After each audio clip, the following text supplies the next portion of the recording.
Well, I'm gonna combine some of these routes that I had 2 or 3 buses going in the same direction. Yeah. I'm gonna combine them and see if I can condense them down that way.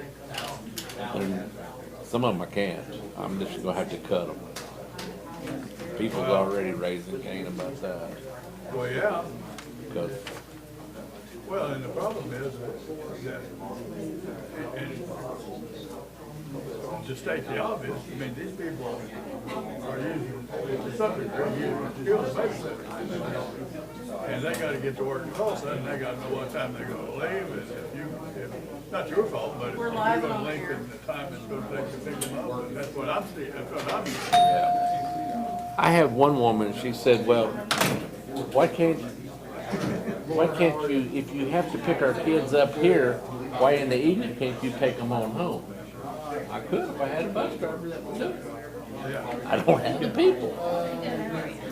I said, the best thing for you to do is try to go get your license and help us. Yeah. They don't want to hear that. I don't know. They are. I mean, like that safety stuff, you gotta get it up to 80 and donut or something. Yeah, it's hard.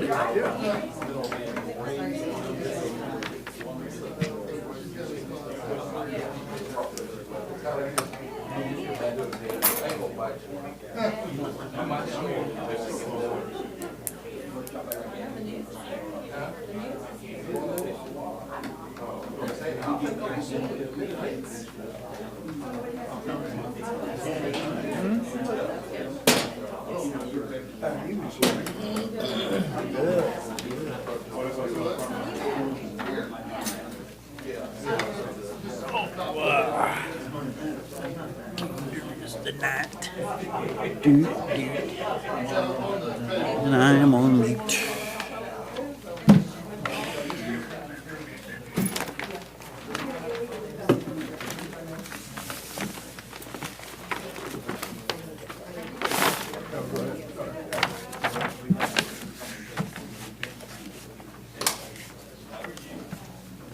Hey, Chief.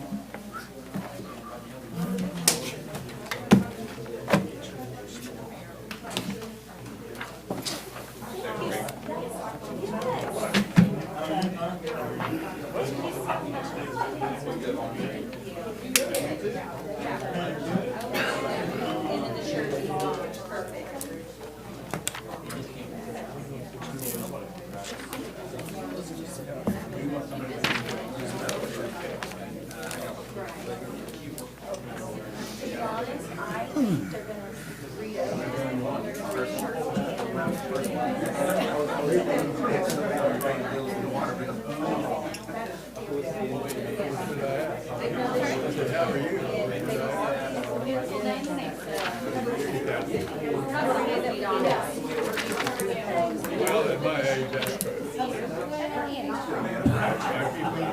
The moms are right there by my bed.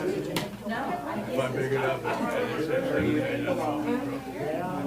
says, I'm not well. I'm tired of being trashed on Facebook. Yeah, it's, I mean, over the.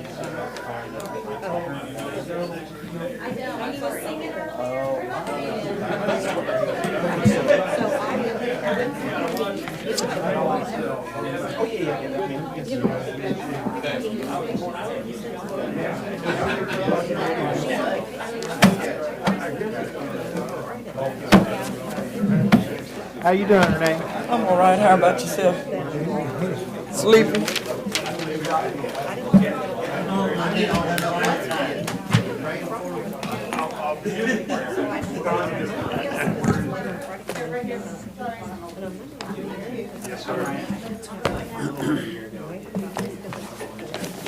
okay.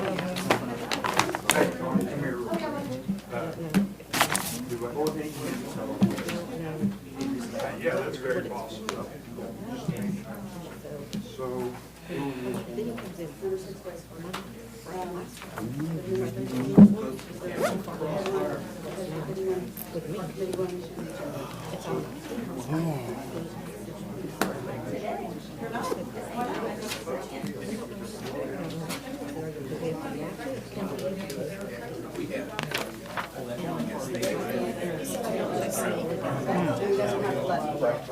Then he goes to Facebook. Well, here. Why not? It's against the Open Meetings Act. What is? It's not allowed for us to speak on, and it's supposed to be every line item. So she wants to speak during the line item? To speak at all. I think, from what I'm gathering, I don't know. I mean, we don't have breaks. Wow. Yeah, it's just busy with schools, but this time. Anyway, Got a birthday this week, council meeting. Busy. Full agenda. My neighbor says, I need to wish her happy birthday.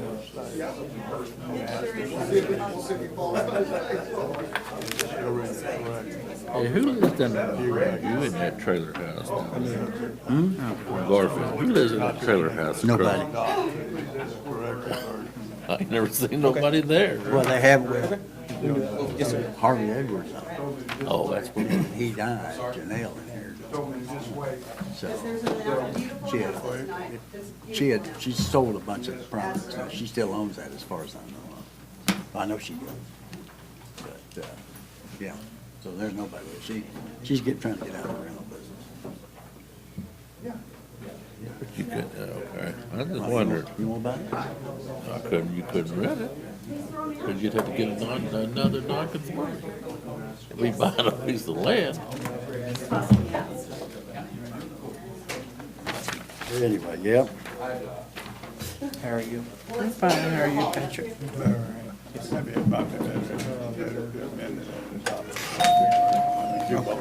Gotcha. I'm fine. How about yourself? Thank you. Hey, Mr. North, doing all right?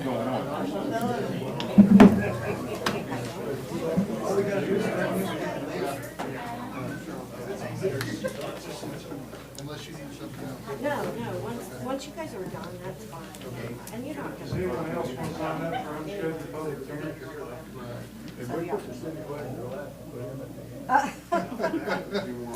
Yeah, sorry. If you want to do that, you can. I wish you wouldn't. No, I try to put you guys up front because I know they're like not be like some of them come out. Too.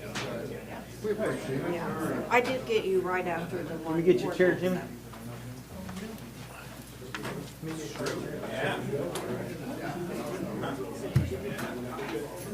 Okay, yeah.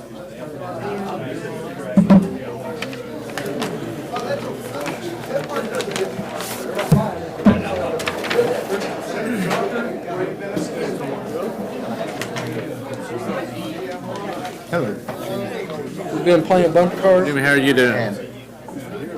Torn up How are bad. you, sir? Really? Yeah. Lots of money. Yes, for sure. All Yeah. right, not too bad. We'll be lucky they ain't told. Really? Yeah. Does he have a, yeah, you saying that he's got No, I just wanted to give you that. That's probably why I didn't want to respond. I was like, let me go ahead and, but I understand. Yeah. Wanted it up bad. The urgency of it, Yeah. and yes, I think we're going to. We ordered $1,000. Yeah. No problem. Yeah. Hey, Mr. Jimmy. I didn't see you today.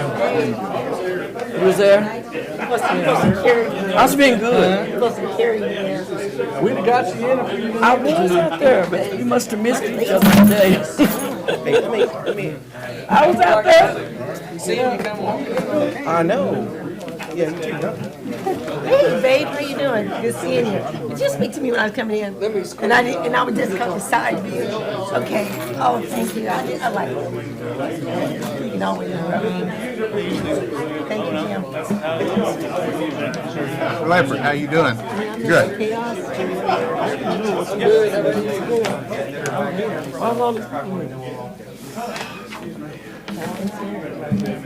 Yeah, I see.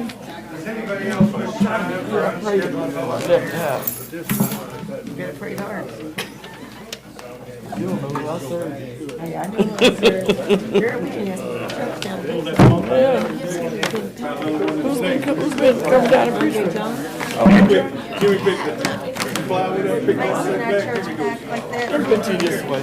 Andre. Out of sick getting. They were picking And does he They can have all that. He does. You can have all that. I don't want none of it. We got all, Oh, they will always fall Made under. like 50 phone calls, called like 20-something different numbers, trying to get hold of the court. Let that water out. The only first guy answered was, used to be here like 2 years ago. He was in DC. Finally got another guy. State representative. Huh? State representative. It was only department. Representative Willie, who is this? Fort Gibson kept. State representative. He's a state representative. One of So I them. guess he finally got word to somebody. The other one is too. They answered It it. was draining for him. I never did get a phone call. Right there. But I kind of dressed up. Huh? Hey, it's okay. I just because my people like, they was hungry and I sorry shirt on. I thought, whoa, better wear that. See, I'm talking about that one. Yeah, they are.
Yep.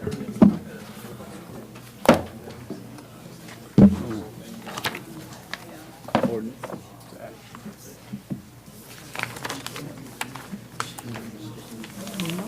Just raising the advance. Raising the advance.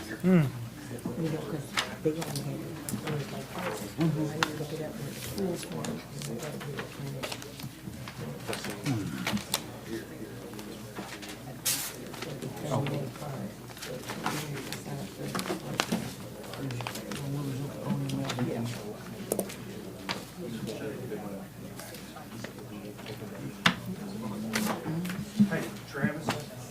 Can you come here real quick? Mr. Wagner, act up. Huh?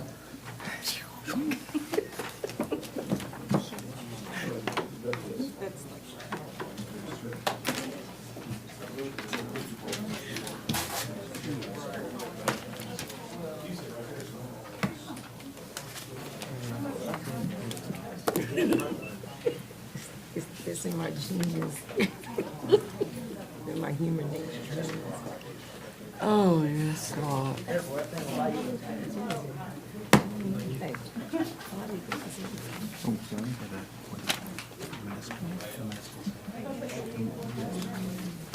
Oh.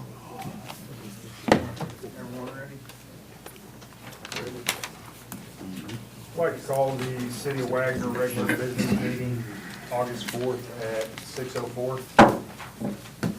We have Brother Wisdom here to open us in prayer. If you would like to, bow your heads with me. Lord, we thank you for this day. We thank you for this ability to gather together and share our opinions and our views. I pray, Lord, for the city, the community of Wagoner, that you would bless this city, bless this community. I pray for its citizens, its leaders. I pray for our first responders. Keep them safe. Put your hands of protection around them. I pray for our leaders. Give them wisdom and guidance tonight and in the coming weeks and months. In Jesus' name we pray, and everybody say amen. Amen. Representative Hildebrand, would you please open us? Pledge of allegiance. Attention, salute, pledge. Pledge allegiance to the flag of the United States of America and to the republic for which it stands, one nation, under God, indivisible, with liberty and justice for all. Thank you. I skipped, sorry. So So before we go to item 3, I'd just like to recognize some of the people that's in attendance tonight. We have Senator Julie McIntosh, Representative Derek Hildebrandt, Don Spencer, he is the state chair of OK2A. We have Representative Gabe Woolley, and we have former Representative Kevin McDougal. Thank you all very much.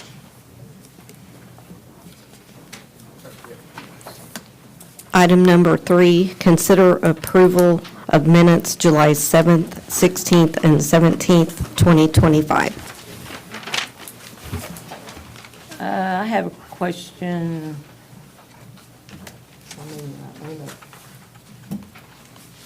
There was somewhere. Okay, I have a question on the AC in the library. Did we not replace that air conditioner in the library? This is minutes. Oh, duh. It must be my medicine. That's okay. Go ahead. So many. Second. Have a motion, second, please call roll. Wilson, Yes. Wright, Yes. Wagoner, Yes. Thomas, Yes. Butler, Yes. North, Yes. Higginbottom, Yes. Sampson. Yes. Item number 4, consider approval or denial of claims for July 2025 to include numbers 1 through 25, manual warrants, EMS to include numbers 1 through 13, manual warrants, and Economic Development Fund, numbers 1 and 2. Okay. Did the library get a new roof and a new air conditioner, or just a new roof that time? Or did we get both? I believe Janie is in the Jamie, back. but- did we get a new roof and a air conditioner unit? We got a new roof and a new AC. Okay, I was wondering, okay, the same people that put the AC in, is the one that came to repair it? Yes. Okay. Thank you. Was it warranty or? Yeah. Yes. Okay, thank you. Further discussion? Entertain a motion? So made. Have a motion, second, please call roll. Butler, Yes. Sampson, Yes. Wilson, No. Thomas, Yes. Wright, No. Higginbottom, Yes. Wagoner, Yes. North. Yes. Item number 5 is the mayor's report. Yeah, so we'll start off with the employees of the month. Are they out in the hallway? Did they come? Is anyone out there, Tony? Okay. So. Okay.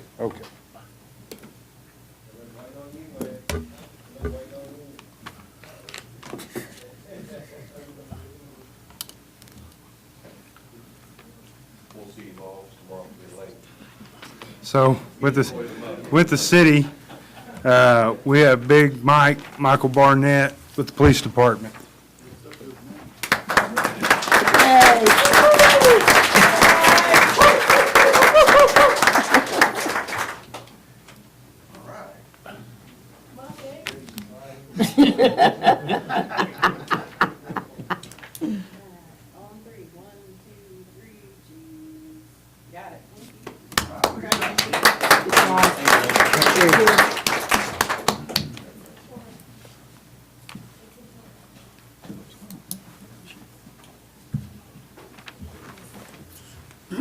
And on the public works side, we have Matt Brown. He's with our electrical department. He's not here this evening. So I do want to report, we had a small hiccup with Allsup's truck stop that's going to go in out on 69 south of town. Believe we've got it taken care of. So there was a little bit of a disagreement between the city and their engineer. ODOT approved their engineer. They were wanting to leave that traffic light right there at 15th and 69 alone. The city actually wanted them to put in an extra lane to have 3 lanes kind of over there on that south side coming west. So if you're coming across 69 back towards town, afraid of a lot of left-hand turn issues. So I spoke with Eric, the electrical department manager, and seems like what we're going to try to do is actually adjust the timing.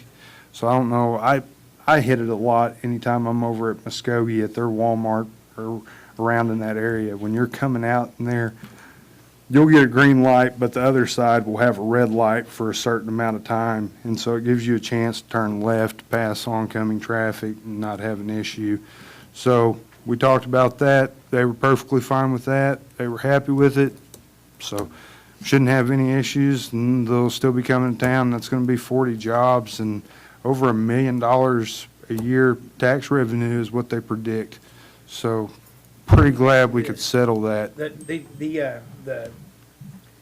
There's a turn going back west just north of that light. You know what I'm talking about? It kind of goes back into the, So are you talking about the one that? it goes back towards Ace Hardware, but it's just north of that light there on 15th and 69. Yes, right in front of Kevin Grover. Right. Yeah. Is it possible to put a no exit sign there? Because I see that being a big problem too. Yeah, it's very possible. You know, when I worked at the lumberyard and at Kevin Grover, Mark Walford, he'd stuck it into my brain. It stuck that you go to the light. I mean, that's the safest Well, I route. mean, Now, that's common sense. I know a lot of people don't do that, but I don't think there'd be an issue about putting that on next month's agenda to look at putting, a left-hand turn only. Right. I think it's fine if they go left, because you're No, going you mean with. a right-handed turn. Excuse me, you're right, yes. Right. Right-hand turn only, because Right. you're going with the flow and not against the flow Right. of traffic. I don't think there would be an issue with that at all. Let's look at doing that. Yeah, would I you think be, safety-wise, I would think you be fine with it being right-hand Oh, only? absolutely. Absolutely. Just something, safety-wise. Yeah, That's a bad intersection to get out of, it's, Robert. Yeah. oh, yeah, Bad. I can't tell you how many times I Sit there for 30 minutes. ran out from my desk and got my bunker gear out of my truck and just ran out onto the highway. Yeah.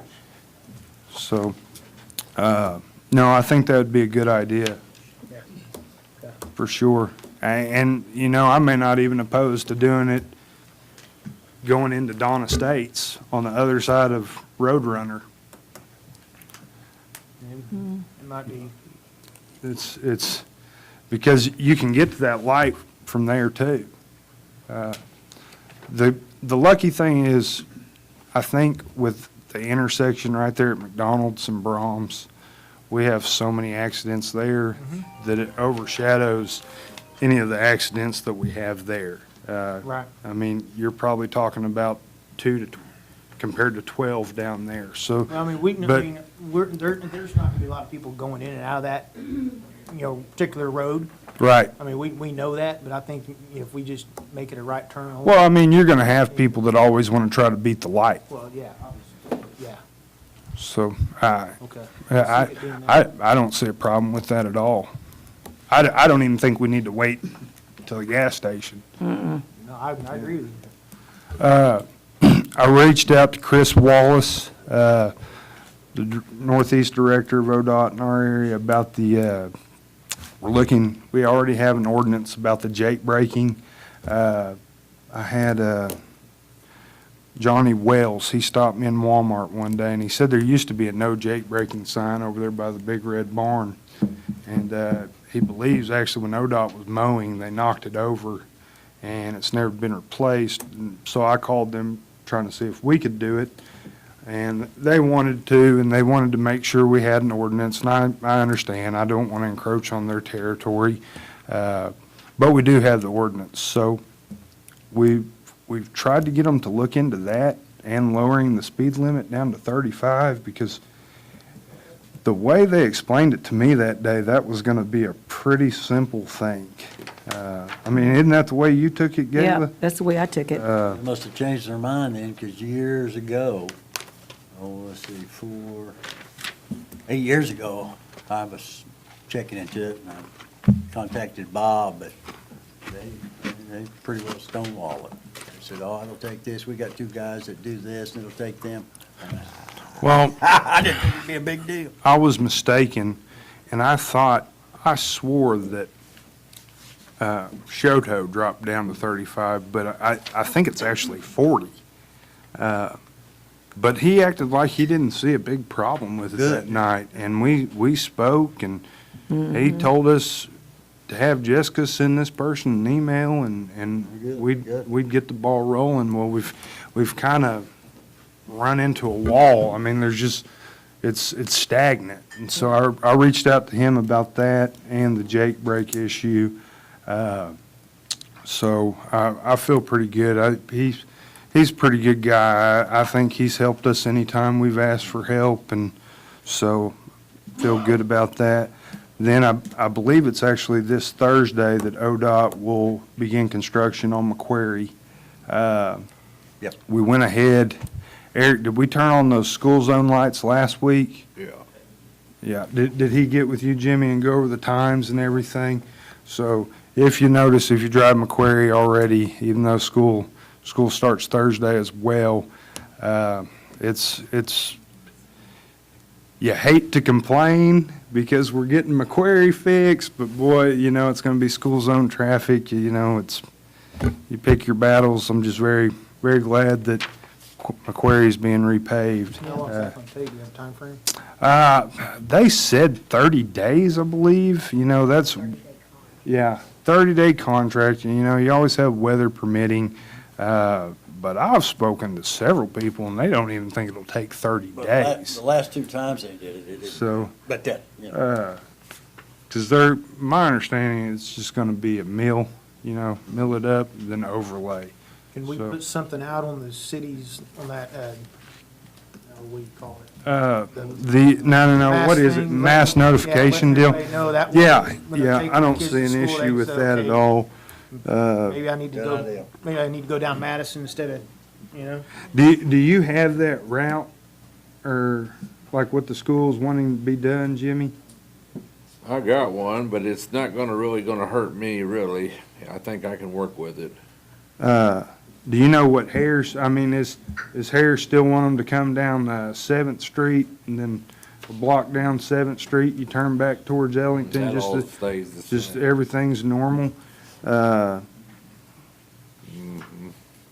don't we try and work with the school too? 'Cause- Well, that's why I had Eric get with him last week, Well, because, the reason I'm saying is because a lot of the, I mean, you know, there's several people that maybe had the school's mass text, but they don't have ours. and that's something I don't think we'll have an issue with Mr. Harris. I would think he would be for I'll that. see if I can get something out on the school website tomorrow. And I'll probably have Lori reach out to you too, and that way we can work with the school, to try to put out that notification.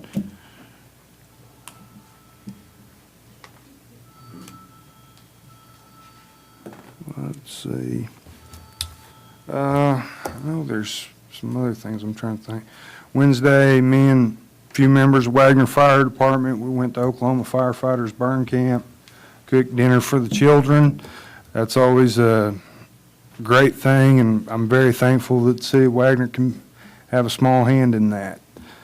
That doesn't cost us anything. We get several donations just for that, so there's no tax dollars or anything on that. Also, a while ago, Janie informed me I got to sign the paperwork tomorrow that we were awarded a grant for the library. It was a little over $3,000. If I believe right, we're going to use that for computers. That's our category 2. Okay, It'll complete that so that we can get new cable wiring, switch, that kind of stuff. sweet. Then I went ahead and reassured with Brad today. I know a lot of folks have heard the issues that were at the sewer plant. I believe June 12th is the day. Don't exactly hold me to that. DEQ came and did an inspection at the water plant. They looked that place, sewer plant, looked that place over top to bottom. They did not find that. We believe this is a new issue. We did have a pump go out. The pump has been replaced. We have put down lime and fresh dirt. We have done everything. DEQ came back out today and inspected it. They're happy with it. Oklahoma Wildlife and Fisheries happy with it, and even the Creek Nation, their DEQ came out and looked at it, and they said we took all the necessary steps to fix the issue. So, that's all I have to report. Thank you, council.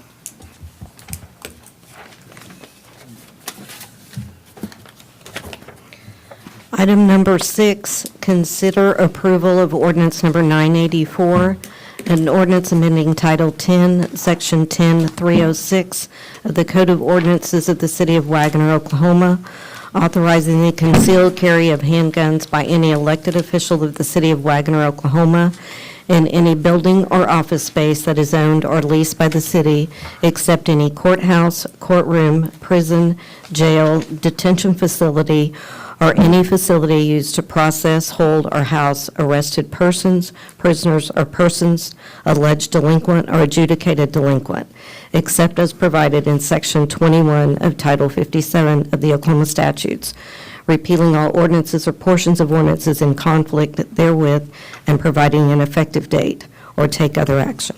So, before we go any further, we have looked at this, and we have missed a couple of steps. Ken Hicks is going to address those, and then we would like to amend how that reads and have Ron to reread that, please. As I was going over the agenda, I drafted this ordinance, and I made a mistake, and I apologize.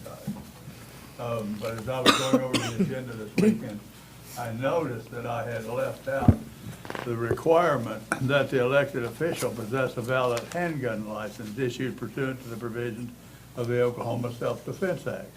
Well, that's a very important provision and would need to be included in the ordinance, in my opinion, to make it valid.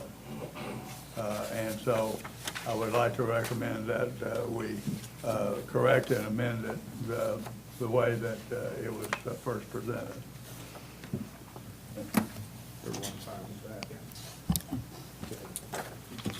Okay.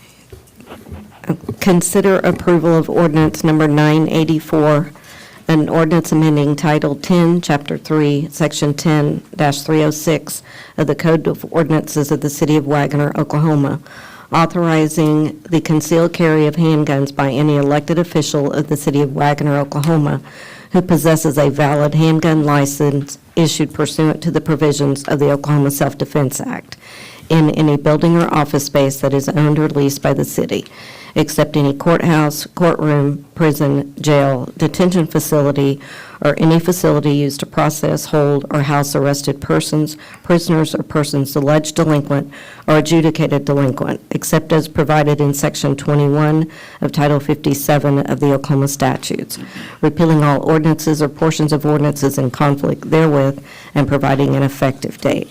This ordinance would become effective, if passed, November 1, 2025. So before we turn it over, just want to touch on a few points. It's like Rhonda said, it would not go in effect until November 1st. Another big thing, and we've spoken with Dawn the other day, as of right now, you would not be able to do that at City Hall because this is a courthouse. I mean, they conduct court in this room. We have a court clerk. So you could do it at all of our other facilities in Public Works, but just right now, and he's working with them to amend the state law to read that you could. There's a couple folks that are going to speak on this. Dawn is going to speak on it. Also, Travis Mitchell is going to speak. Before I turn it over to them, do any counselors have anything they'd like to say? Don? This mean, Section 2, you can't put in any building that the public can't possess a firearm in? Yeah, no, it would only be for elected officials. So a citizen could not come in here with a firearm.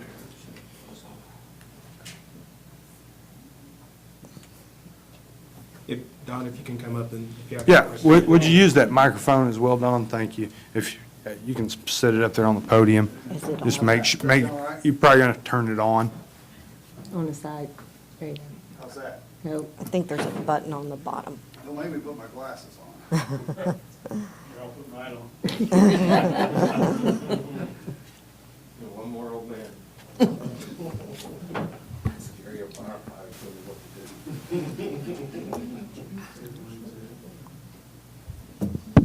There we go. There we go. Okay, thank you. Okay, first off, my name's Don Spencer. I'm president of the Oklahoma Second Amendment Association, and I want to thank the City Council for considering this extremely important ordinance and legislation that's going into effect. We've had virtually the same thing in effect for county commissioners across the state, and I'm from Logan County. We were the first county to adopt it, and it's been without issue since 2018. In fact, Representative McDougal was heavily involved in making sure we got that passed. The no-gun zone is the most dangerous place to be. I think that's proven a fact in Virginia just last week when we saw a city council member gasoline thrown upon them and then them lit on fire. I would like to think something like that could be stopped long before that could ever take place, and this is one avenue for that to take place. So we've also will make sure in future, and like I had with Representative Sampson, Councilman Sampson, that we will make sure to tailor this in the future legislation to where it's clear that if a meeting is taking place in a courtroom that's not in session and not during courtroom hours, that it would be permitted. So I've already got legislators that are looking to take this new legislation on, so be patient with us. Unfortunately, all of our rights were taken away from us in the state of Oklahoma at statehood, and they're just gently give you back just a little bit at a time. But do not be afraid of this. Also, we have it already in state law, immunity for any political subdivision of the state, that they're immune from any person that carries or uses a firearm. That's already in there and has been for many, many years, and we actually even strengthened that a few years ago. So my suggestion, like I say, I'm thankful and grateful that this has been considered.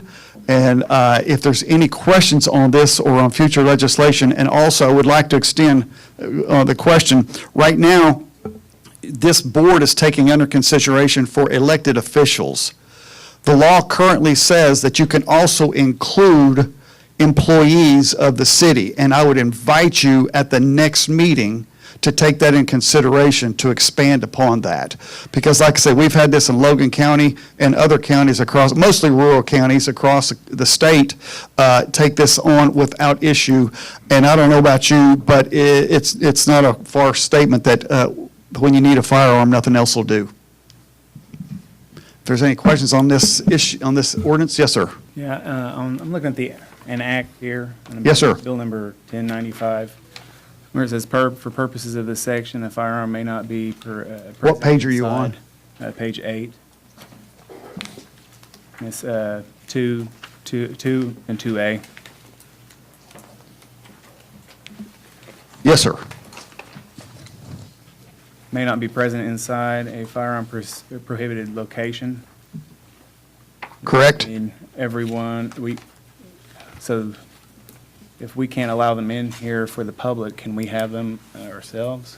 That's what we're going to work on. Also, I've entertained, and I've not spoke with the legislators specifically on this, but one of the other options besides just getting the law changed and putting an emergency on it to do it, which as soon as it would be ready would be next May or June. But it's possible we can also work with the governor's office and push for an executive order on it if someone wants it.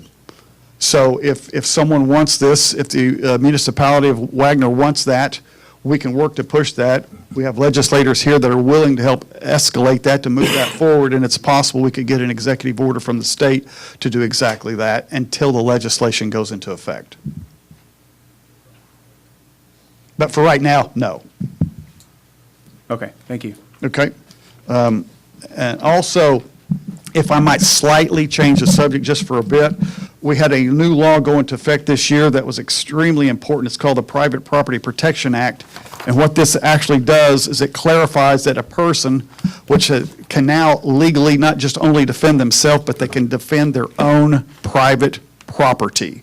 So I'm telling you this so you can also let your police chief know and all your law enforcement in this state or in your, in this area know that this law is already in effect right now, and because we don't want people arrested who are lawfully participating in a Second Amendment protection of private property. So if it would be, if I may have permission to pass these out to the members here? Absolutely. If you don't mind, and I'll do that whenever you say I'm concluded. Any further discussion, anyone? Go right ahead, Don. Thank you, sir. Appreciate, and I appreciate the council's time. When, as soon as he hands these out, you can come on up though, Travis. I'm going to forego my comments because it was addressed in requiring everyone to have a CCA. Okay. Right. Yeah, or you can have mine. Or, is that all of them? If I may add one thing, if you don't mind.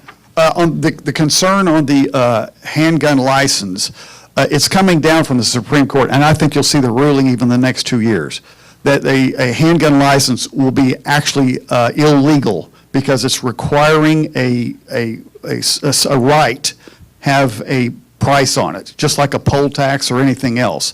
So you're going to find that it's going to become irrelevant at some point anyway. It's not now, and also when it does, we're going to make sure it's reflected the same in state law, because state law cannot supersede the Second Amendment. So I just want to bring that to, so while I agree it may be a concern, at some point it's not, so. Hey, oh, go ahead. So what I'm understanding what you're saying is that if we pass this, okay, and it's, and we say you have to have a concealed carry license. Right. Eventually. It could come back out. That's correct. It could come back out, you're right, but then that would make our ordinance that we passed tonight null and void, because. Not null and void, but what the. We'd have to amend it. No, you would have to amend it. It would only become a real big issue if you were to tell someone they couldn't because they didn't have the license, and then they could. That's actually when it would break down to be the issue. Also, the way was originally written, it did not have that in there. State law still requires it, so even though you didn't have it in your ordinance, it's still in state law, so it would have actually been better to have kept your original copy without it being in there, because then it would already be fixed in the future. Just a thought.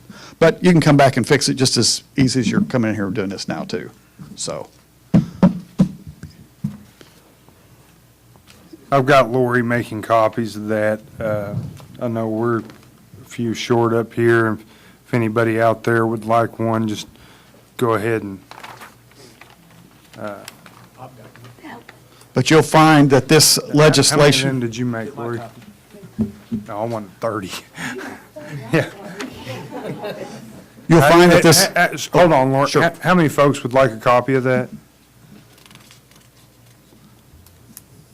If you want to know your rights, yeah, everyone should be asking what that is, because it's extremely important. In fact, this is probably the most substantial legislation passed since the constitutional carry in 2019. You have the right to defend property, and it was never put in state law, and we officially did it.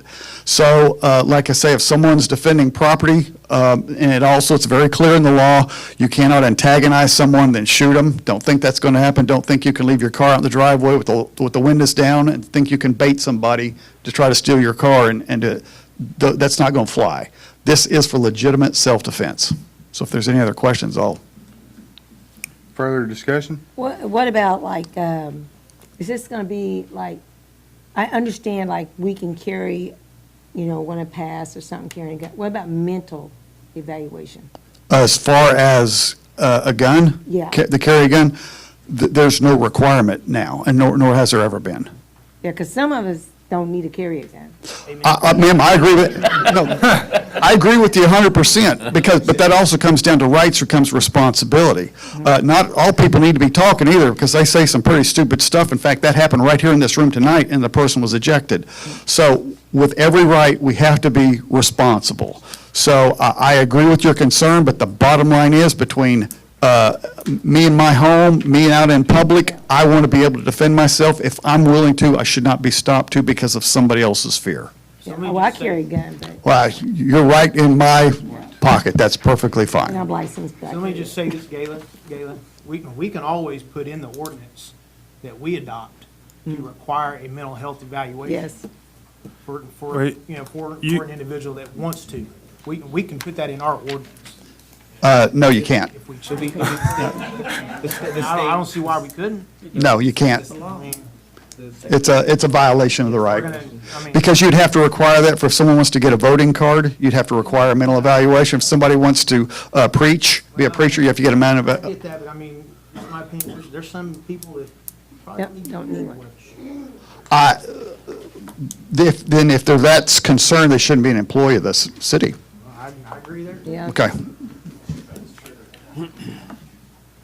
I bet we can solve this problem easily with all of us getting a bulletproof vest. Nope. I think I think that's a good asset, but that's not how it solves I it. will. Peace through strength is what solves it, and that's exactly what you're demonstrating here tonight, saying we are not going to tolerate this type of a threat. We're going to be able to deal with it the best we can. And I think that's the best way to handle it. So, anything else? Oh, you do, Travis? Yeah, so since he brought that up with the Supreme Court, I do want to speak kind of on that because, Will you scratch that, or? sorry. No, you're good, you're good. Will you step up there to the mic, though, please? This is Travis Mitchell. He requested to speak on this matter. Thanks for allowing me to speak. So I was going to go over something, so things kind of changed a little bit. However, I am asking that the board consider that us as a city require some kind of training, whether it be a single pistol qual training before you're allowed to carry within these confines. Because I understand what he's saying, that the Supreme Court will come out and say that, hey, you're not required to get a concealed carry license. Okay, well, we're not requiring you to have a concealed carry license, but we are requiring you to take some kind of training.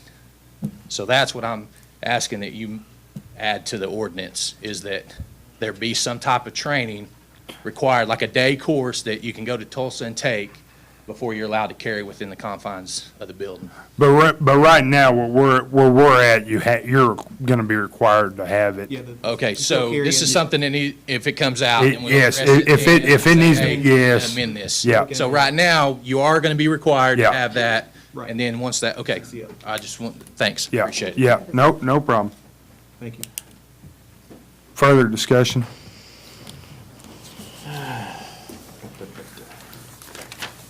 Well, I'm a supporter of the Second Amendment, and I have several firearms. I won't say how many. But I've known a few people that have even taken concealed carry courses, and wasn't much to it. You watch a couple videos, and they go out and shoot. Then they get certificate to go get their permit. Can you pull that mic down? So I'm sorry. My only thing is just getting your state concealed carry, is that adequate enough for us to be in a tight public area? Is that adequate enough training in case an emergency did come up? I mean, I always feel I could be adequate, but on the other hand, I've never been threatened. Don, so would there be an issue if we amended to that the training that was required to be taken, that training had to be approved by the city council? That would be, yes, that would be appropriate. Well, I do believe that, I had a discussion with Chief earlier, and that, take OK School, for instance, I think they're the Yes. first. Well, now, we're talking a completely different section of law and a completely different issue. Okay, well, Even though it's both public, the public school, and I wrote the bill for the teachers to carry, and you literally have to be an armed security guard or a law enforcement Well, that's what I officer, was, which is way too much. I'm a licensed armed security officer. It's 72 hours. The first 40 hours is stupid. You sit there a week on absolutely nothing, and that being applied. So we actually have legislation right now so a teacher can carry with a valid handgun license in that classroom, because we've got these rural school areas with the same deal.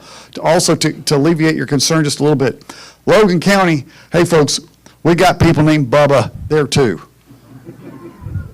and we've not had issues, and there's counties all across the state, especially out in western Oklahoma, where most of the counties that have it are carrying without issue, or with the issue. And the fact is, when a road grader is out there, I don't know if you have that issue here, but a road grader out in the middle of nowhere, and all of a sudden some illegals drive up and thinking that they need to take this guy's wallet, life, whatever, someone needs to be able to defend themselves, and who knows what could create that.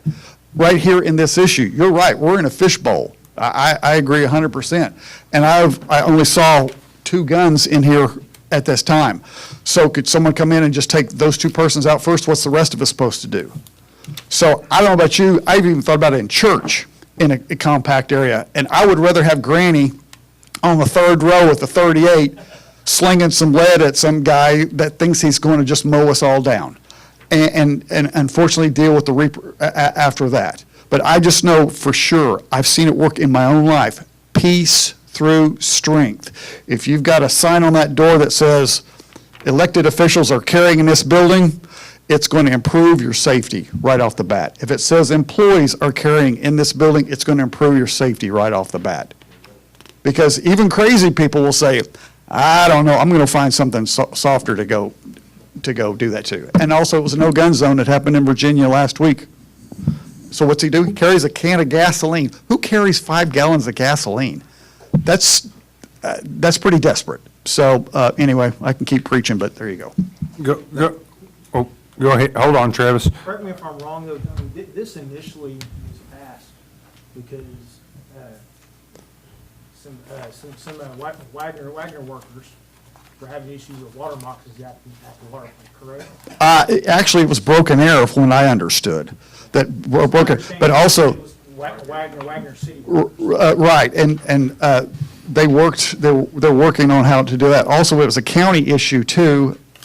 I forget which county, I think it was Cleveland County, had a very similar issue with skunks, that was the problem, that they want to be able to go out there and pop them, throw them in and run off with them. So that worked in their situation too. So, and the way the bill is written, you can allow that, like you said, like Patrick said it several times, and we don't really fall under that clause because I believe our animal control officer takes cleat and all this thing. He pretty much becomes a police officer as well. But say we just had a dog catcher. You could allow that dog catcher to carry. It comes up to your ordinance. You can allow the discharge of a firearm in the city limits. You just got to establish what it's for. So it could be covered under that. If you don't already have it, probably do. So hope that answers your question. Yeah, I would like to take into account what you're saying as far as us being in a fishbowl.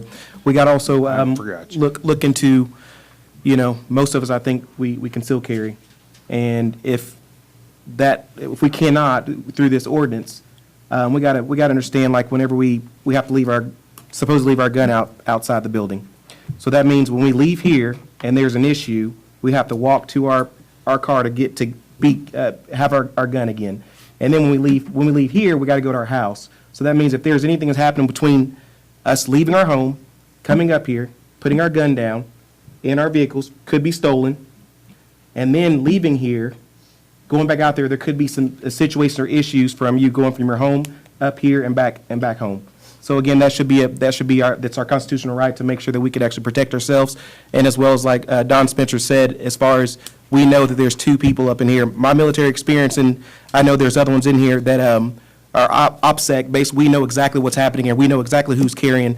And if you mentioned people being disgruntled or crazy, unfortunately, but they would probably pick off the 2 people that they know they have the guns. And then we'll be sitting here like sitting ducks. So right. I feel like that right there is one of those things that we can at least protect ourselves and everyone that's in here. But OK2A will provide a sign at no cost to this city, out from that front door, employees and elected officials are carrying. We will provide you that sign at no charge. Well, this is only. We have about 8 locations. You going to do it for all 8? Let's go. Okay. Let's go. Well, this is only for elected officials, not employees. Correct. We can amend. Hey, I'm an optimist. I'm an optimist, dude. Because you really need to look into that, because they're in the fishbowl too, or they may be out in the open all by themselves. But I would strongly consider that also in that. To bring up that point about that, as far as employees, I don't know if you guys seen the other day, it was, I believe it's in Muskogee, there was an assessor that was out looking at something, and the homeowner came out with a rifle and was basically, I don't know if they shot or whatnot, but they left there, went back, they brought SWAT. SWAT came, the person came out shooting, and they got killed. So like Don Spencer was saying about someone being on a road grader out there in the middle of whatnot, you know, I mean, it's them and whoever it is. So, again, we may not do this now as far as amending it to our employees or whatnot, but right now, this is just a step forward. Correct. You know, just to solidify that we have more than two people in here carrying, if they choose to. Right, you and know. also, I'm the optimist. My goal is to be back here next year saying, hey, this now also, you can use this room with no problem, and then also the general public should be able to carry also, because the responsible ones will, the crazy ones are going to do it anyway. They're going to do it anyway. So that would be I'm the optimist on that. So you may come around to that too. Like I say, for me, twice in my life, I pulled a gun for the act of self-defense, and I didn't have to pull the trigger because I had the firearm. And I'll say this, as a former police officer who's been involved in an active shooter, okay, and I mean, I know the consequences and what happens after you kill somebody, okay? Yes. And it's not pretty. No, it's not. So, you know, I think what a lot of people need to understand is too, when that bullet leaves that gun, you own it. That's correct. You're responsible for that bullet till it stops. That is correct. Absolutely. And that's what we do. We educate people on that. And, you know, when you go to a call as a police officer, okay, there's always going to be a gun involved. Your gun, okay? Right. And, you know, so if we have people carrying a firearm here that we may not know if they're carrying or not that day. But also, we can show you police officers. You got to deal with an unknown. But we also have officers that I can show you whose lives are alive because a citizen was armed and protected the police officer. So it goes both ways. I mean, we got police officers here. Right. At every council meeting for a reason. Don, right. I'm sorry, this is our police chief. I didn't know if you knew that. No problem. That's why I wanted, Bob Haley. you got the copy. Bob Haley, this is Don. He's from OK2. Appreciate it. I would also like to just iterate another thing. I really don't talk about it a lot. I probably haven't ever talked to you guys about it. But in 2022, my son and I, we were up there at St. Francis whenever the shooting happened. We were in the building in the north end of it. He was at a occupational therapy appointment. When we were leaving, I heard a couple of pops. Didn't know what it was. I'm just heading out. Got to our vehicle. Heard some more. Thought it was just a blown tire or whatnot. Probably about 2 minutes later, getting out of our vehicle, heading out of there, and I was carrying at that time, just being honest. I was. Heading down the road, there's probably 10 or 15 police officers going down that way. My wife calls me within 2 or 3 minutes later. Where are you at? Are you guys safe? I'm like, well, yeah, there's something happening up there. But what I'm getting at is that at that time, I was happy that I got my son out of that situation, but I was just as more upset that I wasn't able to help other people that were in there that actually I potentially could have helped them save some lives. And so I think about it all the time. My son don't know anything about it. It happened 3 years ago. But that's one of those things that that's why I want this to happen. Because again, sometimes my son has been here with me.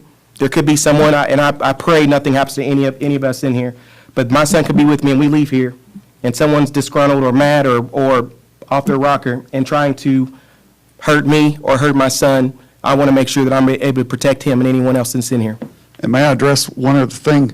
In 2011, when we were pushing for just the open carry of a pistol to be legal, we were met with, we would be stepping over bodies in the streets.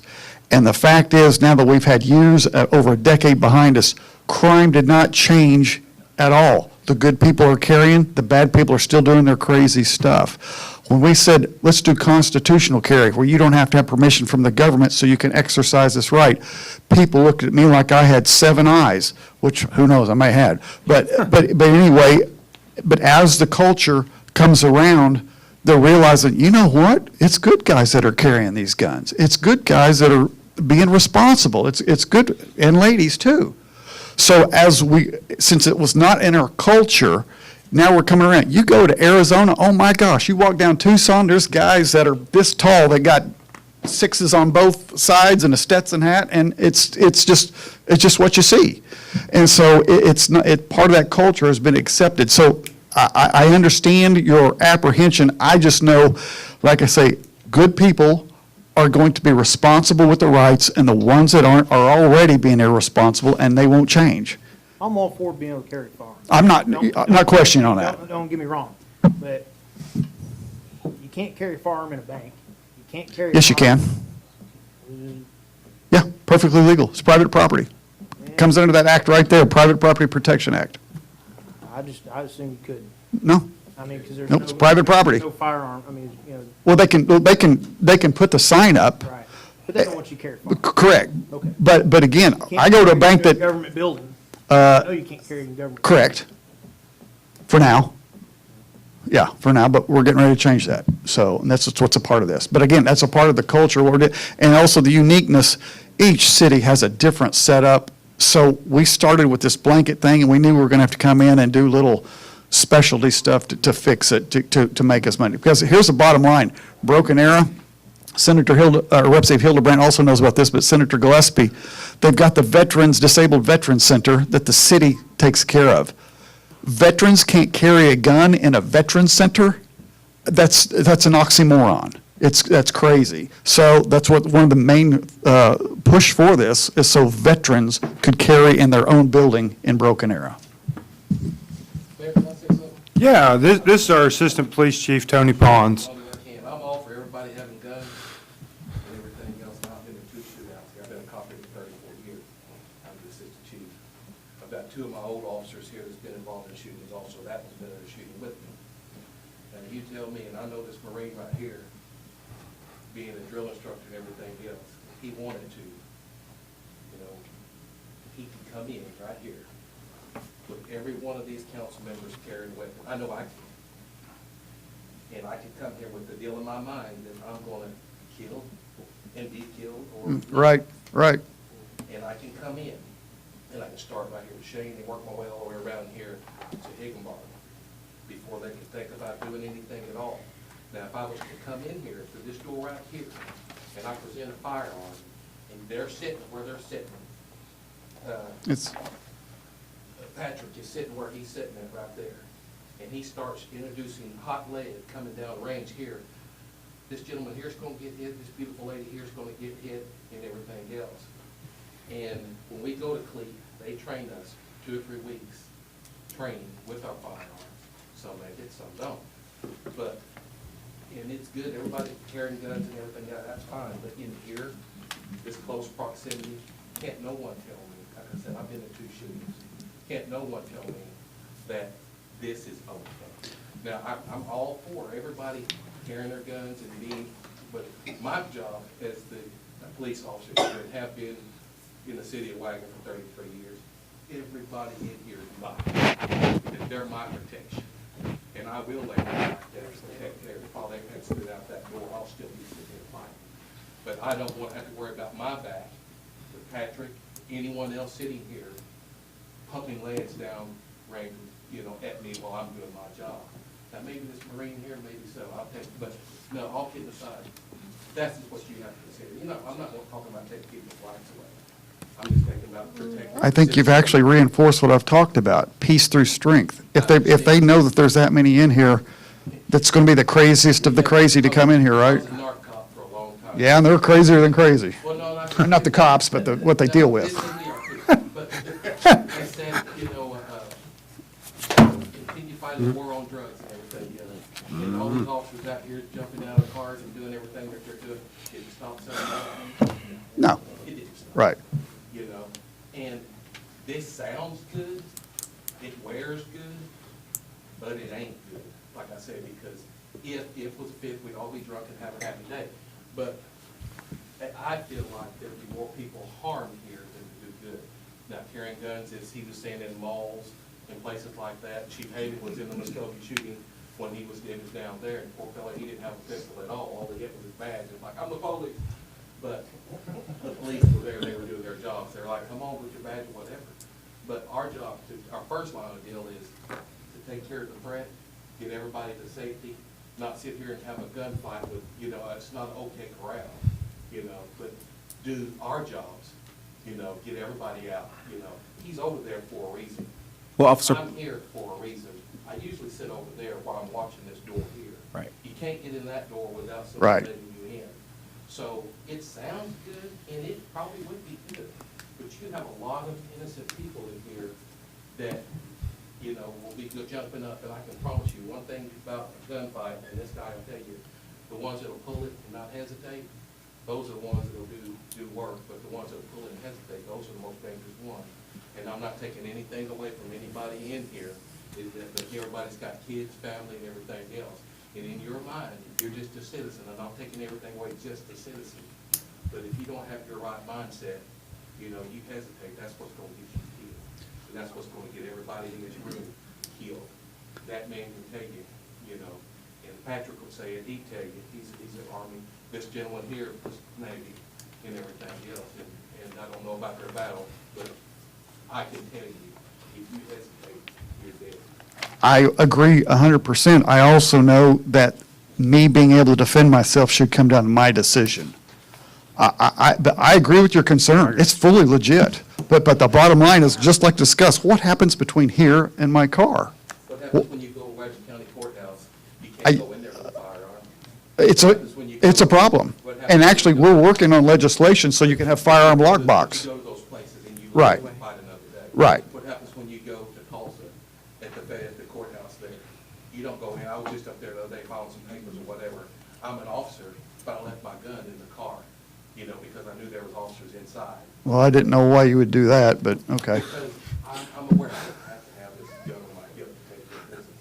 And if someone else is in here, Well, that's your choice, but my choice is I wish to be armed as much as I can. there's people out here in this audience that don't choose to be shot either. Right. That's coming to a council meeting or whatever with, 8 people up here pumping leads now range. Right.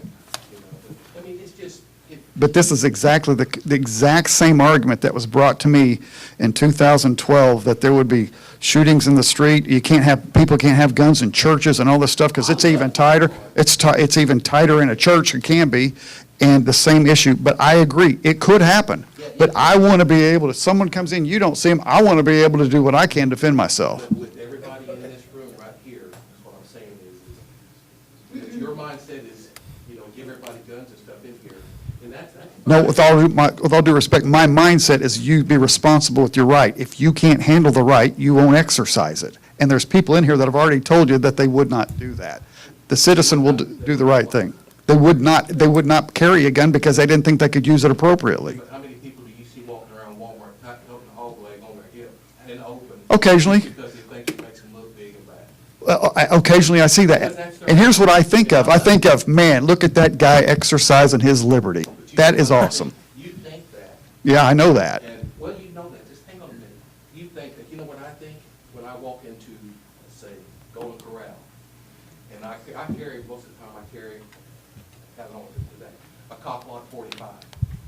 And a lot of people carry it because they think that makes them look big. I go into Golden Corral, and John Q. Citizen's over there licking his fingers because he's getting the chicken leg and everything else, got both hands full or whatever.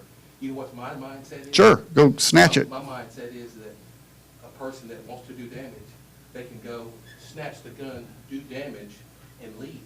If they've got that mindset, if they've got a mindset, you're not going to stop them. You might hinder them for a little bit, but you're not going to stop them. It's just honest, and everything. But I'm all for people carrying guns. Well, I don't mean to leave this as a debate. If you want this to end, But I'm sorry, Mayor. yeah. You're fine. I'm just sorry, I'm wanting to talk about, I don't care about Tulsa, Muskogee, whatever I do, but I don't. I'm talking about my citizens here All right. that I'm sworn to protect and serve. No, I completely understand. Travis, you had something else to say? No, appreciate your comment, Tony. I didn't think I was gonna have to draw back up here, but I definitely can agree with what Tony Pons is saying and what Mr. Wagner's saying, and I know that Kevin and myself, definitely, I can speak for that have been in situations where the lack of training has been a bad situation. And that's exactly what Mr. Pons is getting at.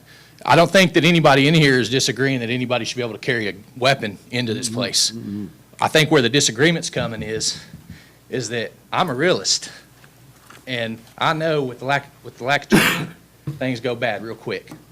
So what I'm saying is, as a citizen, I think that if we allow this to happen, then we should also require an extensive amount of training. And whether that's the city paying for it, because I'll tell you right now, me as a taxpayer, I would pay for someone to go to training to know that my safety's taken care of in and out of this building.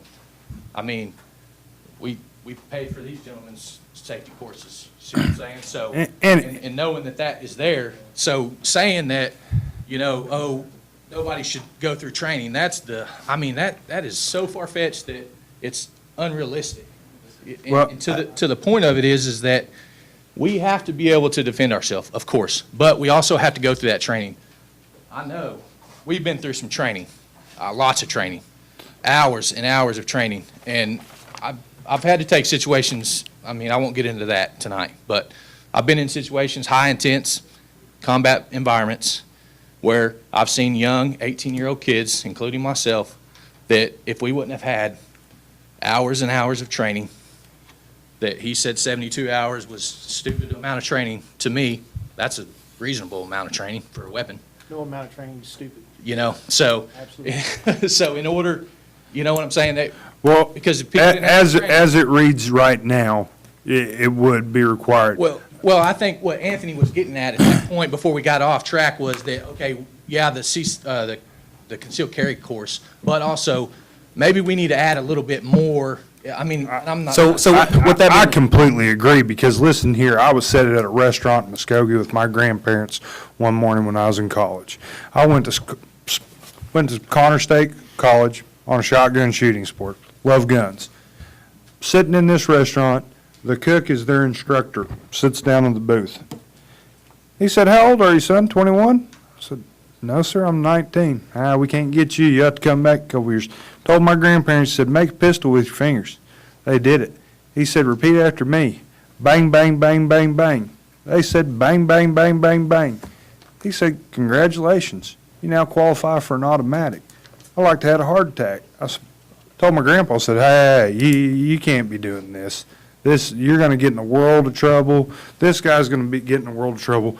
So I firmly believe that if this council does want to go forward with this, I would like to add that we all come together and also select that training and pick a valid, good training. Not somebody that you're going to go to Ron's or Russ's and say, bang, bang, bang, bang, bang, you qualify for an automatic, a real training course. Through the Oklahoma courts, because the Oklahoma courts will recognize that. Also, as the city has a responsibility that if something does happen and if they want to sue this person because they didn't really shoot them, they shot them in the leg, and now, I had a You're absolutely right. So now with that, but it is to the point of, yes, in the Oklahoma courts, that if you say, hey, this person had a Oklahoma court certified course, then he is responsible for what happened, not the city of Wagoner. Himself is responsible. So that is the case. So anyways, We that's should table this and figure out, what we want to require training-wise. So it doesn't go into effect until November 1? Yeah, it doesn't go into effect till November 1, but we can. Pass it tonight. But we can amend this right now. And I understand that. I mean, Ken, could we even have it read that in order to do this, you would have to pass a class that is approved by the city council? Without some specificity, I don't know how you would enforce it. A concealed carry class that's, you can't, Jimmy just can't pick any class he wants to. We're gonna have to look at it as a city council and say, okay, Jane Doe over here gives a legit, real class. You're gonna go, you're gonna spend the time, You're not just gonna watch a video, go shoot a clip, and then be done. But you need something more than just a concealed carry class, in my opinion. You need firearm retention, you need all kinds of things. I mean, that's just my opinion. The only thing about that, like, would it be like a Monday through Friday when people are working, That's another issue. you know? Because some people cannot take off work. Training courses up in Tulsa, it's a one-day course, it's $200. I think they do it on Saturday and evening and, Yeah, because the way Anthony said it just now, that's how I got my license. You know, whatever hour it was, I don't know, I can't remember the time frame, but we was let out 3 hours before the time frame supposed to yeah, happen. don't get me wrong. Yeah. I don't say there's some Mickey Mouse courses. There are, and people abuse Yeah. that. But I don't see why we couldn't have it in there that it's a course that is approved by the city council.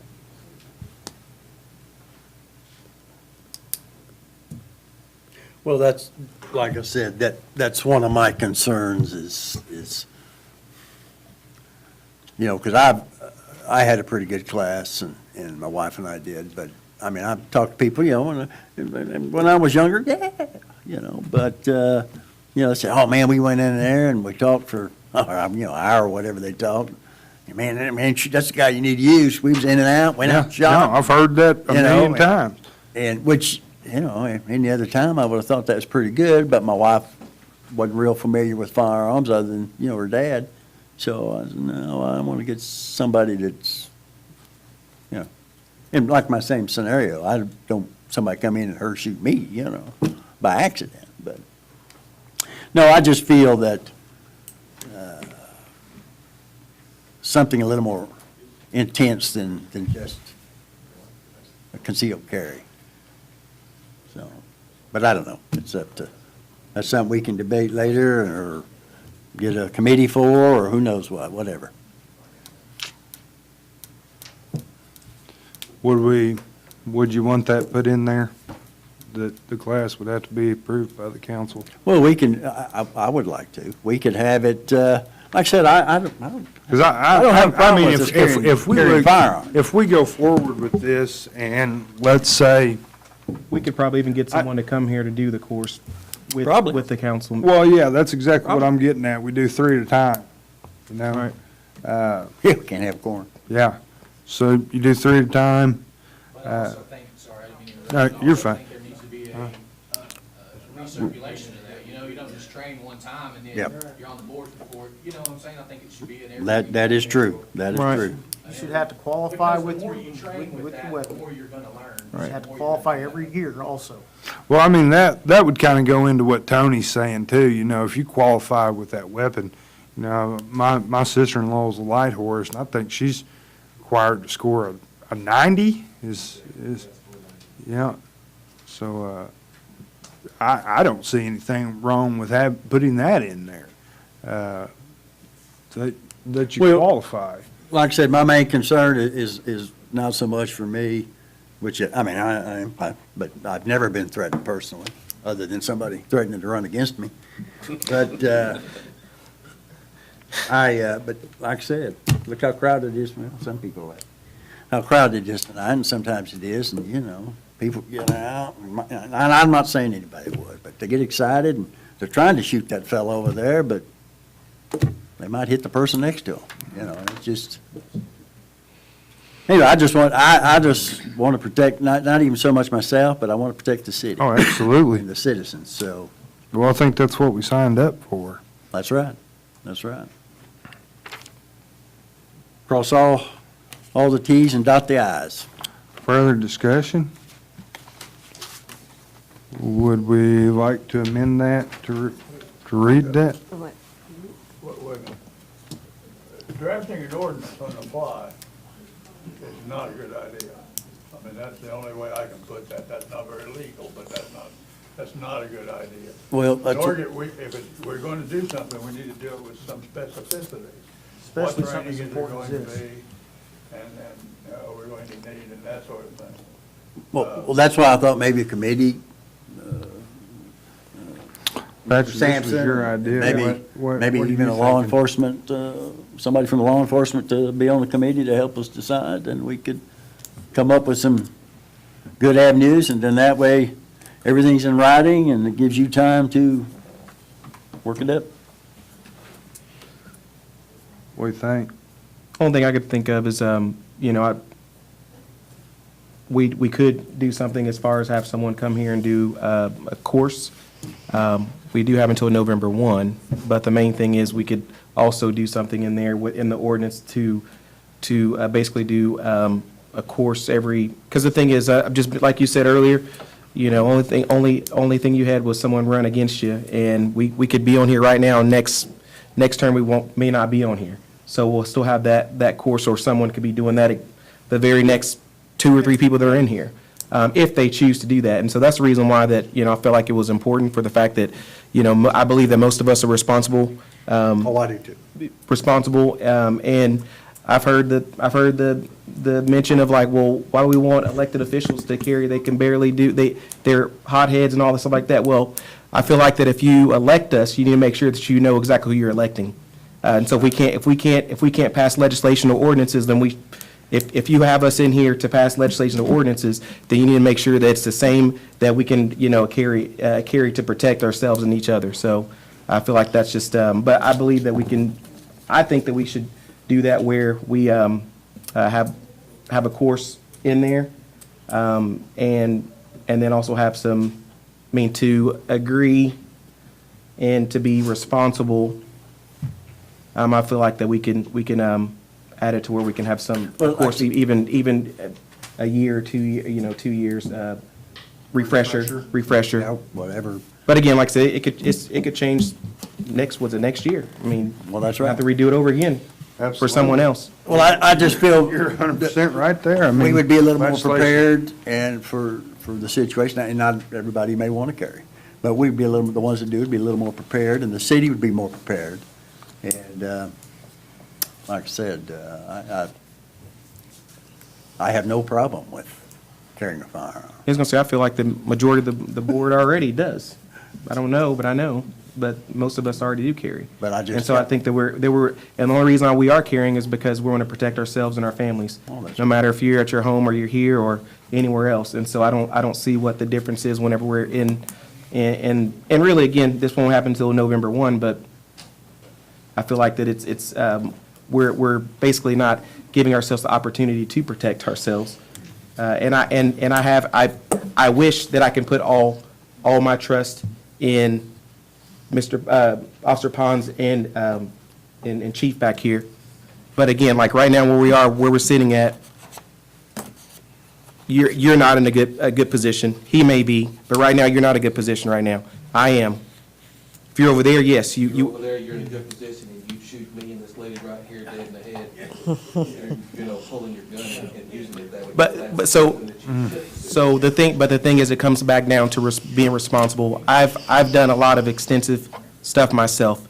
Like I said, I was in the Air Force. I'm an expert marksman. I've shot at things. Hold on. Let's not get in. But I guess what I'm getting at is that the fact that, again, I hope and I pray that you can protect us, but I don't want to leave it all in your hands. You do every day when you're at home. I know well, I'm just saying I protect myself and my family when I'm at home. Well, like I said, I don't mean put this off forever, but we've got till November 1st, and that gives us plenty of time to work it up, and I think we can come up with a good scenario. Like I said, I have no problem. Can I give y'all some food for thought? Yes, ma'am. Yeah. I like food. Because food for thought is, I work a mental health unit. And we got a big old sign, sir, that says, if you assault a mental health employee, you spit on them, you do whatever. We put that up there because we're hoping that would deter them, because we don't have armed security on our unit. And we get some really violent people in there. People that are average people and that you would never think would do anything, But the fact is, even though we have that sign up there, it doesn't deter them. There's always that group of people that feel hopeless. They don't feel like they have nothing to lose. I don't care if you bring the whole Wagoner Police Department, because we've done that. I'm still going to do what I'm going to do. So what it happens is it raises the risk level when you have people that you cannot do a forensic test on. Anybody in here a forensic examiner? So you have a group of people and you say, well, I heard Patrick say that, I think we're all responsible. Well, we all would like to be responsible, Patrick, but unfortunately, I have police officers, I have FBI officers, I have preachers.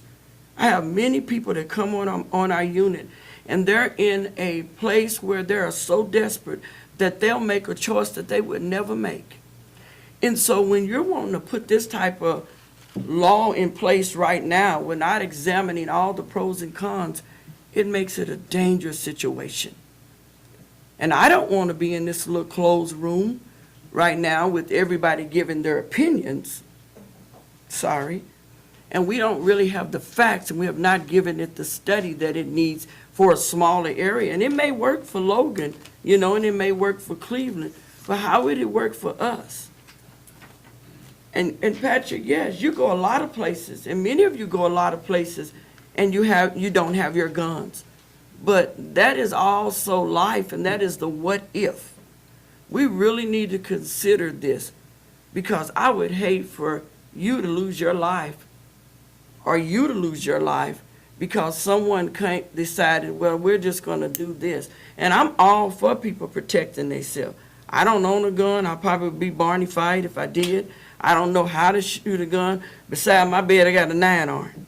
And most of all, I got Jesus. So, but I think that we should take the time to consider this and table this and come up with a more productive and effective way where it keeps everybody safe. Amen. Council, what would you like to do? The problem with tabling it is that you're gonna get the same ordinance back when you have a hearing. I mean, if you do something to it. No action? Can they take no action? Take no action. Well, that would be my recommendation. You can table it if you want to. Say but take we're no gonna have action? to- You're talking about coming back with a different ordinance, I think. No. No action. And I'm saying the just ordinance take needs no to be action right specific. now. I mean, it has. Well, everybody he's has to talking know about exactly what they're voting. when, if you tabled it, it would come back the exact same ordinance. That's what I'm saying, correction on my part. Let's not table it, but let's take no action. Anyone else? I agree.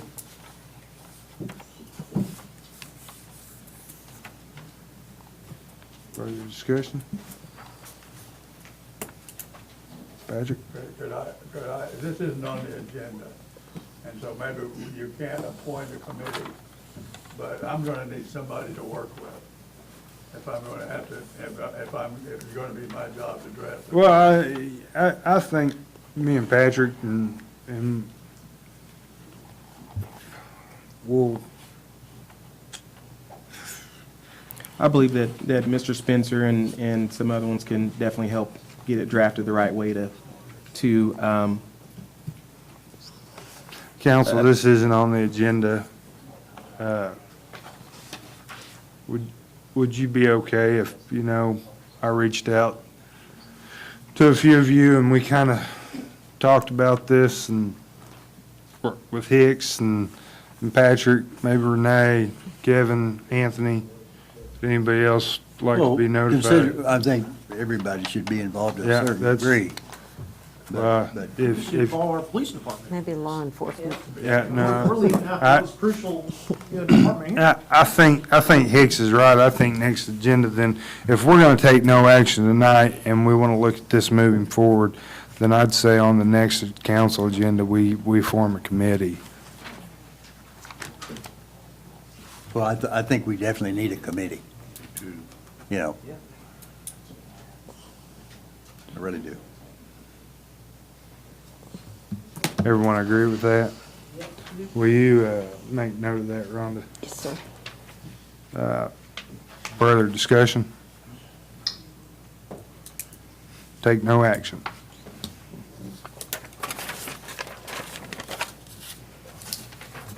Item number 7, consider entering into a contract with Eastern Oklahoma Development District for administration of the Community Development Block Grant 19655 CDBG 22 project for road improvements in the Bollinger Addition, or take other action.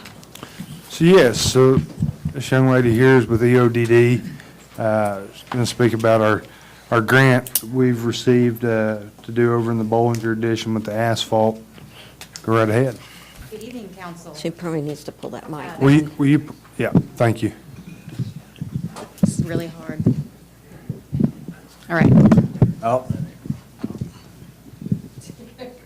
I feel like everybody in this room is taller than me right now.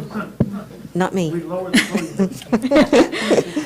evening. Is this better? Yeah. Perfect. All right. My name is Kiana McCutcheon. Like Mayor Self said, I'm with EODD. I'm joined here tonight with my executive director, Scott Harding. Like the mayor mentioned, this is already an awarded grant. A few months ago, I believe Mr. Harding was out here to kind of discuss what the project would entail. This is through the Department of Commerce. It is 4,500 feet of 2-inch asphalt overlay in the Bollinger Addition. So that'll be a total of a $282,360 project. Looks like the city is going to match $141,180, and then CDBG funds from Department of Commerce will cover $140,746. So I believe the item we're on right now is entering into the contract with EODD. This is just a standard contract that outlines our responsibilities in administering this grant for the city. Discussion? Entertain a motion? So made. Second. Have a motion second. Please call roll. Higginbotham. Yes. Wright. Yes. Wagoner. Yes. North. Yes. Wilson. Yes. Butler. Yes. Thomas. Yes. Sampson. Yes. Item number 8, consider approval of a fair housing resolution for the Community Development Block Grant 19655 CDBG 22 project, or take other action. This is, once again, a standard form fair housing resolution, just affirming the city's dedication to practicing non-discriminatory acts. There was a resolution passed, I believe, in 2021 to the same effect. We've just slightly changed the vocabulary to match with current guidelines from the federal government. Discussion? Entertain a motion? I'll make that motion. Second. Have a motion second. Please call roll.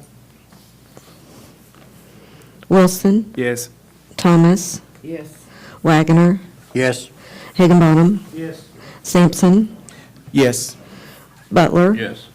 North. Yes. Wright. Yes. Item number 9, consider approval of a residential anti-displacement and relocation assistance plan for the Thank Community you. Development Block Grant 19655 CDBG 22 project, or take other action. Once again, like the previous, this is a standard form.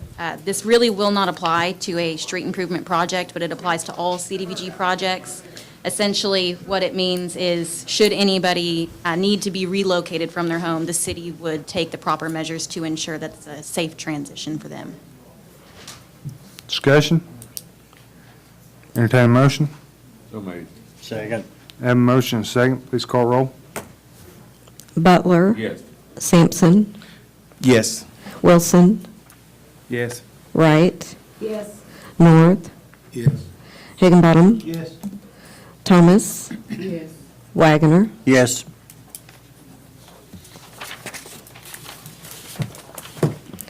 Item number 10, consider approval of CDBG Section 3 Plan Resolution for Community Development Block Grant 19655 CDBG 22, or take other action.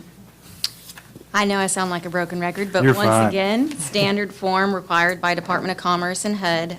This essentially outlines any subcontracting jobs, construction jobs, things like that, will be made available at an equal opportunity to, any business owners or residents who are of low to moderate income. Just ensuring best practice all around. Discussion? Entertain a motion? So made. Second. Have a motion and a second, please call roll. Wagoner, Yes. Thomas, Yes. Wilson, Yes. Wright, Yes. Higginbottom, Yes. Sampson, Yes. North, Yes. Butler. Yes. All right, thank you, council. Thank you very much, we sure appreciate it. You too, thanks, Scott. Item number 11, consider payment of contractor's pay application number 2 in the amount of $33,377.59 from Eagle Eye Construction Incorporated for WAG 24-07 Lincoln Park Pickleball Court per recommendation from Infrastructure Solutions Group, or take other action. Council, this is pay app number 2 for the pickleball courts.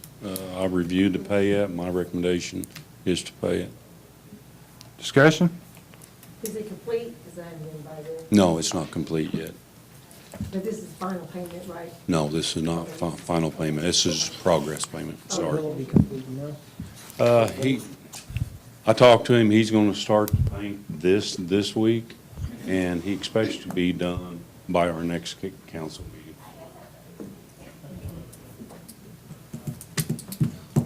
Further discussion? Entertain a motion?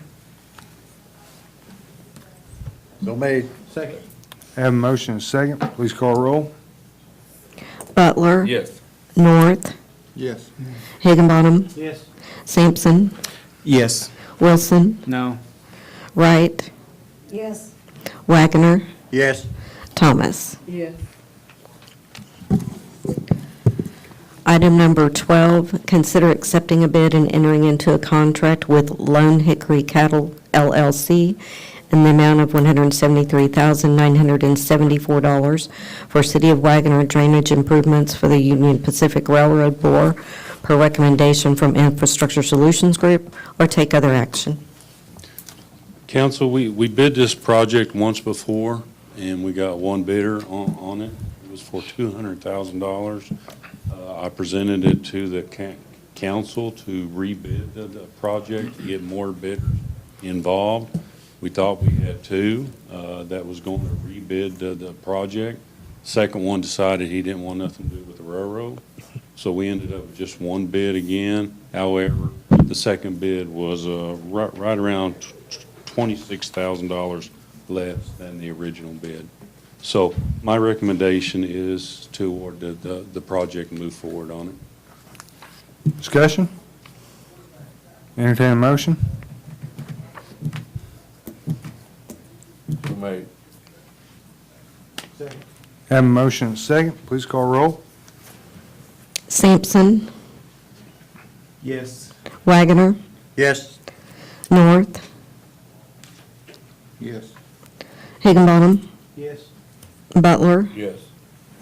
Wilson, Yes. Thomas, Yes.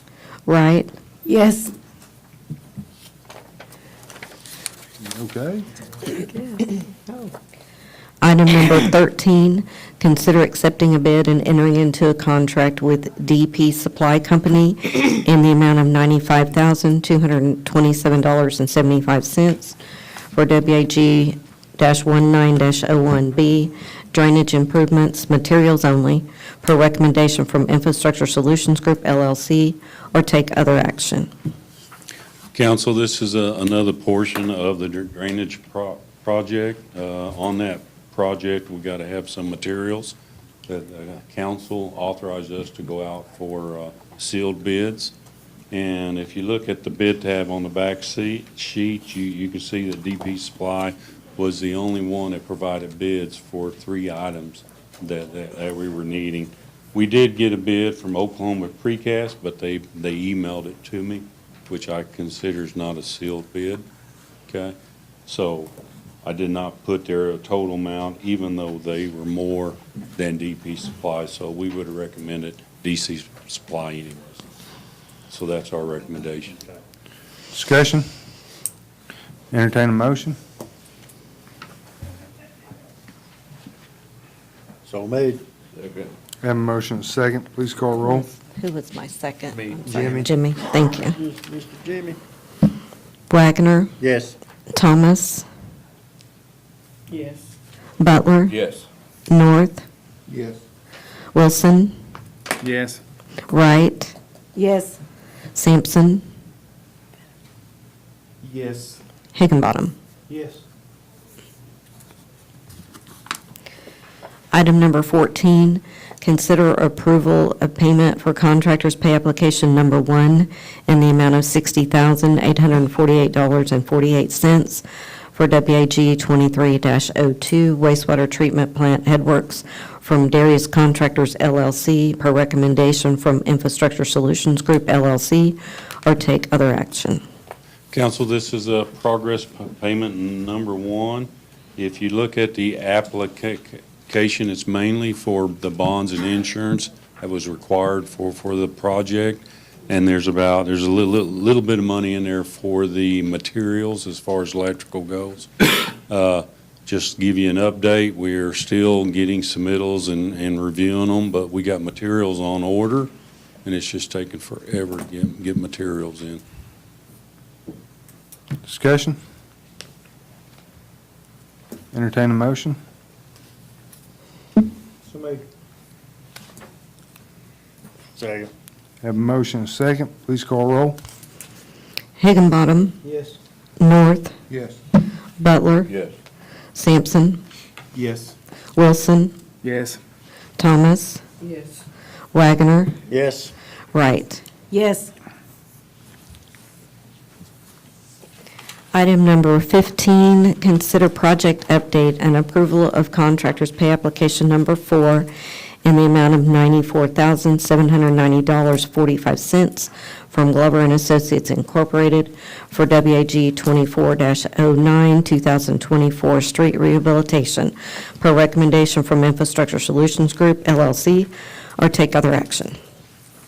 Council, this is pay app number 4, the same pay app that I presented last month and did not recommend payment on it, and it's my same recommendation. They're not addressing some of the major concerns that we got.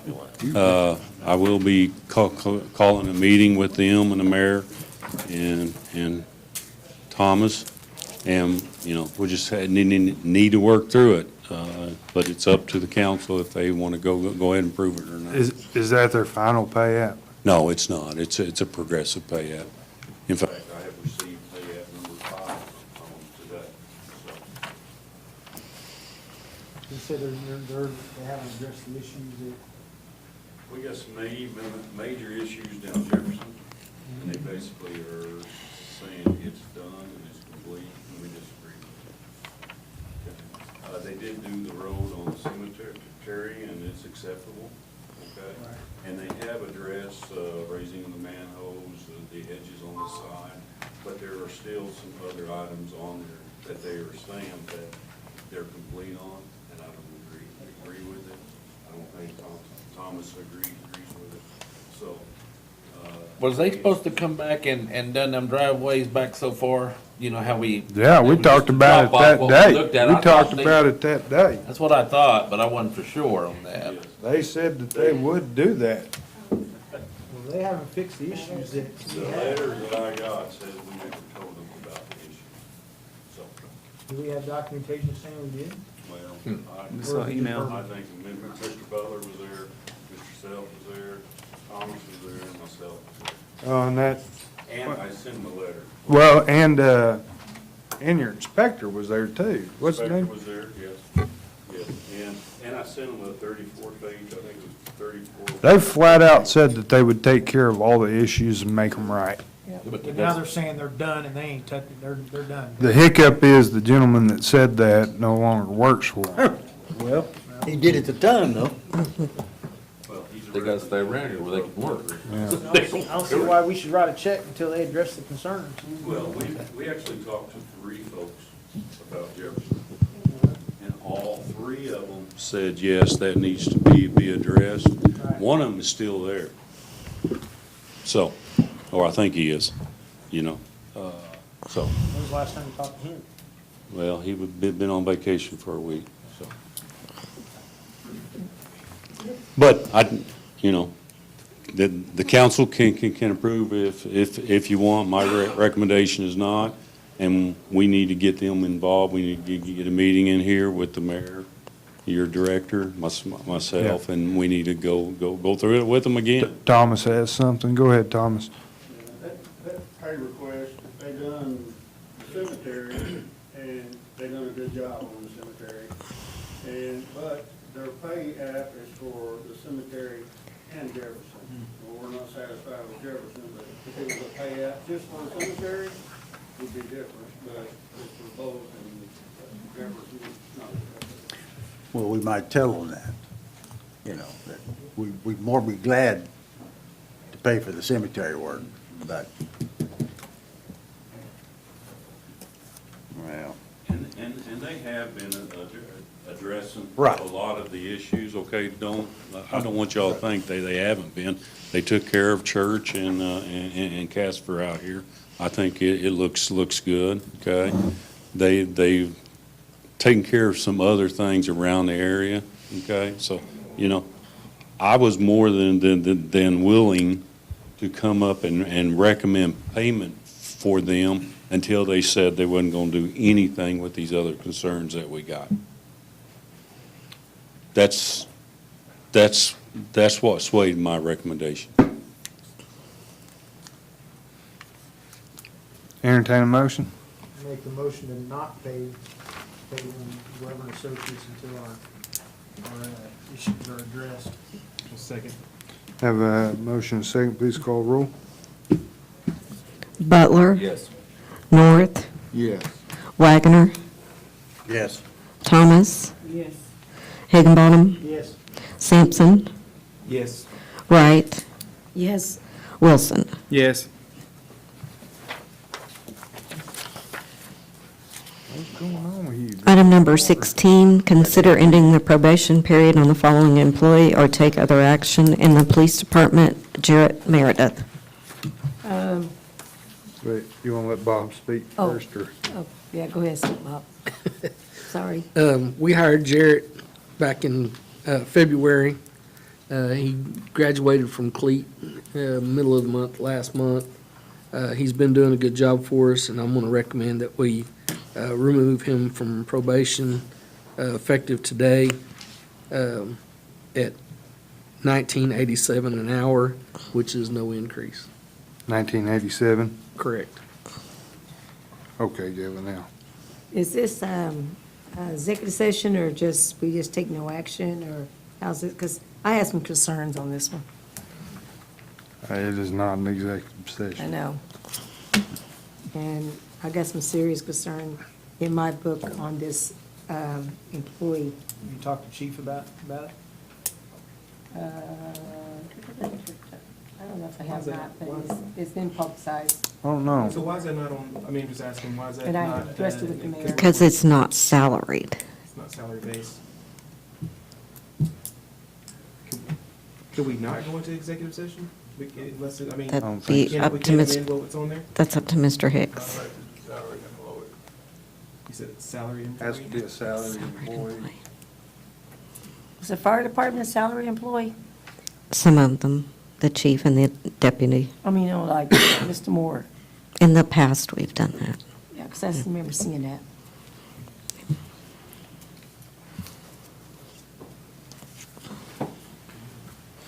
I don't want to air dirty laundry out, but I have addressed it with the mayor, and I had showed him some stuff that's concerning. And my opinion is that if we hire him, it'd be the same as hiring like the school teachers that has dirty laundry on them, and they pass from one school to another school to another school, just like the killing in Devil's Den. Broken Arrow said he was fumbling with kids, so they gave him ultimatum, quit or we fire you, and publicize everything, so he quit. Got a job in Arkansas. Well, this has been a concern to me from Tahlequah, and I even talked to the incident that's happened to the young lady's mother, and I had spoken to the CLEAT certification officer as well about this guy being hot-headed and some other concerns. I'm just voicing my concerns because I don't want something like this to happen or something major happen in the city of Wagoner, and we're going to have to be liable for it. I wish you would have spoke to me. I spoke to the mayor, told him. Should have spoke to you, but you knew about it. So there are things that are public that has to do with his, just being honest, his job integrity or what he does there and he's been hopping around essentially. Well, he hasn't been hopping around, but he portrayed to be somebody and did something to a girl. And nothing was done because of who he is. Just like everything else. Just accusations, correct? Yeah, but who his status is like anything else. If you're up here, nobody's gonna do anything. But if you're poor, you're gonna get arrested. But if you're people up here with money, nothing's gonna happen to you. Is there facts support what he has done? Yeah, there's facts. Well, if there's facts and what you say he's done, then why hasn't? Well, I didn't know he's still in. I'm assuming that you did a background check, chief, right, on all employees? And when you did the background check, it was sufficient on your end? There was. I'm just playing devil's advocate, Galen. There was nothing in his criminal history that was on his record.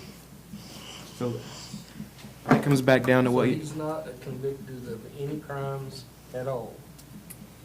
that comes back down to what you were saying earlier. I mean, I've known, and not to bring this up, but I've known some situations in multiple towns, and this was only specific towards teachers, but because you don't have a conviction or you weren't there's a lot of them that are guilty, and I'm probably being polarizing right now, but I know a lot of people probably don't like what's his name, Walters, but he just passed something where if you are a teacher or you've been accused or they found you guilty of molesting a kid or whatever it is, you're going to be on a national database where you can never be hired anywhere else in the country.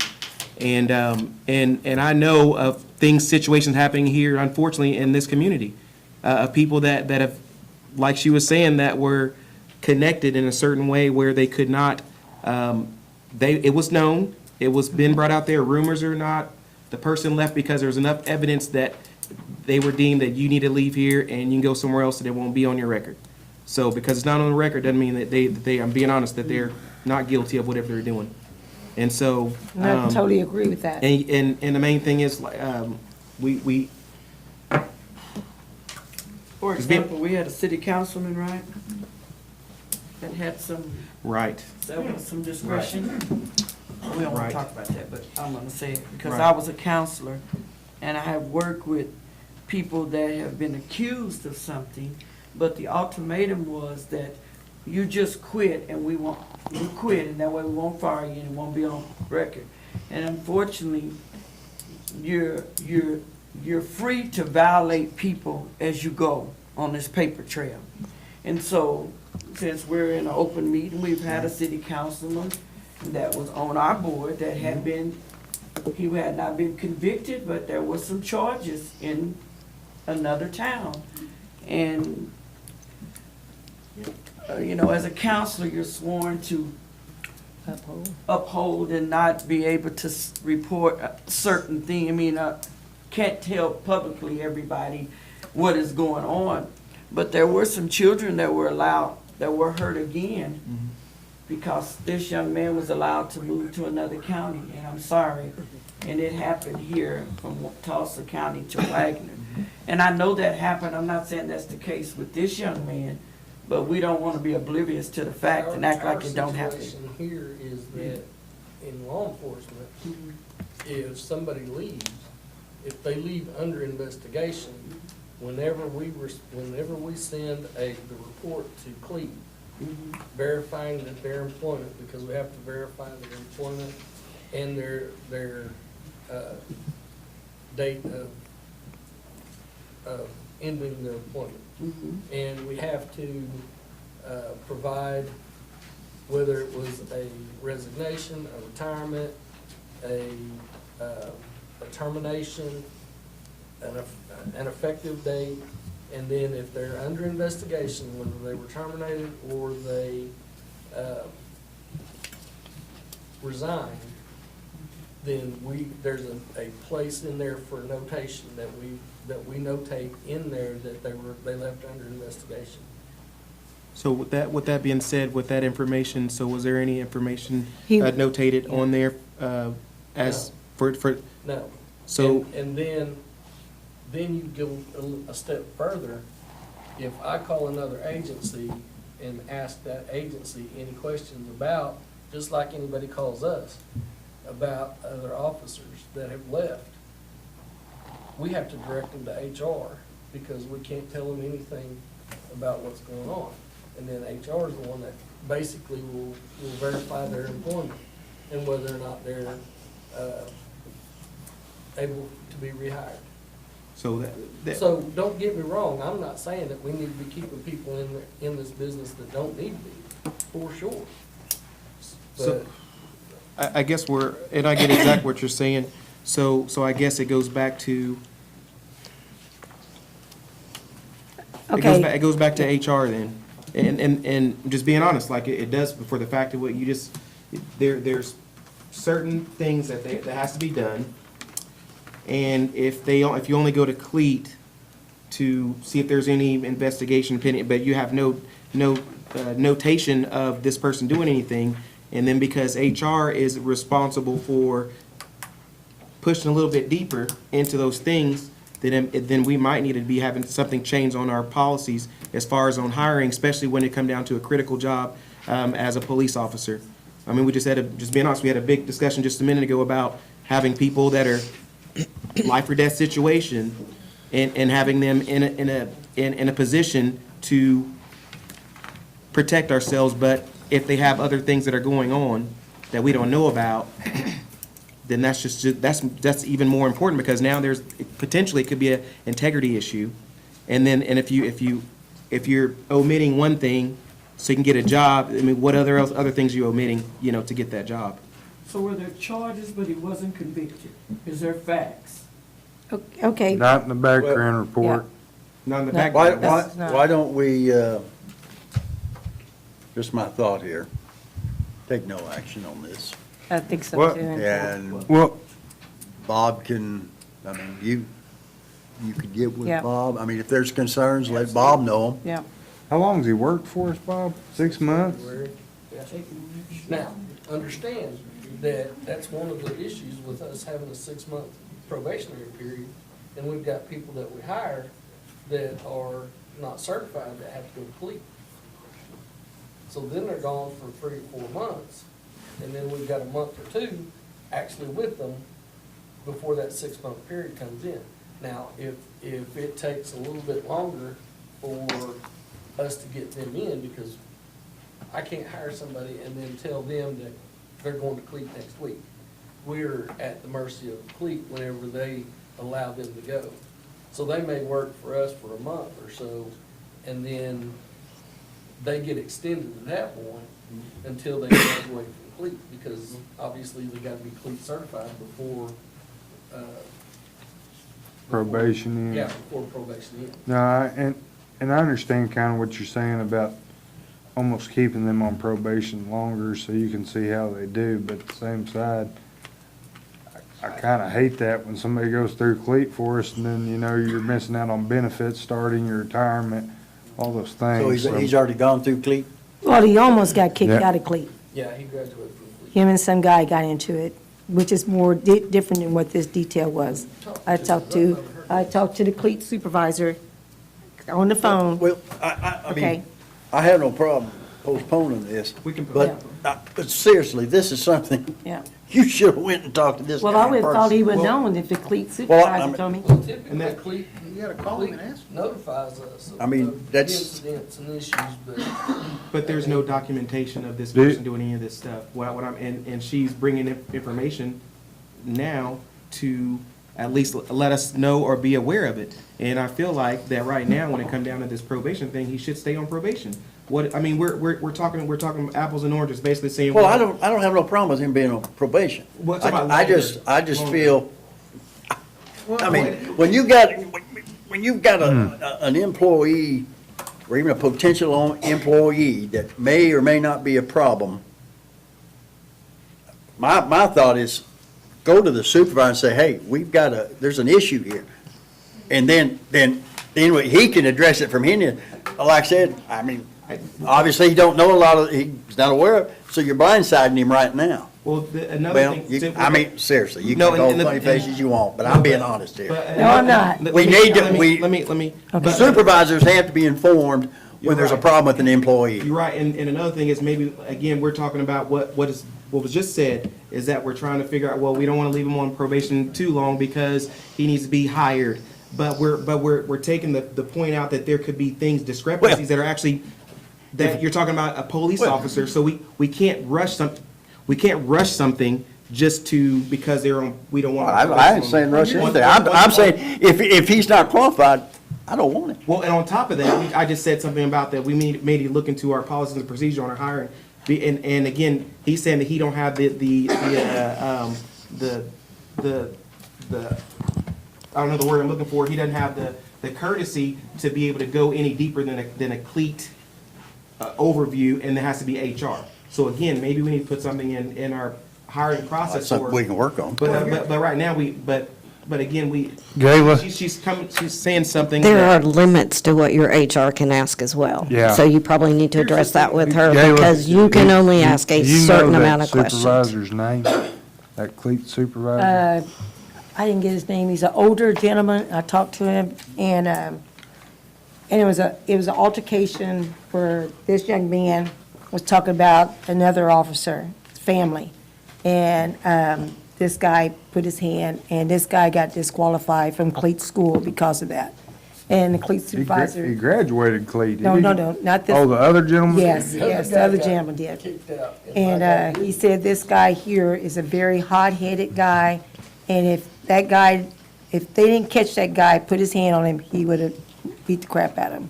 Here's the thing, I've been through cleat, and I know it all, I mean, okay, and if something happens in cleat, they're gonna call that man right over there.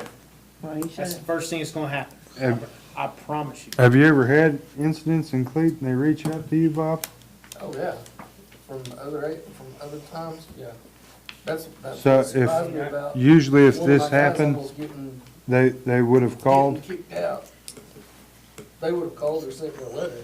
I'm not saying what you're saying is wrong, okay? Right. But I Now, can't in good there's a lot of- conscience keep someone on probation just off accusations. So Especially when this man over here has never been called on anything that you're saying. So you're willing to take someone on Happening, probation, just you're willing to take Just off someone? If accusations. I would have known this information, this conversation may not have happened tonight, or it could have been a completely different conversation. Well, my question is, why were you not informed?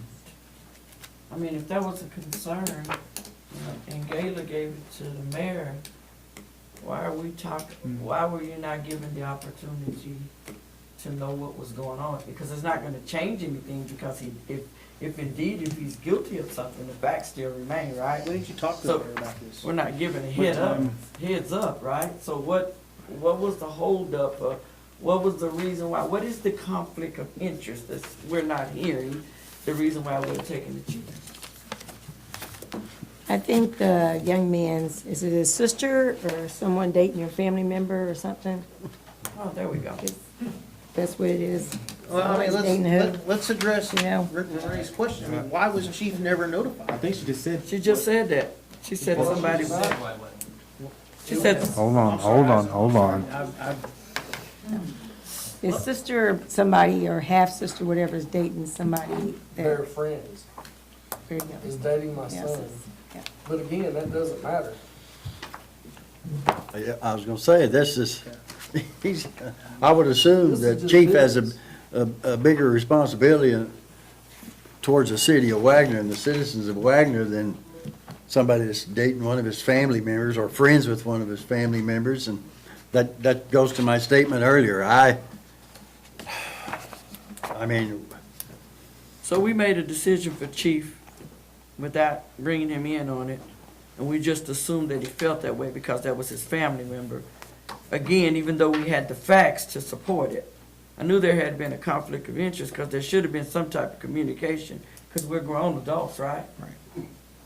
And I it don't didn't know that get, we've had facts. Gayla said we got facts. Guess we, What yeah. Gayla talked to me about Yeah. was The- just plumb rumors. There was no I facts had, the only thing I had presented is to the me. facts from the mother that the incident happened to. She gave me a whole list. She gave me the officer's name that she talked to that wouldn't file a report because of who he is. And Another situation outside. another the police. situation besides this, because he was just acting, praying like he was a police officer, but he wasn't. He was a security guard. And so, the mother is still trying to get the charges and everything pressed and get the information done right, correctly. So I don't know. But, I mean, I y'all can vote how understand you that, want, but think you about know, all the if you bad want to. things people say about us. You know? Think about the bad things people say about police officers we have. Now, you're talking about someone's Well, why don't we just don't take no retirement action and until we stuff. have further information? I get that, but at the same time, if we come back in a month and we find absolutely nothing, will we be able to put him and back pay We him? can retroactive. Yeah, we can retroactive, right? Prevention is better than not taking action. He's accruing time. He just can't use his time Right. until he's off probation. We can't contribute into the retirement fund. We can retroactive his date, and then he would be able to use those time he has accumulated, if that makes any sense. Yeah, go ahead and, I mean, do No, no. whatever you want to. I just know where my stand is on this. Well, it seems to me there needs to be more, further investigation, and we probably Yes. need to, I would prefer that we not take any action and give me an opportunity to Right. look into that, as opposed to doing something that we can't undo. well, was that a recommendation from you? And then Okay. we'll go over the details. I'm for it.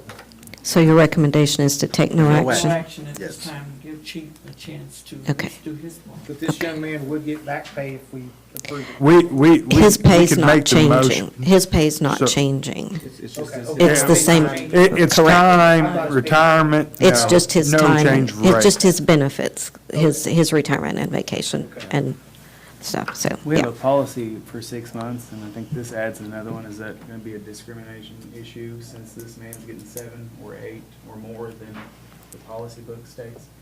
I believe we can No. extend it. We No, can it I can be believe it says in the extended. policy that we can extend Yeah, it can be probation. We've done it extended. before. Yeah. No, Yeah.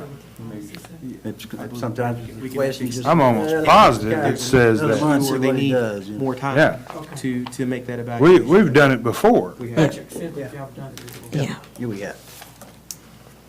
I mean, if he hadn't completed cleat school, we wouldn't be having this Right. conversation. We'd push it off. still I mean, be that's a waiting. requirement to get off probation. And we've had that happen before. We had to extend it. Yeah, because they weren't done with cleat. Right. And that was just another. So is our recommendation to take no action at this Yes, point? ma'am. Okay, thank you.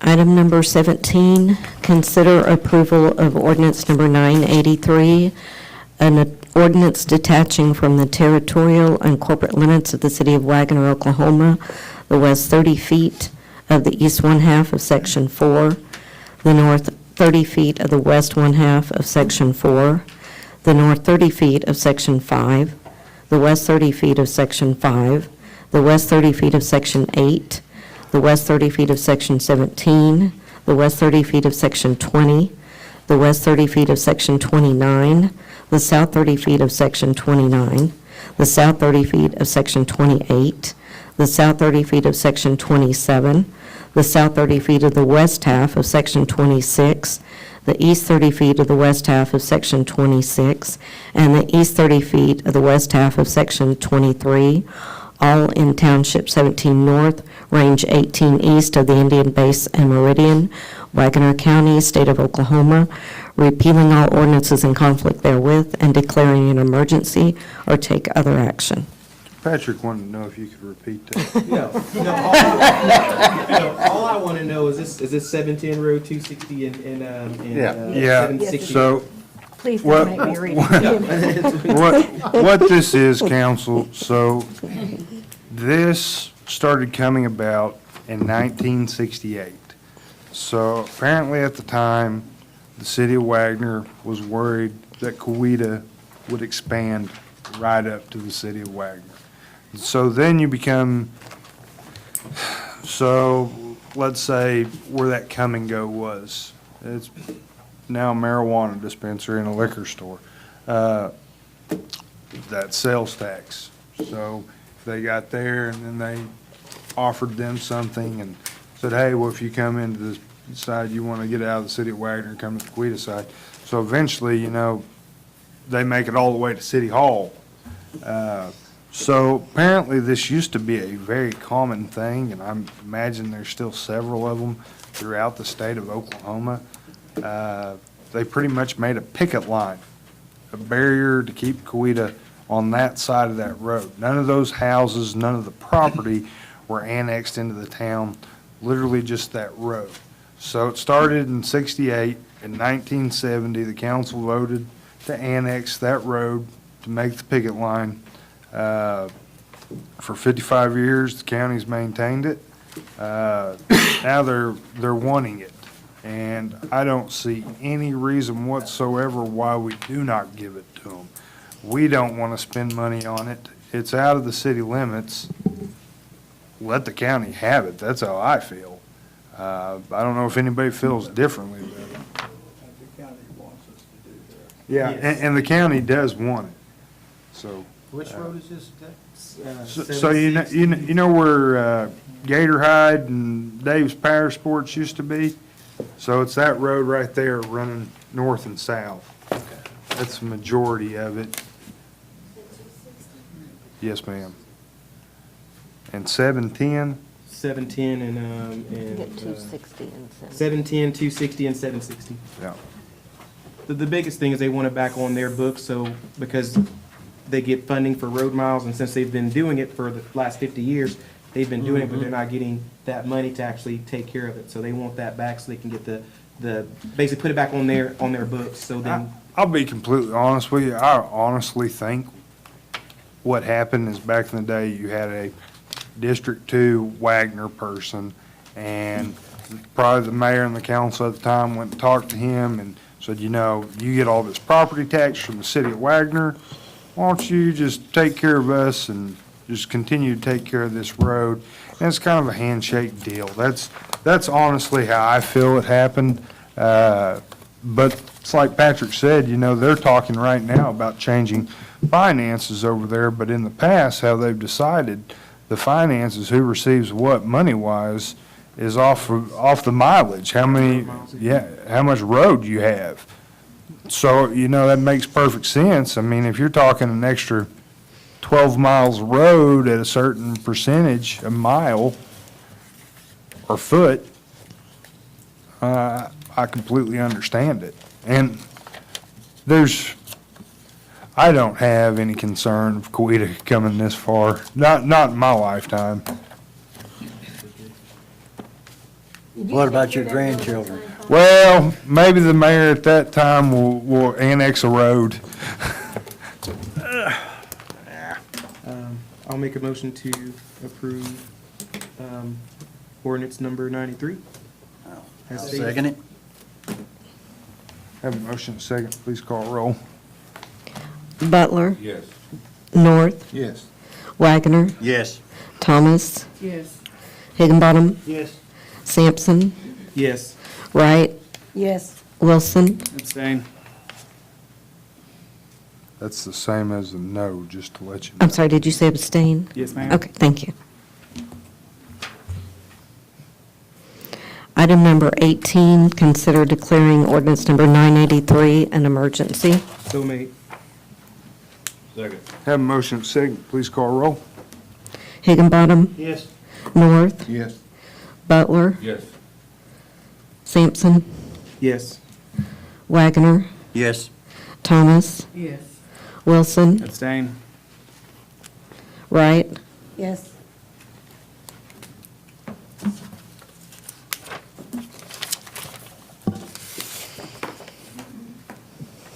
Item number 19, consider entering into a contract with VIP Voice Services for a hosted VoIP or Voice over Internet product solution for phone services for City Hall and the WPWA office in the amount of $770.50 per month, or take other action. Information on this is we currently have our phones with VIP. We have a voice over internet product currently, and they are coming to the end of their life, basically. We've had them for a number of years. We have talked with VIP, and you'll see the next item is the chiefs as well for the same thing. Currently, for the contract that we have on City Hall and Public Works, we are paying $983. It included a couple of conference phones that we weren't using and some other things that we're taking out.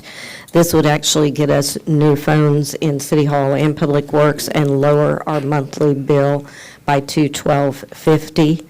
And I'll tell you on Chiefs, before we get to it, he's currently paying $740, and it would lower his bill by $290.50 if we just upgraded the phones and got new ones. Further discussion? Entertain a motion? So made. Second. Have a motion and a second. Please call roll. Wagoner, Yes. Thomas, Yes. Higginbottom, Yes. Sampson, Yes. Wilson, Yes. Wright, Yes. Butler, Yes. North. Yes.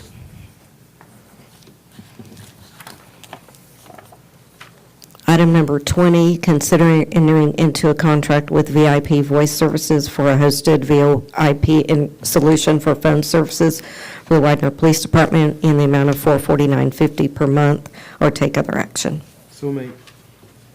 Second. Have a motion and a second. Please call roll. Thomas, Yes. Wagoner, Yes. Higginbottom, Yes. Sampson, Yes. Wilson, Yes. Wright, Yes. Butler, Yes. North. Yes. Thank you. Item number 21, consider establishing a salary range for the city administrator/public works director, or take other action. Council, I've spoken to a few of you about this over, several months period of time. And I know, I feel like you're kind of putting the cart before the horse here, because I do think it depends on the person you hire. But I feel like we need to have some sort of range to set to be able to offer. Just thoughts. What do you think? Question, so what about, I know we've had numerous conversations about our pay scale or the recommended thing that we paid for someone to come in and tell us what these pay Wage rates. study? Yeah, thank you, rate study. So what is that saying? What- Well, I don't think the council that I've spoken to would agree. It's $103,000, and max is 20 years, and that's around $155,000. That's what the rate study should. So they can set 103, 103, and then, and 20 year. It's a 20-year employee. Of course, you're talking someone who has all the necessary right. experience and education and all of that. This last special meeting, we couldn't call it an emergency due to not having 3/4 vote. We needed 7 from what Mr. Hicks said. And so that administrator position still did not count. You didn't have all the right seats. So this is an illegal item. Are you saying that? When the original vote happened, before, we didn't have enough seats because Brenda's seat still counted. Because it was vacant, but it's still. So when it was declared an emergency, it went against the open meeting, or the state, whenever you didn't have 3/4 vote. So it's illegal to do so. in my opinion. Mr. Hicks? Ken? He's correct that the emergency did not properly pass. The only difference that makes is that the ordinance becomes effective 30 days from the day that it was passed, as opposed to immediately. So does everyone understand that? The right amount of positions when it was voted for an ordinance. I'm sorry? We still didn't have the right amount of votes for an ordinance. Well, we had a majority of the council. At that point in time, there were 7 council members and 4 voted in favor of it. In that instance, the vacant positions still count as a quorum. It wasn't, no, it doesn't. But the quorum statute's entirely different. The quorum statute says that you have to have a majority of the entire council, including vacancies. I don't know if they're vacants or whatever. I agree with you. But a quorum would have been 5 people. And there were 7 people at the meeting. We had a quorum. 6. 6 people at the meeting? Yeah. Well, anyway, whatever we had. It's still a quorum. We have to have a quorum to have a meeting. Quorum is 5. I don't think on the ordinance vote, though, you'd still need 7 compared to what he said last time. Well, I kind of, I get what you're saying a little bit. But he's saying the emergency. Are you saying No, that? the emergency did not pass. No problem with, no argument with that at all. The emergency did not pass. But it went into Because effect it's- 30 days later because of that. The ordinance still becomes effective in 30 days instead of immediately.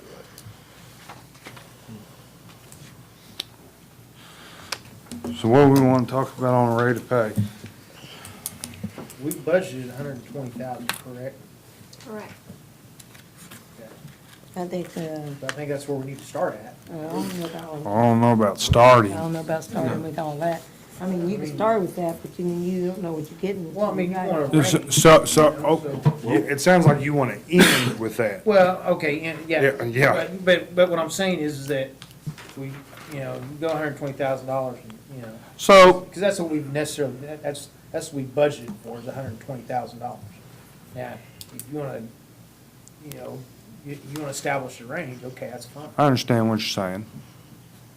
So, but I don't have a vote unless we get a tie, I guess start at 103, and then, and maybe we can put some things in there to tenure, or the things that, what am I trying to say? I know what I'm trying to say, but, put things, experience and all those things to establish a higher rate of pay within. Why 103?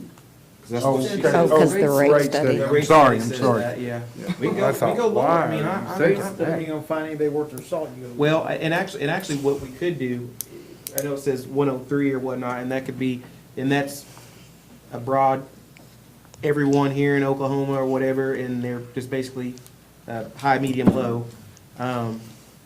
Maybe we can, we could still start lower. I mean, it really depends on what we, if we get a rock star, we can give them more. Start out at 100 and go from there. Yeah, because, guys, we're in recession. We're going to be in recession. And we don't know if we're going to be eating steak or bologna. Well, We don't know.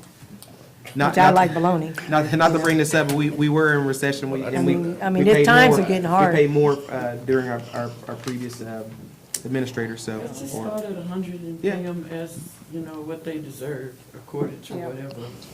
See what their qualifications are. Exactly. And I'm perfectly fine with that, but I feel like we need some sort of range. Yeah. Yeah. Like, you can hire somebody at 120, and then after a month, they give you 100. Question.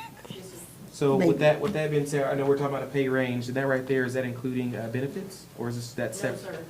So that makes a big difference A on that? salary plus benefits, right? Okay. So that makes a big difference on where we're going with that, because, there's a lot of factors in there that we know that are very.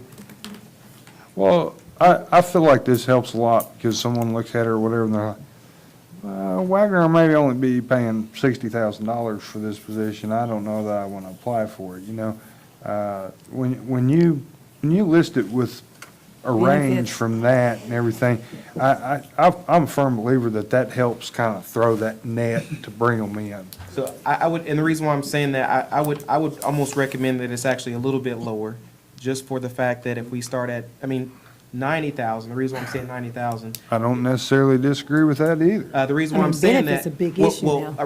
Reason why I'm saying that is that, we're just talking about 90,000, you're talking about flat. That doesn't include their health benefits. On top of that, there's another incentive that may come into effect, and that is them using the vehicle back and forth to and from work. And that right there is a big incentive as well. So if they can, like I said, if they can drive their vehicle home, because we had this conversation before from the last previous administrator, like to and from, that is a big incentive, knowing you can actually take your vehicle, and that could be another $10,000 a year. And so now technically they may be getting paid 90 plus benefits, plus their travel back and forth. They could be at 110 before we even get anywhere. And that's before we even talk about COLA and everything else that you got in there. Yeah. And then even performance-based raises, which we have, that's another thing. I would say we should probably start at a range of 90,000 and gives ourselves a little bit more room to maybe get to that 100,000. So leave it at 120 at the end? Well, that's what we budgeted. Yeah. And that is only the salary. Yeah, that That doesn't is include the only the benefits. salary. That is We're not the speaking benefits. salary only They're right now. separately for each employee, so that's just the salary. And I understand, it's perks, it's added on, but this is, what we're speaking of right now is solely salary.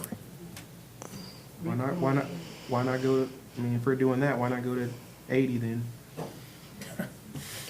I don't know who you get. Well, I'm just saying that's. I'm serious, I don't know. What I'm saying, that's the bottom line of that. You got somebody that's gonna be working the city side plus public works side, and you're But we're not saying that's, $80,000? but Ain't no way. You're not that's gonna not pay where, anything worth their salt. well, what I'm getting at, that don't mean that they're gonna be there. If they're worth every buck, then they're gonna be $100,000. They could be at 110, as far as we know. Like I said, we can get a rock star and it could be $110,000, or max out at 120 with whatever else. But I think we need to start at a range that's reasonable, so we can pull, just being honest, we can pull more from that, because we already know, unfortunately, there's gonna be some people that are apply for this job is not qualified. Oh, yeah. Right. So why not make it to where there's gonna be more, but I'd rather have more people, applying for this job, and then we can weed them out per the things that we feel that they need to have to be qualified. So I'm not saying they're gonna get 80. Again, if they know that the pay range is from 80 to 120,000, the person is still That's too They're- far of a range for me. I'm sorry. they're still gonna go apply for it because they know they can get 120,000. That's not going to sway someone not from going there because it started at 80. You can negotiate those things. Hey, I'm worth more than that because I've done this, and that. I've been at this city, and I've done well there. So really, if we're negotiating with them at that point in time, then that's whenever those things can be worked out as far as going from 90 to 100,000 or 105, for them to start working on top of the other incentives they get. When So I was we still could be right back up there again. When I was on the committee for HR years ago, a few back, they'd come in and you'd tell them what we did, then they would tell you what they'll take. So, but I guess it really doesn't matter where we start, but. No, because you're gonna have the end number on there. Yeah. I've seen them listed before from $1 to 120. Right. I don't recommend to do that, but Go ahead. We make a motion that our salary range start at $90,000. Second. we To list the full what? range, yes, ma'am, to the 120. Yes. Second. Okay. Have a motion and a So second. our motion is to start the range to be At from 90. 90,000 to 120. Yes, ma'am. Is that correct? Right, So making Renee? sure. Yes. Okay. All right, thank you. Butler? Yes. North? Yes. Thomas? Yes. Wagoner? Yes. Wright? Yes. Wilson? No. Higginbottom, Yes. Sampson. Yes.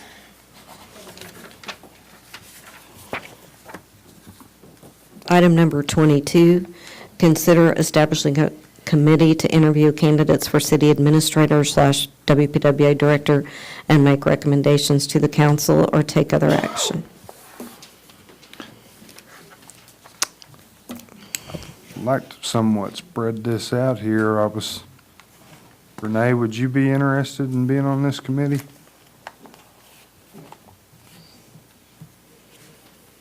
What's the time requirement? Because I'm already Well, spread it. what time do you get off?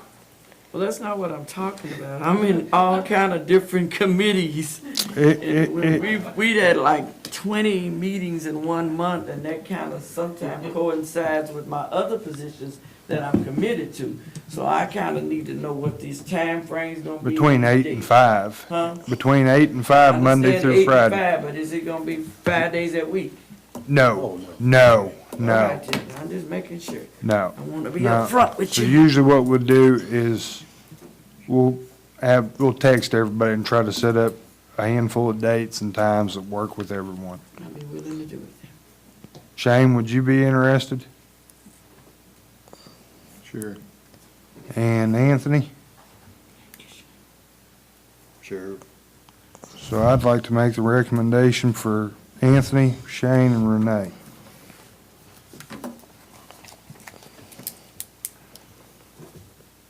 Do they need to vote on that? Yeah. Entertain a motion.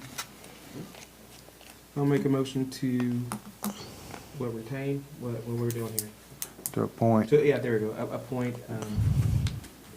council members Wagner, North. Thomas. And Thomas to the WPWA City Administrator Board as stated.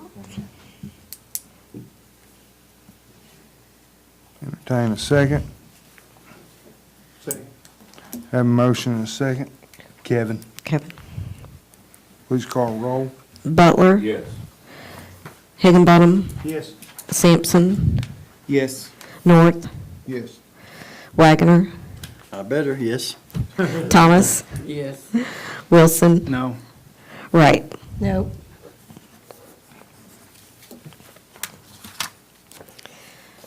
Item number 23, consider establishing the hours the restrooms at Lincoln Park will be open to the public or take other action.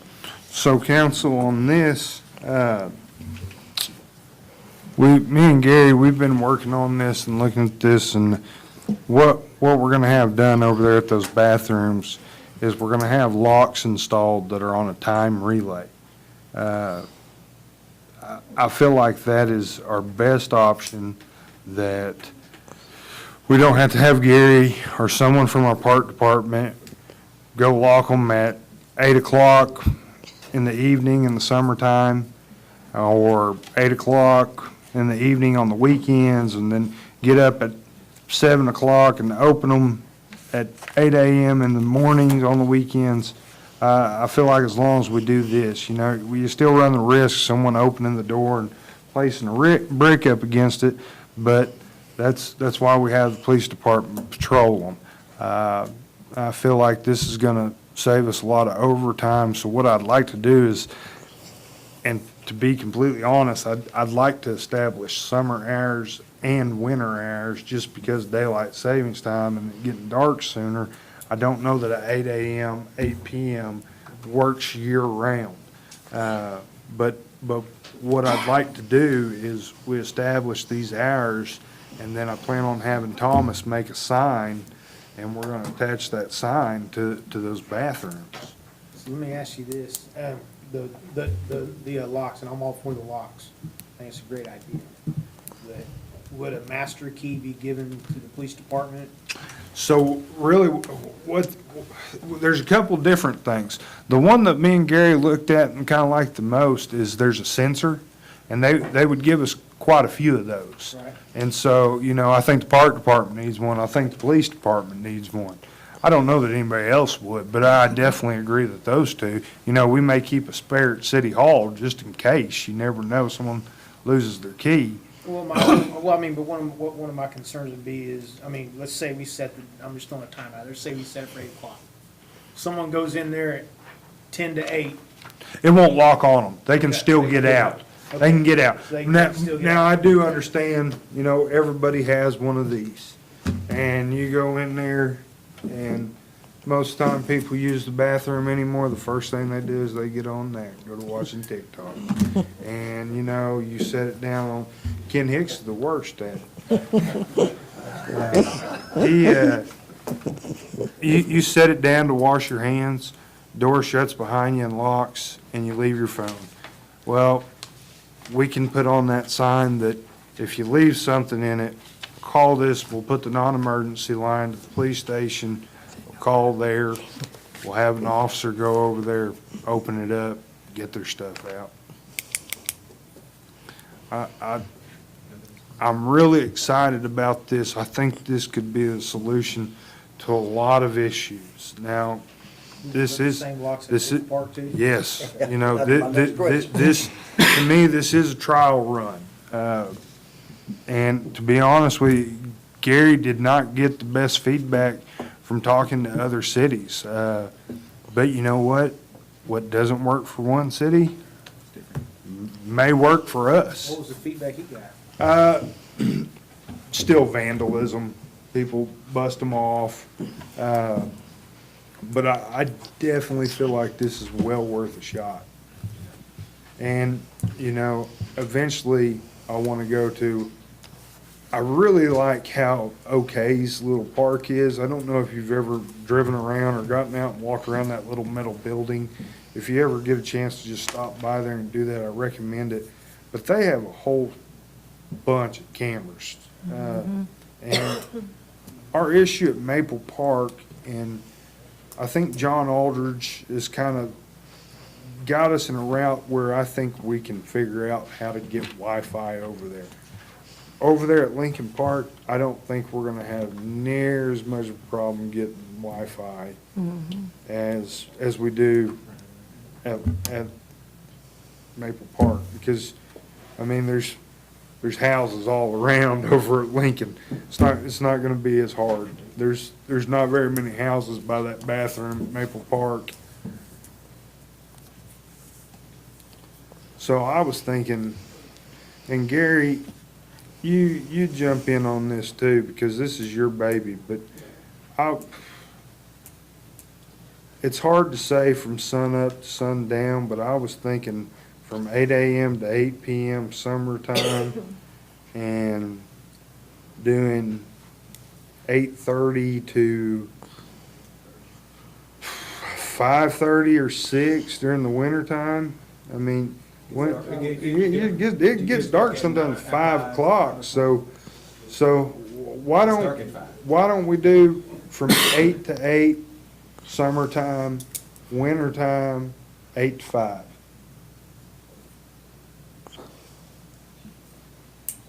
Not that I want it to be open any longer than that.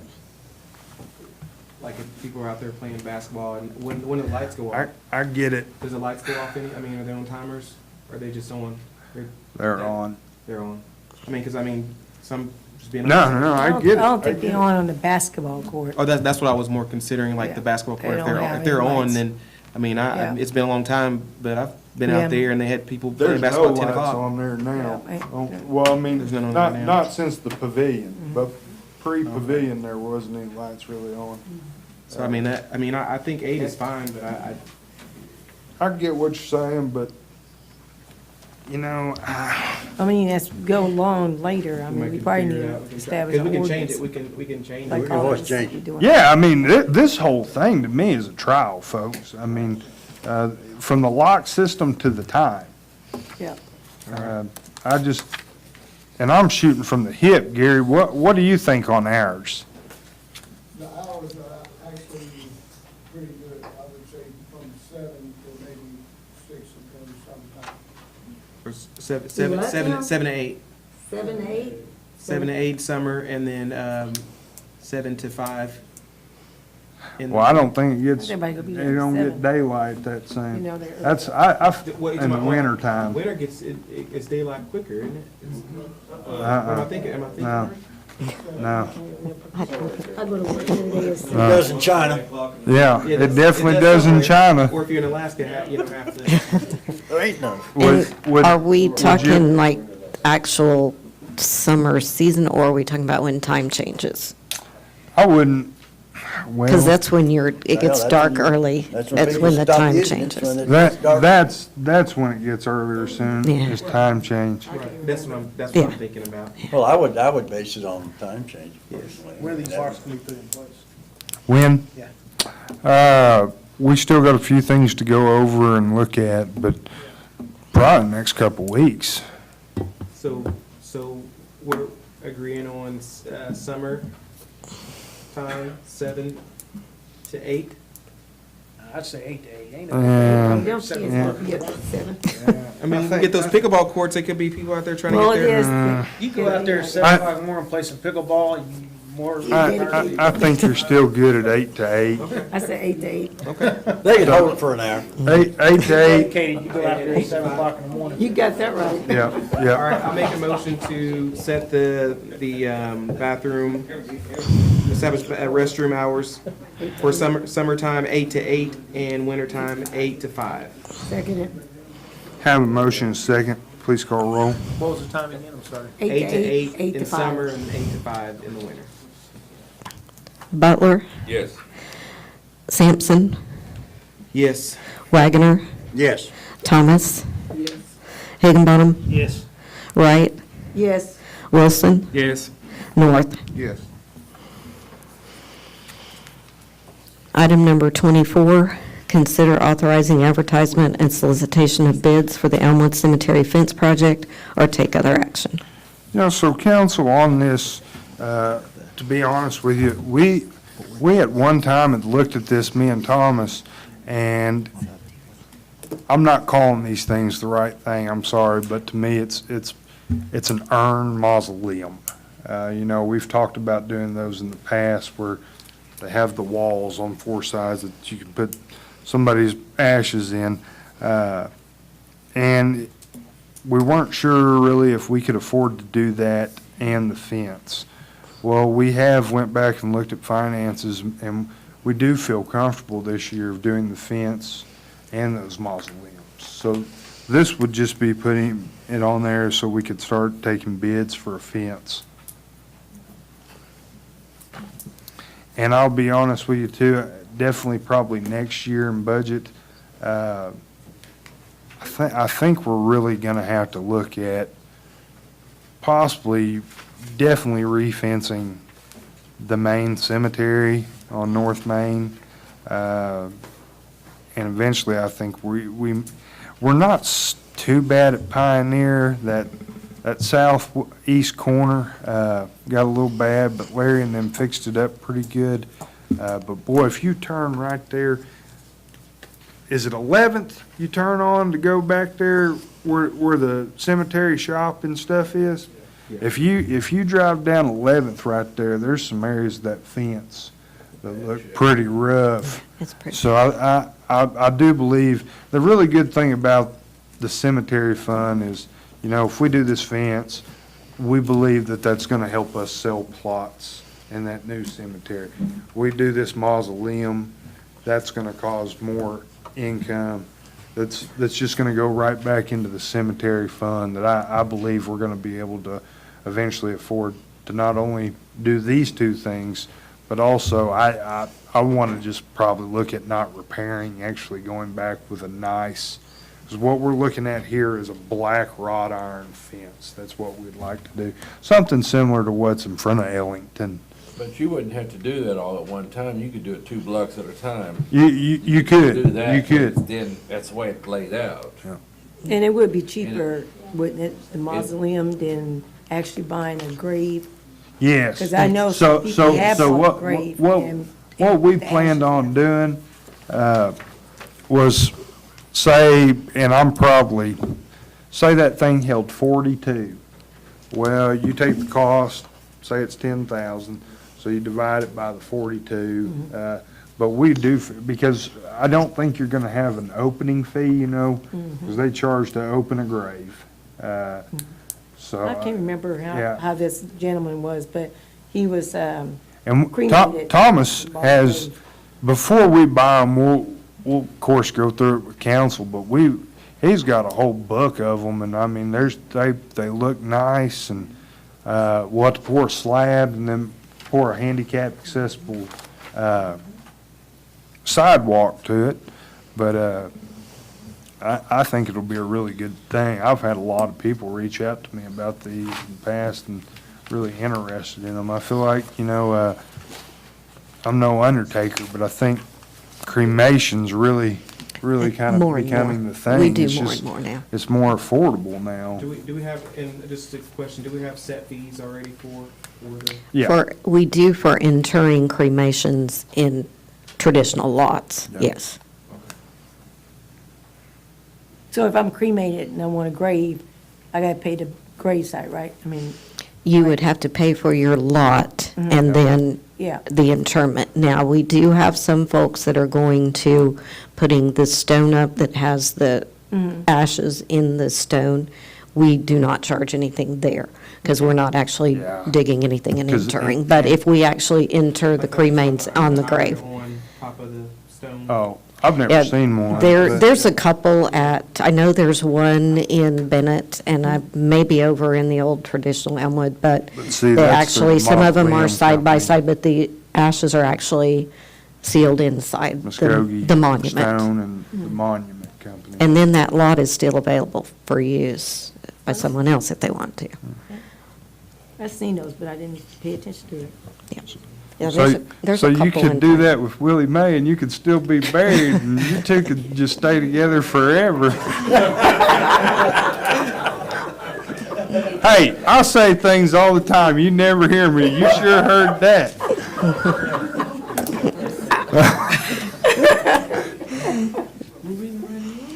Oh, shoot. So, further discussion on that? Entertain a motion. Have a motion second. Please call roll. Wilson, Yes. Wright, Yes. Butler. Yes. North, Yes. Wagoner, Yes. Thomas, Yes. Higginbottom, Yes. Sampson. Yes.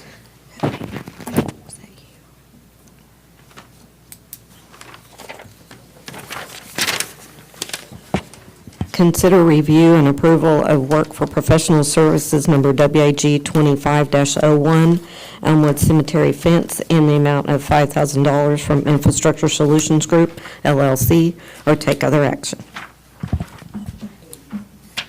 Discussion? What's that?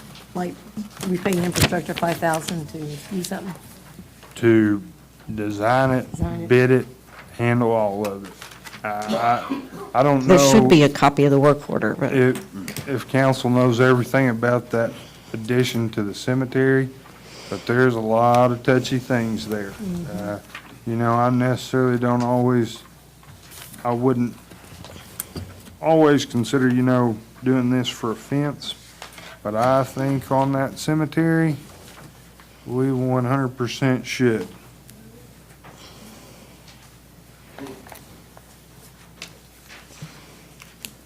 Further discussion? Entertain a motion? I'll make that motion. I'll second. Have a motion and second. Please call roll. Higginbottom, Yes. North, No. Butler, Yes. Sampson, Yes. Wagoner, Yes. Wright, No. Wilson, No. Thomas, Yes. Item number 26, consider approval of ordinance number 985, an ordinance amending the Code of Ordinances of the City of Wagoner, Oklahoma by amending Title 7, Chapter 1, to require funds to be deposited as required by law, defining terms, providing for purchasing and competitive bidding of supplies, materials, equipment, and contractual services, establishing bidding procedure and providing for the content of bid notices, providing for the award of bids, providing for the purchase of supplies, materials, equipment, and contractual services, and competitive bidding, providing for the sale of surplus or obsolete property, repealing all ordinances or portions of ordinances in conflict therewith, and declaring an emergency, or take other action. So, I'll be completely honest with you, I think this is a very dangerous thing.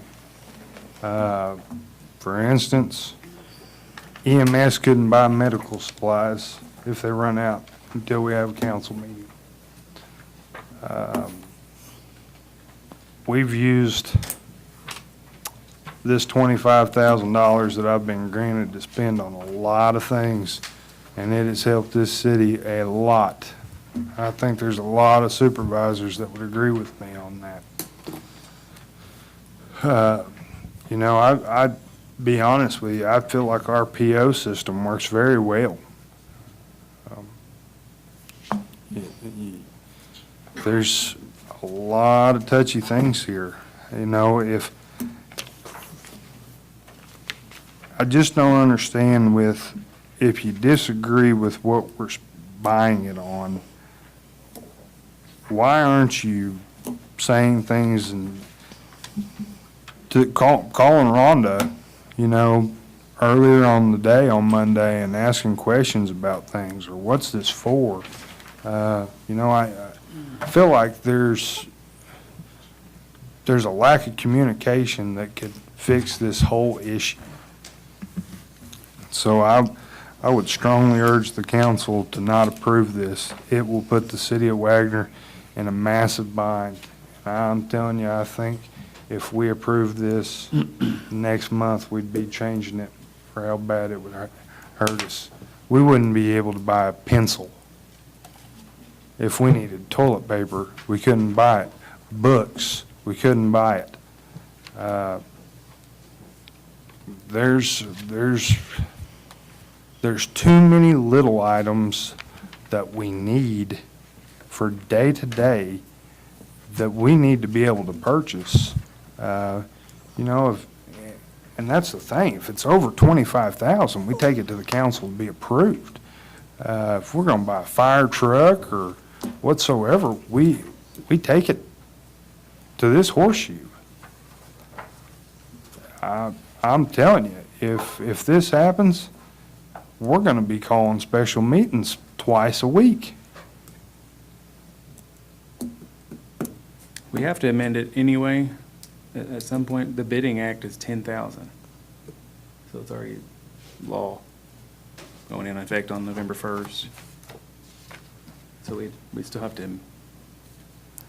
I guess I don't know who you had draw this up. You dropped it on, I understand that, you know, we passed an ordinance that you could drop things on us on Monday, and I'll tell you right now that there was people that did not want this put on this agenda because that ordinance hadn't went into effect. And I said, no, this council voted, we're putting it on this agenda. One way or another, this is going on this agenda. But I have no idea what you're talking about, the bidding law. Change it to 10,000. It's going to 10,000 November 1st, the bidding act. You talking about the competitive bidding act? Yes, sir. It's at 100,000 now. No, there are different limits in the competitive bidding act. One of them is 10,000. But the $25,000 doesn't violate it, and I'm sorry, I can't tell you what the 10,000 for. It may be because it's not basically the short version is improvement to real property. But yeah. Yes, I sent them out. They put everything on. Okay, Dad. I don't know. At no point have I been told that in training, but I don't know. Further discussion? So what I needed, I mean, so this is saying, just want to clarify, so this is saying that each and every item from whatever toilet paper to basically operational cost of day-to-day would have to be, would be on. Pretty much, it's, to me, I read it as almost everything except employee pay, which at the end of the day still is approved by council. It appears that we would have to get quotes on every single thing we buy, according to this. So she's gonna have to go to Dollar General, Dollar Tree, Casey's, and Walmart and Walgreens to get a quote for a pack of pencils. Have we had any issues with the way we're operating now?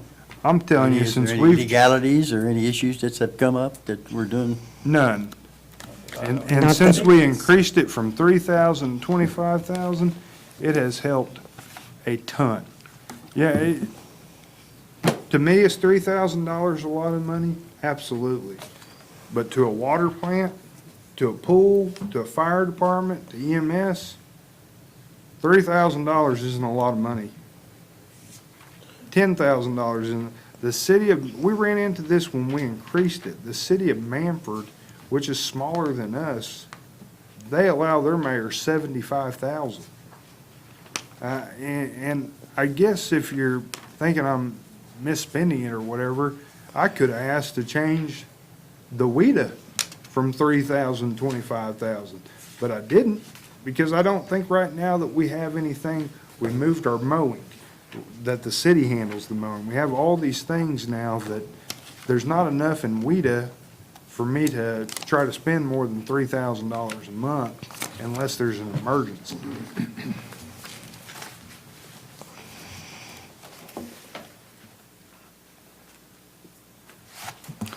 So I would recommend to the council to not approve this. I mean, just as a, for instance, just to give you perspective on this, I have a printer that prints bills. It has 4 printer cartridges in it. They all 4 needed to be replaced a couple months ago. They had gone from about $400 to about $700 or $800 a piece. All 4 of them had to be replaced. I would have to go out and get quotes. I couldn't print bills until we got quotes and it got approved to buy printer cartridges, something that we do on the daily. If we're not printing bills, no money's coming in. Just to put it in perspective for you. I'll make this motion not to approve ordinance 985. Second. Have a motion, a second. Further discussion? Please call the roll. Butler, Yes. North, Yes. Higginbottom, Yes. Wilson, No. Thomas, Yes. Wagoner, Yes. Sampson,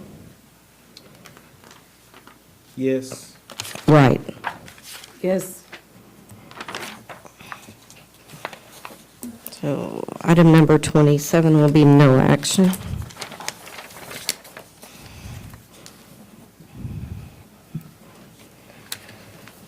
Item number 28, consider approval of a resolution forming the Parks and Rec Committee to include at least 2 volunteer council and up to any 3 public volunteers, and directing all proceeds from all real estate and the sale of surplus items, both pending closing and future sales, to fund the purchase of a splash pad and funding sidewalks for Lincoln Park, up to an amount and until funding is reached at no less than $200,000, being the purchase price of the splash pad and funding sidewalks in an amount at market value. All present and future plans for any parks and/or recreation projects by the city or any public trust whose beneficiary is the city will be provided to the committee for review and recommendations to the council and/or created by the Parks and Rec Committee. City staff, supervisors, officials, directors, and employees will only be a part of committee meetings when needed by the committee and will promptly provide the committee the information and/or work needed to successfully fund, further, and promote the welfare of all public places in the city of Wagoner or take other action. Who wrote this, Nate? I did. The individuals here I are find- busy writing grants and doing their daily job. It's a lot. I find several issues with this. Oh, yeah. So, for one, how would it be fair to our electric department that we're gonna sell a used electric truck and put that money towards a brand-new electric truck? It's, plus, and I'll be completely honest with you, this is another thing that was not wanting to be put on this agenda, because we have several issues. We don't even know if this is legal, but this council passed an ordinance that said if 2 or more councils put something on, then we're going to put it on the agenda. And so I told them, we're going to put this on the agenda, but I don't even feel like this is legal for us to do. I don't know how, for one, the way I read it is you're going to start a park committee, but you don't want any city staff to come to this open meeting unless they're asked by the committee to come. Well, to me, that's breaking the open record law. You can't have an open meeting and say, no, you can't come, but they can come. There's just so many issues. I understand, and I've got thrown under the bus and cussed and called everything but a good mayor that since I ended that park committee, but I'm going to tell you something right now. I think Lincoln Park has quadrupled since we ended that park committee. I get it, and I don't know, maybe one day Tanya can run for your seat. I don't know, but this is just absolutely crazy. I mean, I don't know how you want to say.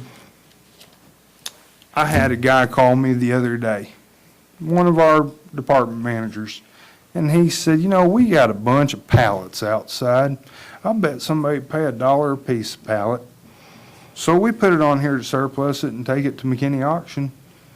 And, you know, I bet he's probably thinking, I might be able to buy something for my department with those funds or whatever, but we build a budget. You know, how can you put the sale to anything strictly to this? I mean, this is just crazy.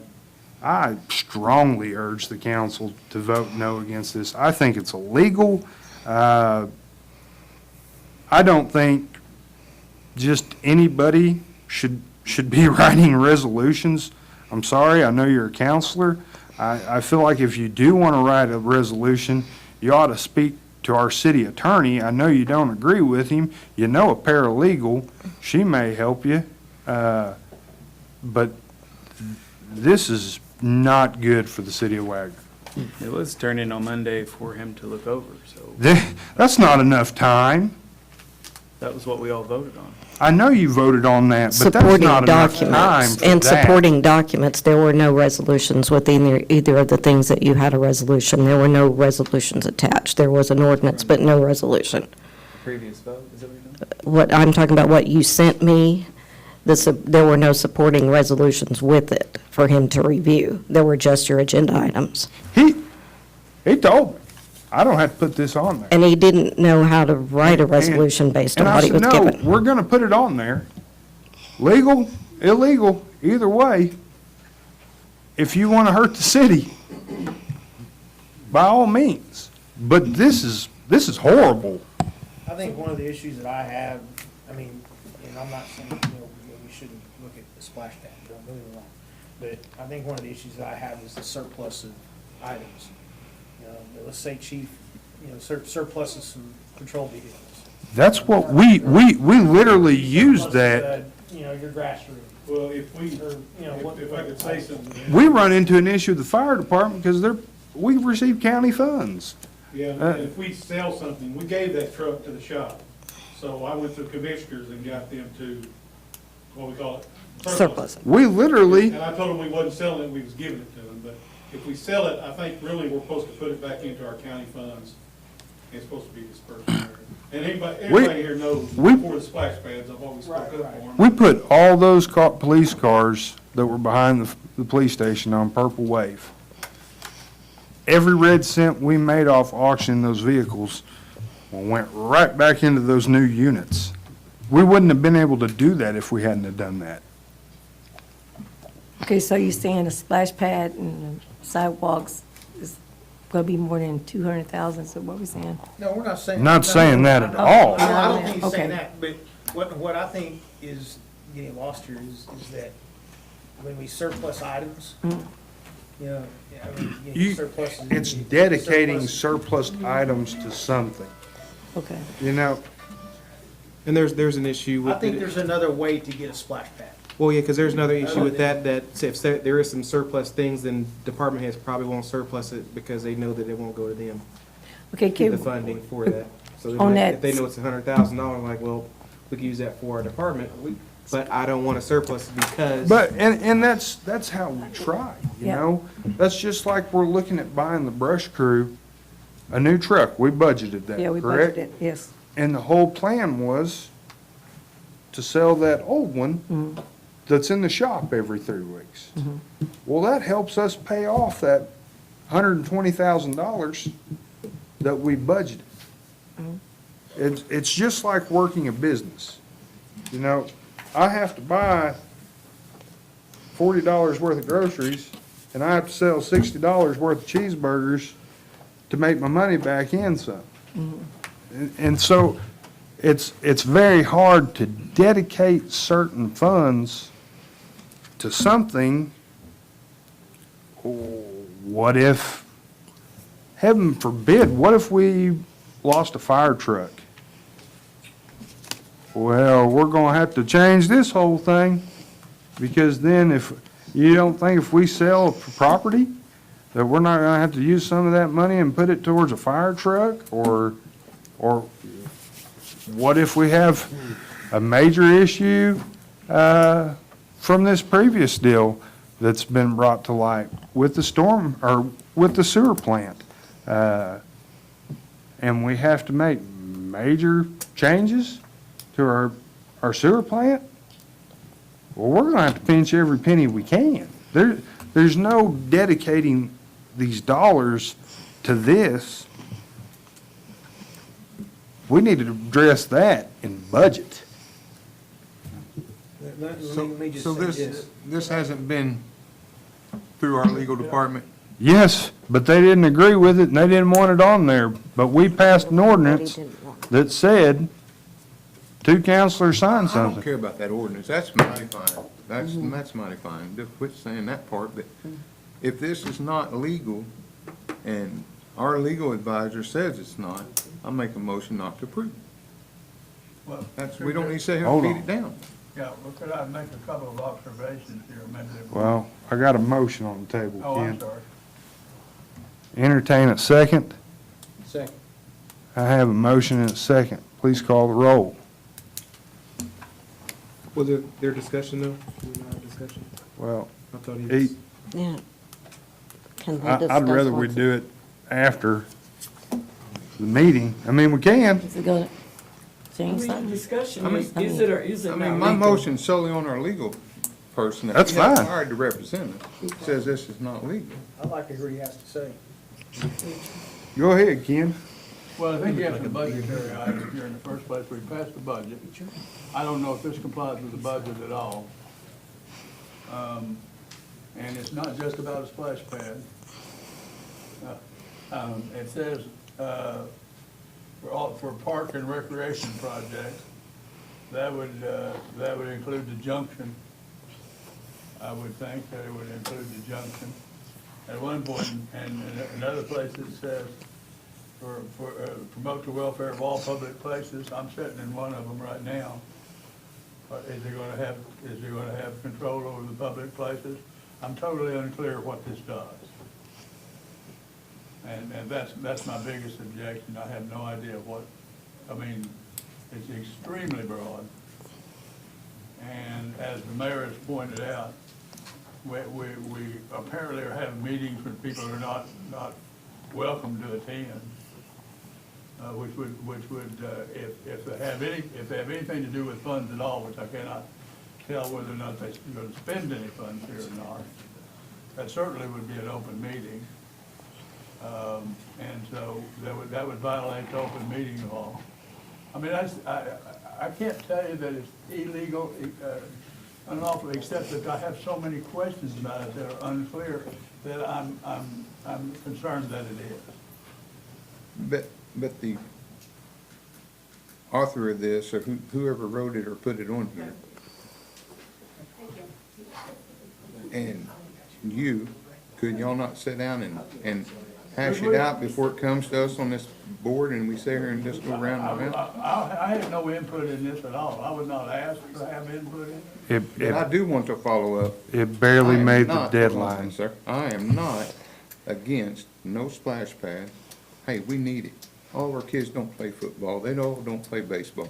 We need a skate park. I don't think anybody disagrees with you on that. And to me, this We is not gotta about do a it. splash pad. But- I mean, it is, but it isn't. But I just want that to be known. I am not against that by saying, I want to vote against this, since you're saying it's not right. I am for the kids and splash pad and all the things. We need it bad in this town. Bad. Bad. Completely agree. Well, okay, since we're coming down to this, remember me and you talked about that grant at Cherokee Nation a while back, I was gonna apply for. Well, while I was at the Mayo Clinic, Cherokee Nation awarded me $150,000 to Lincoln for the splash pad. And I got $11,500 from GRDA. So we got $150,000, so add the rest from WEDA and put our splash pad at Lincoln. That sounds awesome. Problem solved, right there. Like we could have been done with this like I want to get the glory here. Feel good about this moment. That was hard. Gayla, I don't have a mic. Gayla, I don't have a mic, but there you go. Okay. So Shane said he's still going with his motion to deny. Any more discussion? Kevin, Second. have a motion and a second. Please call roll. Higginbottom, Yes. North, Yes. Butler, Yes. Sampson, Yes. Yes. Wagoner, Yes. Thomas, Yes. Wilson, Ms. Dane? Wright, Yes. We'll call up the Gayla Wright splash pad. Hey, I had to make sure today that it was 100%. It was 100%. It's 100%. We don't have to pay good. nothing. That's really good. Yeah, I want to make sure. Yeah. Thank you. Thank you. I feel good about this. That's really, We wasted 10 minutes or 15 minutes of our lives. I was waiting to say something. Item number 29, consider approval of a resolution to amend the format of the council meetings to be compliant with the Open Meetings Act and Robert's Rules of Order, or take other action. so on this, Nate, where did you get that? From the OML handbook? I don't, Why are we trying to change something that's not broken? Is what I'm wondering. so we have a lot of concern with that too. A big one with Hicks is, how does the council approve an agenda when we've posted the agenda 48 hours in advance? So what? Confused on what you're talking about. So we post our city council meeting agenda 24. 24 hours in advance. You've got it in there that the council would approve the agenda in the council meeting. It really looks like to us that it came from something from the school board. Because believe the school board can do that, but that's a whole different animal. There's certain parts that we're not doing on there, though. Like what? Like new business. We have to have a new business section on the, According to the old, Could I address new business? Well, he said that that's not on there. No, it is on there. It 100% On is. his list, new business is on. It's on there. no, on the agenda we have. No, we do not currently have new He business. said needs there to is be it on now. He said it's not on our agenda. Right. Correct. There's no requirement that we put new business on the agenda. It is not required by law that we put new business on the agenda. The way new business is stated in this proposed model is not the correct definition of new business. New business is business by law in Oklahoma, is new business that was not known of when the agenda was posted. It is true that we do not put new business on an agenda, and we are not the only town or city to do that. I do not like new business on an agenda because I'm telling you, it's a crutch that it's too easy for us It's a way not to be Under transparent. new business. You don't post it on the agenda, you take it under new business, you haven't told anybody that you're going to discuss it, but you put it on new business. My attitude toward that is leave it off, and if it comes up and you need to do it, have a special meeting and post that agenda. Absolutely. And put it on the door. 100%. I mean, I think new business is the most intransparent, untransparent, whatever, thing there is. So now, if you want new business, we'll put it on there. I promise you it'll be abused.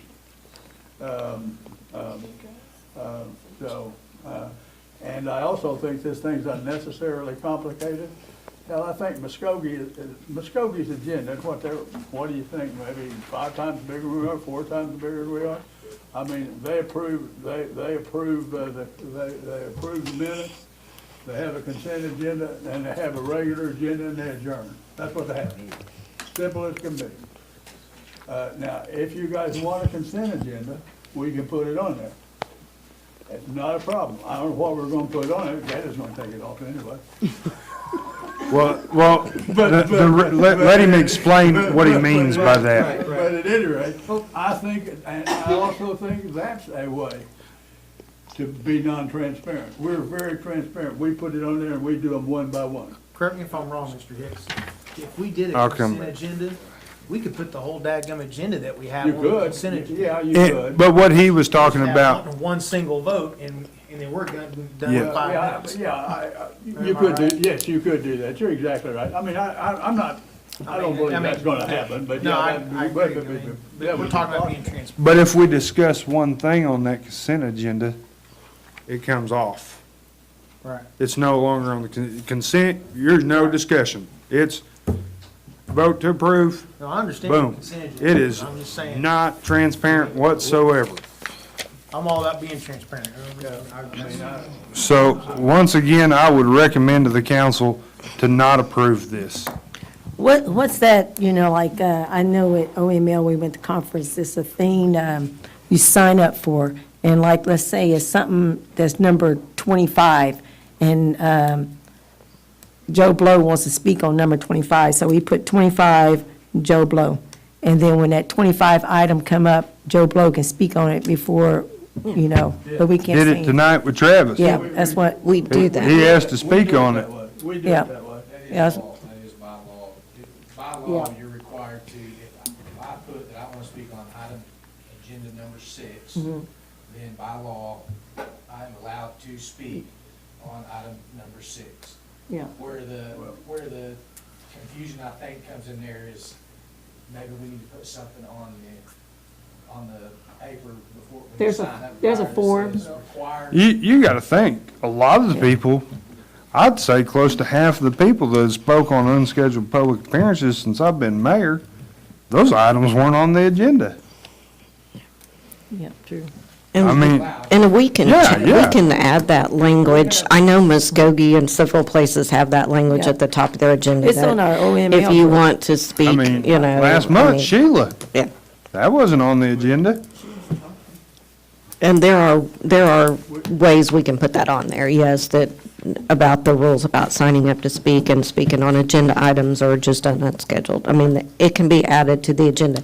We're not objecting to changing necessarily the format of the agenda, or I don't care. I mean, if we're doing it, if it needs to be better, let's make it better, but some of this is not not the doable. way. I mean, I don't know. I don't think you can appreciate how much time it's going to take to try to work with that, with this agenda. I mean, that's my opinion. Yeah.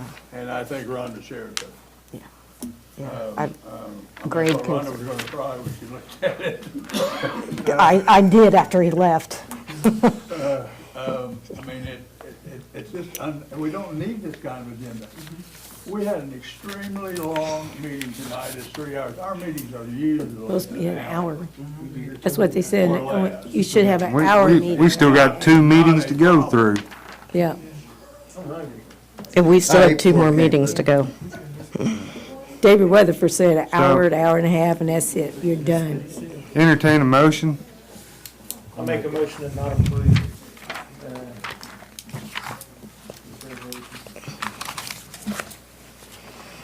Second. Have a motion and a second. Please call roll. Butler. Yes. North. Yes. Wilson. Abstain. Wright. Yes. Wagoner. Yes. Sampson. Yes. Higginbottom. Yes. Thomas. Yes. Item number 30 is unscheduled public appearances. Yes. There's one more. I'm sorry, ma'am. I'm gonna try not to butcher your last name. Shanna Bazile? Brazil, like the country. Okay. Microphone's yours, ma'am.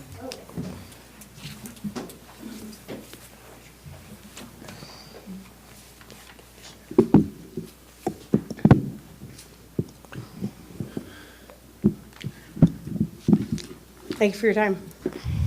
I come in the name of Jesus Christ, my Lord and Savior. He is the legal line and the bloodline from the branch of Jesse from Isaiah 11:1. My name is Shana Brazil. I also come from a branch of my grandfather, Al Jesse. And I'm also an heir to the first fruit kind from the kingdom of heaven, in Matthew 6:10. I need to provide public notice to you, City Council, today of Wagoner County. This is in accordance with the USCS Rules of Civil Procedures as well as Rule 17 and Rule 20 of the United States Supreme Court.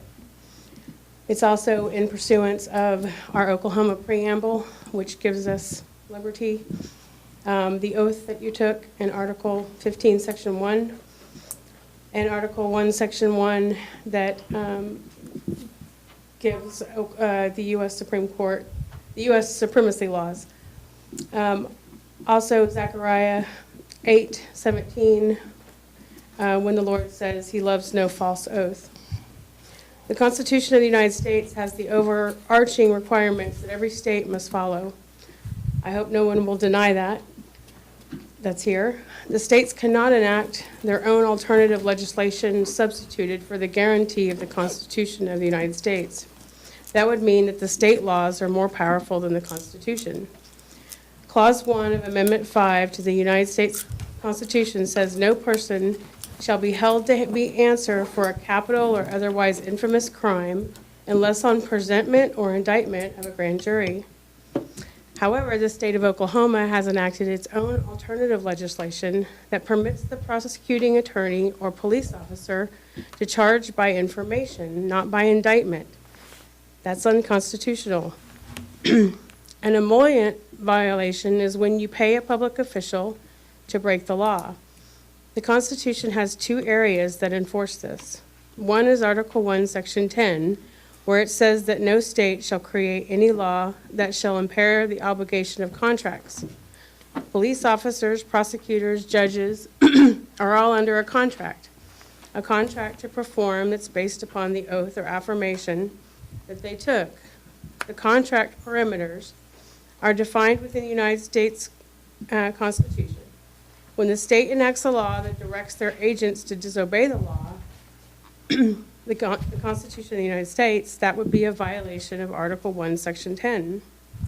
The 14th Amendment is the other place that you find reinforcement of this issue, and that is where it says that no state shall create or enforce any law that shall abridge the privileges or immunities of the United States Constitution. The privileges and immunities of United States citizens are, at a minimum, those enumerated within the Bill of Rights, the first 10 amendments, and they can't be impaired. And thus, the state of Oklahoma has enacted a law that's inferior in its inferior constitution that is permitting public officials and law enforcement whom you pay to violate the Constitution of the United States. As a result, there is an inordinate amount of people currently imprisoned in the state of Oklahoma illegally and unconstitutionally. Tanoa Downing is litigating this issue at the United States Supreme Court. I'm here to notify you that if you continue to pay public officials to break the law, there can be criminal sanctions that would come from that. We don't want to go down that path. That's not our goal here today. But officials must be made aware that paying people to disobey the law is an emolument violation. It is illegal and it's unconstitutional. Thank you. I'm asking you honorable individuals to just please look at Clause 1 of Amendment 5, confirm what I'm saying to be true, and then direct your public officials to act in lawful constitutional manners consistent with the obligations that are codified in the Constitution of the United States of America. I have a notice that I would like to put on the record. Thank you so much, and God bless. God bless, thank you. And I have exactly 12 copies.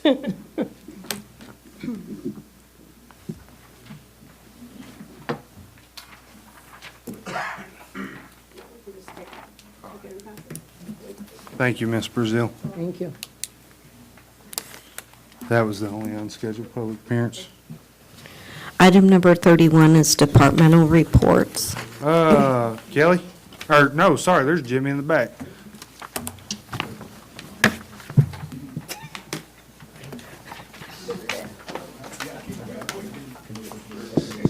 Raise this up just a little bit.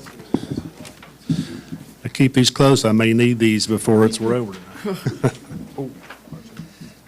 Well, good evening, counselors, and you should have the hospital report in your packet. It looks like this. And then there's another document there that I'm going to refer to here in just a second. The first thing I wanted to do is to thank you for the counselors that were able to come together with an urgent ask in mid-July. Counselors Wilson and Butler and Higginbottom, Sampson and Wright came together and voted unanimously in favor of helping the hospital in mid-July. So we want to thank you for that on behalf of all of our 200 employees and our board. Once the funds were transferred to the hospital account, we were able to pay that back to the city within 2 business days.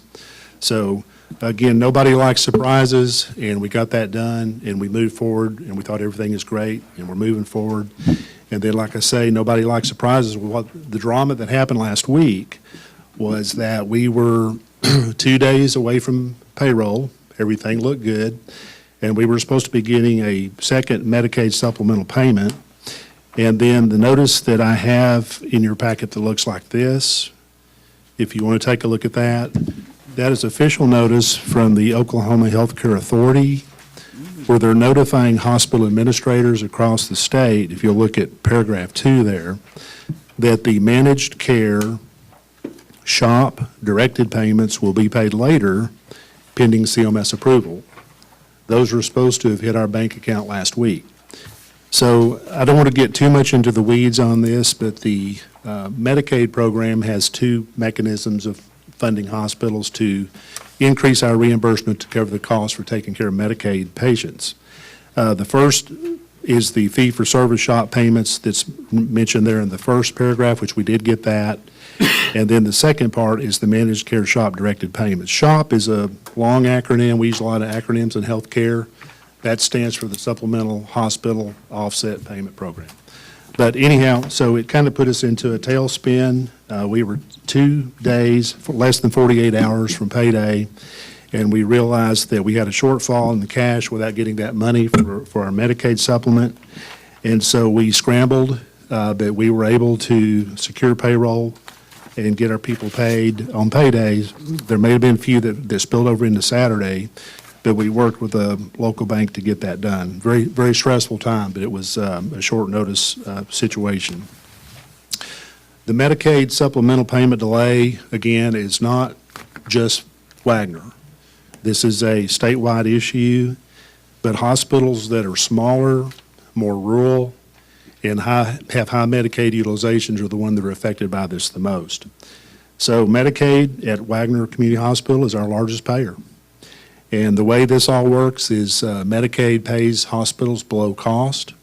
And through a lot of the gyrations we've done through the State Hospital Association, working with the legislature, we have funding mechanisms through these Medicaid supplemental payments that on a quarterly basis, they bring our payments up, they kind of true us up to make us whole and cover the cost of taking care of Medicaid. So what happens then is, you know, if as long as everything's good, you're kind of starting off with your biggest payer, you're underwater, and you hope to have a good, strong quarter. So if your volumes are a little bit softer, or if you have a big unexpected expense or two, like a big air conditioning system that goes down that you have to replace, you know, we have a tendency to run a little bit low on cash toward the end of the quarter before these payments come in. So we work with a local bank that provides us a line of credit. We get through the quarters and everything kind of works pretty well. But the situation we're in right now is that these directed payments that they're talking about there in that second paragraph, we're not sure when CMS is going to clear those. CMS has to approve the state plan from the Healthcare Authority to allow them to release those funds, and they flow through the managed care companies. It could be an any day now scenario. It could happen tomorrow, but with CMS, we never know. So anytime the federal dollars are held up and the hospital is not getting all the money it should be getting, we have to, again, scramble and look for other sources. So at the highest level, and this is one thing that I would urge the council to do, is to contact our congressmen on the Senate side, particularly Congressman Lankford and Congressman Mullen. We've contacted them from the hospital and encouraged them to weigh in to see if they can get CMS to move this along. Because the quicker CMS approves the state plan for Oklahoma, that's when they can release these directed payments. We're working with the Oklahoma Hospital Association CEO, and he's working in turn with the Oklahoma Healthcare Authority CEO to see if there's any additional monies at the Healthcare Authority that can be given to hospitals to kind of patch them through until this situation gets resolved. So it's a very scary situation, but it is what it is, and we're trying to work it on all fronts. Would also like to just say that, you know, when we think about, you know, the hospital as a big economic contributor to our community, in addition to providing emergency and medical services and behavioral health services, we're probably, however you slice it, one of the top 2 or 3 employers in town, whether you look at the number of employees we have or the number of dollars that we pay out in payroll. We have approximately 200 employees. The average hourly rate out there is $36 an hour, and we have an annual payroll of about $13 million. So we do everything we can because we understand and know that the city is the beneficiary of the trust of the Wagoner Hospital Authority, and we're trying to do everything we can to protect the city from any future obligations. But at this stage of the game, we just don't know. It's a day-by-day situation. The thing that we want to try to avoid is some other type of an emergency where we're having to act quickly, and so it's just a day-by-day monitoring process. So any questions on any of that? I know it's probably a little bit more in the weeds than you wanted to go.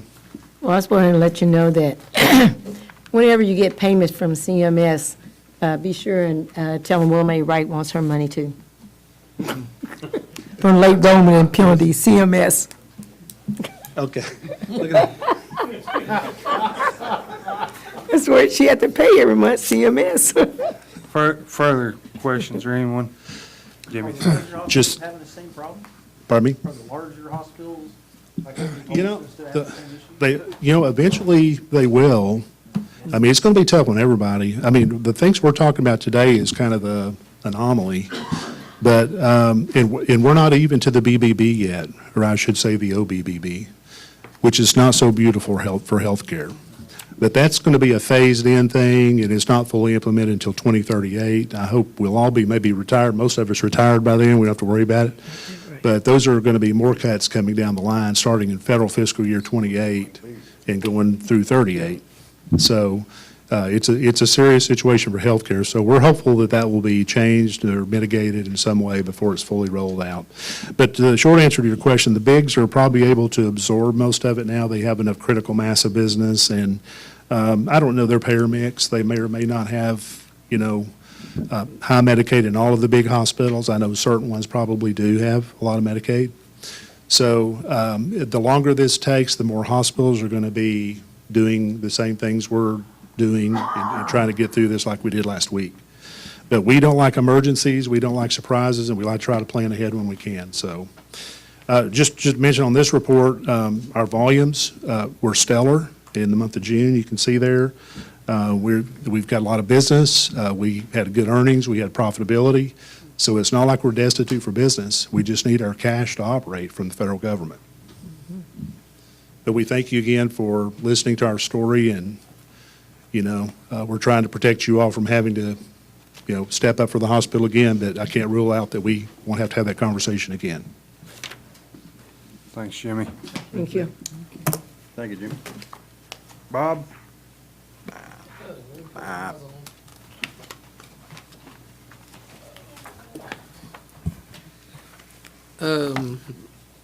Seems like we were fairly busy this month. We had a total of 1,889 calls for service. We had a total of 94 incidents. We filed 83 reports. We booked 20 inmates. We worked 15 accidents. And of those incidents that we had 1 burglary, 5 larcenies, and 17 assaults. So, guys were pretty busy this month. So, Any questions for Bob? Thanks, Chief. Appreciate you. Kelly? We've been doing okay. We had a class last month, our fire meeting, wildland and urban interface. A lot of the fires we had around Oklahoma where a lot of the houses burnt, it kind of goes over things and gives the firemen things to look at on houses that house might be more to burn than other houses. It has nothing to do with the age of the house. A lot of times it's what around the house. So some of it just they end up in that situation, they can kind of scan the houses they're dealing with. And there's little small things they can do that cut down the risk that house might catch on fire, which in turn catches other houses on fire. So it's just a way to help mitigate some of that right there. We had a pump go out on one of our trucks, but we gave 2 of our trucks, one to the park and one to the shop. We stripped equipment off of them. So today we're putting one of the pumps we stripped off onto that truck. The pump went out. They also drained the water on Friday off the dike. We pulled the pump and stuff out today. So hopefully that's. Forestry take it? They hadn't picked it up yet. We have it down here at the City barn? Yep, city barn. So that's the thing we talked, this was hurry up and wait then, they just. Yep. They wanted it and now they're not. Well, the last couple of weeks, I know Tulsa got hit. They got hit up north, down south, where they had a lot of flood water. I know I was in with Tulsa one Saturday, and I mean, they got hit. And I'm just thinking, I'm glad, I hated they got it, but if we would have got it out there, we'd been in that situation again. Yeah, Salisol got hit real hard. Yeah, too. we had several of them around them, and they got a lot of water. I mean, just dumped on us. And we were fortunate enough, that area, we didn't receive that much. So we stayed ready in case we had to. And we're going to, coming in the future, we're going to work on a resolution, might make that a little bit easier on us if we have to pump there again. So, any questions? Thank y'all. Thank Yeah. you, sir. Thank you. What you got, Tom?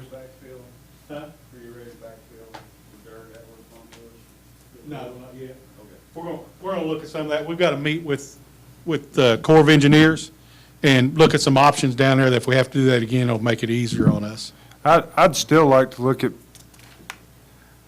I don't know if that Corps guy's right. Maybe next Monday after our meeting, Yeah. I'd like to get together all of us, because I'd still like to try to head further east if we could. Yes. If that's really a city street, Yeah. I'd like to be as far east as we could to Well, do it sooner. My deal is building up's harder than it is just to dig a ditch.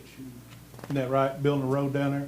But it's a lot easier to bring the water to you than it is sometimes to try to get you to the water, So building a road or building a dike out there where you can pump off of it, that to me, that's kind of harder than digging a ditch. You can look, if it wasn't for all the problems they had down here, when putting in the water deal, how big a ditch they dug. We wouldn't need that big a one to bring that water down there to us. And what helped us this time was pumping on the other side of the dike we pumped on. It was a nightmare, wasn't it? Down in the trees, we had to cut the trees where, right there on. We didn't make near as much progress neither, I don't feel. No, and right on 13th Street, it was easy to refuel pumps.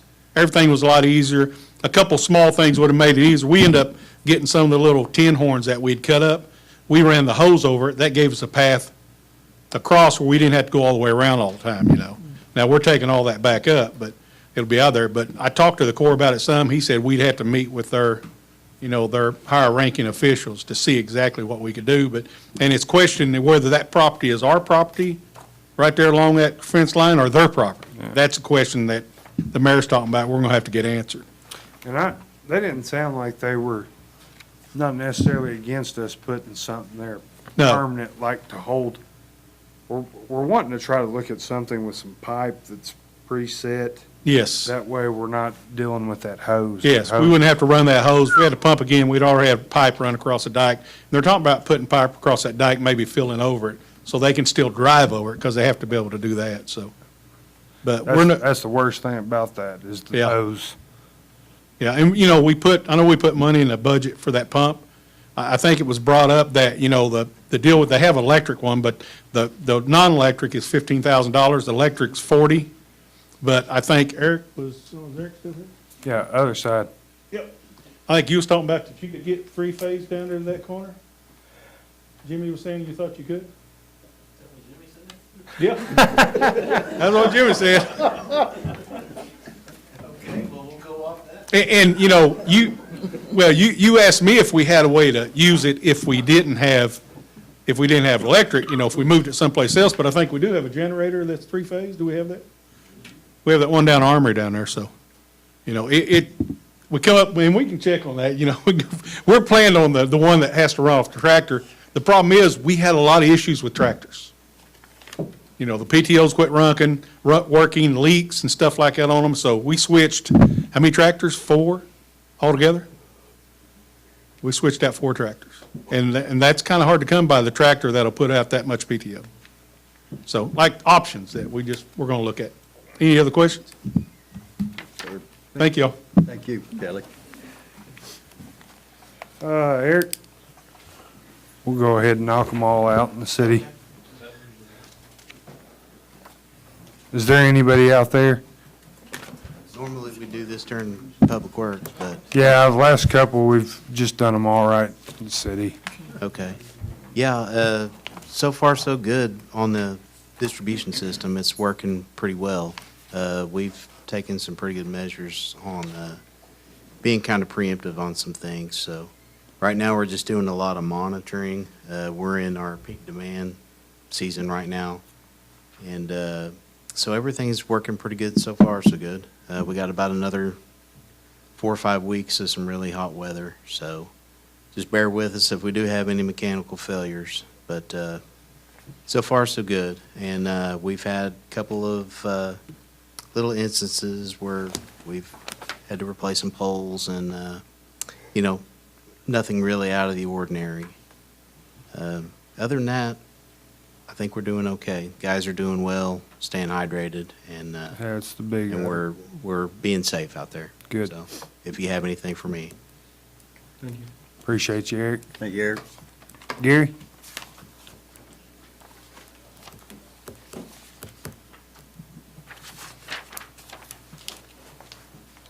I can tell you it's been hot. I can tell you that, and put it that way to you. Well, on the pool, we finally closed the pool this week, this month. Got it pool closed up. Still have some probably issues with the pumps and one on the red slide, one on Big Mushroom. So we still got a lot of work to do on it, and we looking at more things to try to fix on it, so. Other than that, we've been mowing, weed eating, pulling weeds on the flower beds and keeping everything going, trying to keep everything cut down. Flower beds look good. It's a lot of back-breaking work. Oh, yes. Put it that way. Appreciate you, Gary. Thank you, sir. Jim?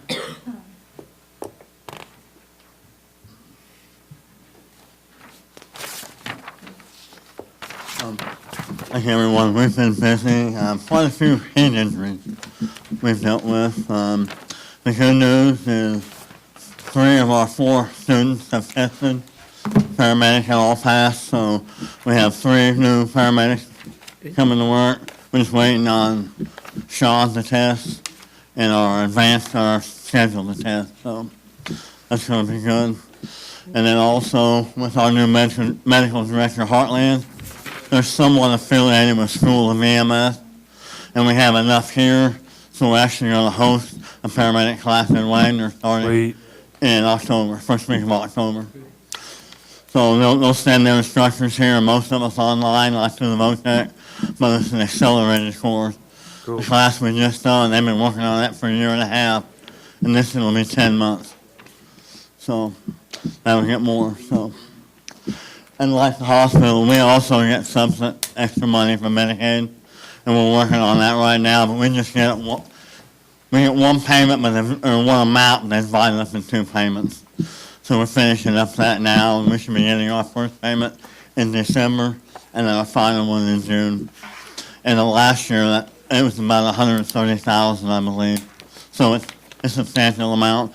The first time we got it was $50,000. So with more Medicaid patients, we've been getting more money as well. So our Medicaid population, with the new Medicaid laws, is helping us.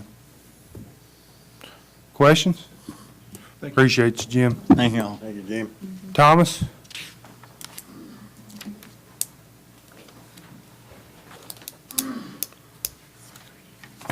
Been a busy month for us, like every month. Cemeteries had 8 funerals. They busy, just keeping up with the mowing. We didn't talk about it tonight, but I asked about some signs for the cemetery. You got people that's walking their dogs in the cemetery. They're not cleaning up after them. Yeah, I seen When that. somebody goes up there to a funeral and walks through it, it's not good. Yeah, me and Hicks talked about that, and he thinks it would be better to actually pass an ordinance. Yeah, I think so, ordinance on everything, Right, Ken? dog poop. No, we talked about passing a citywide ordinance. The poopers. Got dogs in the cemetery? They like to walk in the cemetery, but they like to walk their dogs too.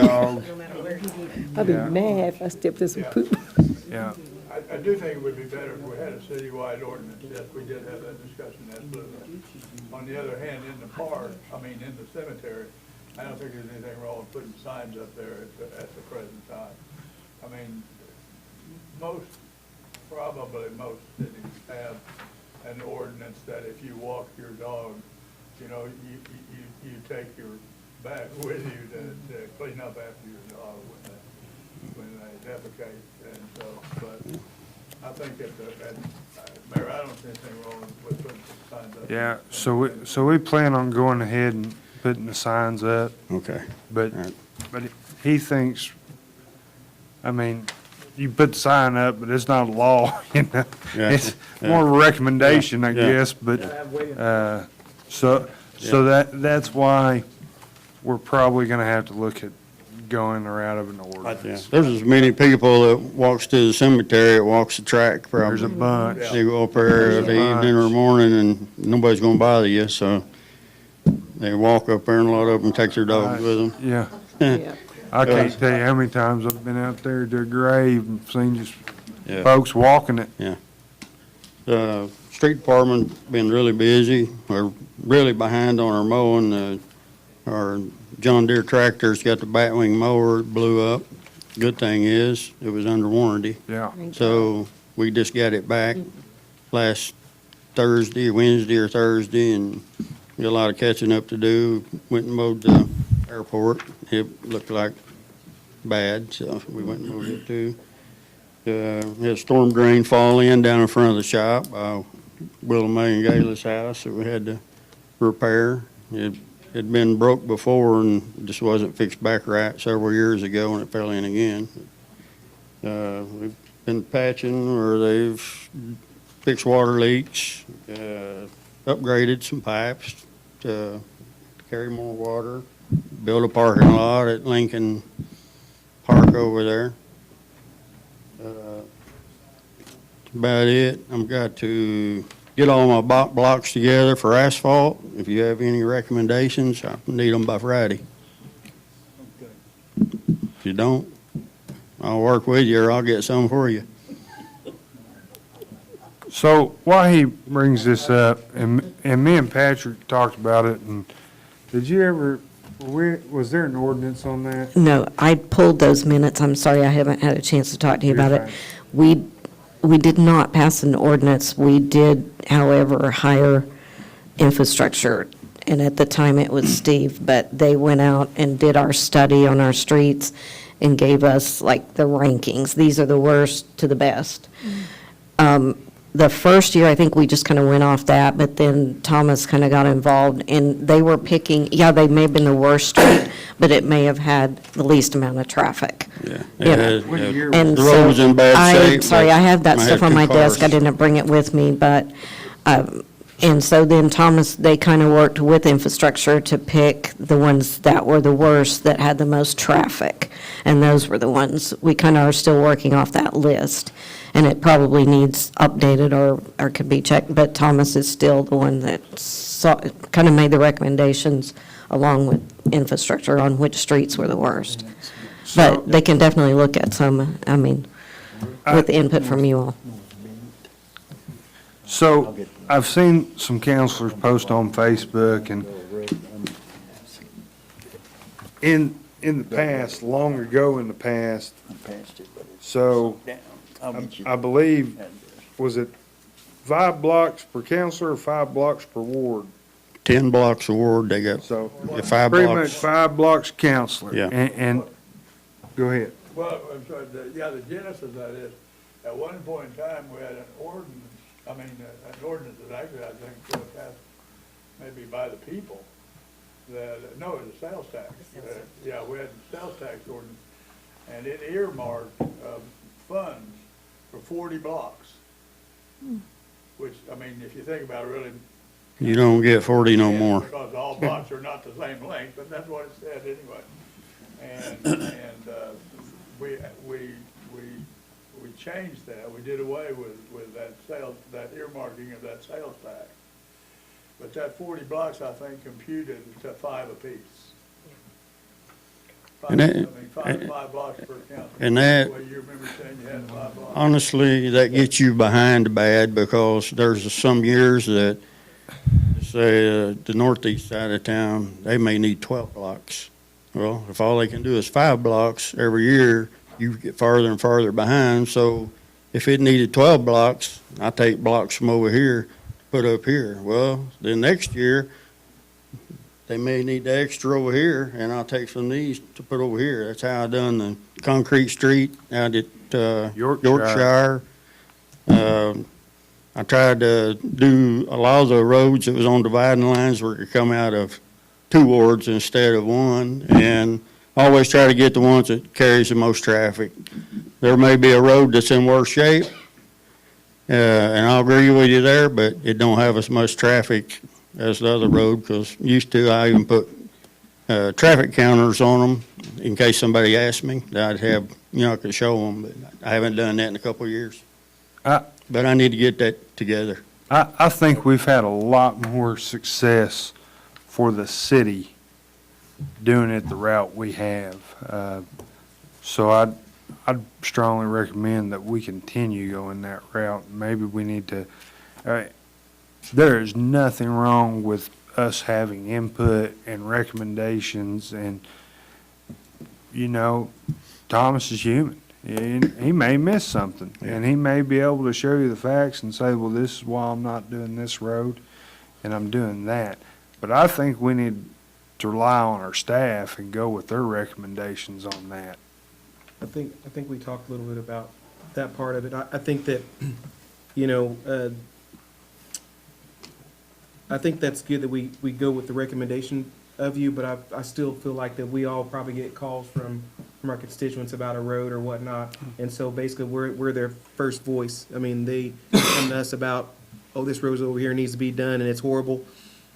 I believe that there's still some give and take there where we should still be able to go to you and say, okay, this road That's what I'm here for. And basically still give that information to you, so then we can work together. Yeah. And then tell them, yes, it's bad, but it's not, and then I think I even said something about going in there and basing it off of like, base failures and then, high Building. traffic areas. And Yep. so That's we right. can say, okay, there's 5 roads, yours is the 5th one, but there's 4 other ones that are a lot worse and there's gonna cost more money to get done, and we have to get those done because they're high traffic areas.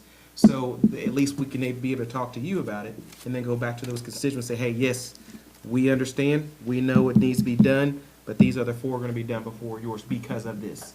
Because of this criteria, or the system we have in place, to take care of those things. So I think, yes, that, but I think, we get calls all the time, and so we wanna be able to. We can tell them that it can't be done this year, but call Thomas and we'll. Yeah. Put it back Or, you know, just say, oh, let me talk to my street supervisor and I'll call you back.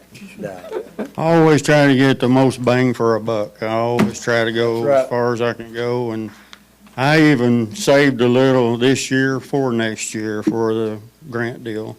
Just, I knew we was going to cover that, so I wanted to make sure we got that grant if we could. Well, I just want to say one thing. I want to thank you for the Walmart. It didn't last long, but it lasts good. I mean, it lasts. I can just zoom out there. Now I got to zoom over here. We need to make Walmart fix that ditch. I mean, No. I mean, not that one. I'm talking about another one. Any questions? Appreciate it. No, thank you. Thank you, Thomas. Janie.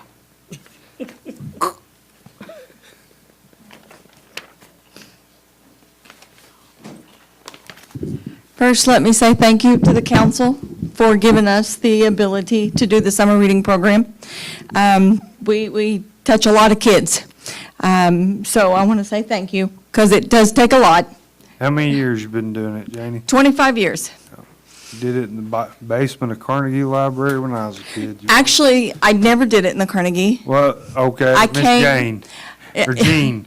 Well, I came right at the end of a summer, and I got to do the closeout for the last one at the Carnegie. And so the very first one I did was at the library, and when I presented Miss Jean with my plan to do the program, remember, there were only 3 of us at that time, she looked at me and said, "You in what army?"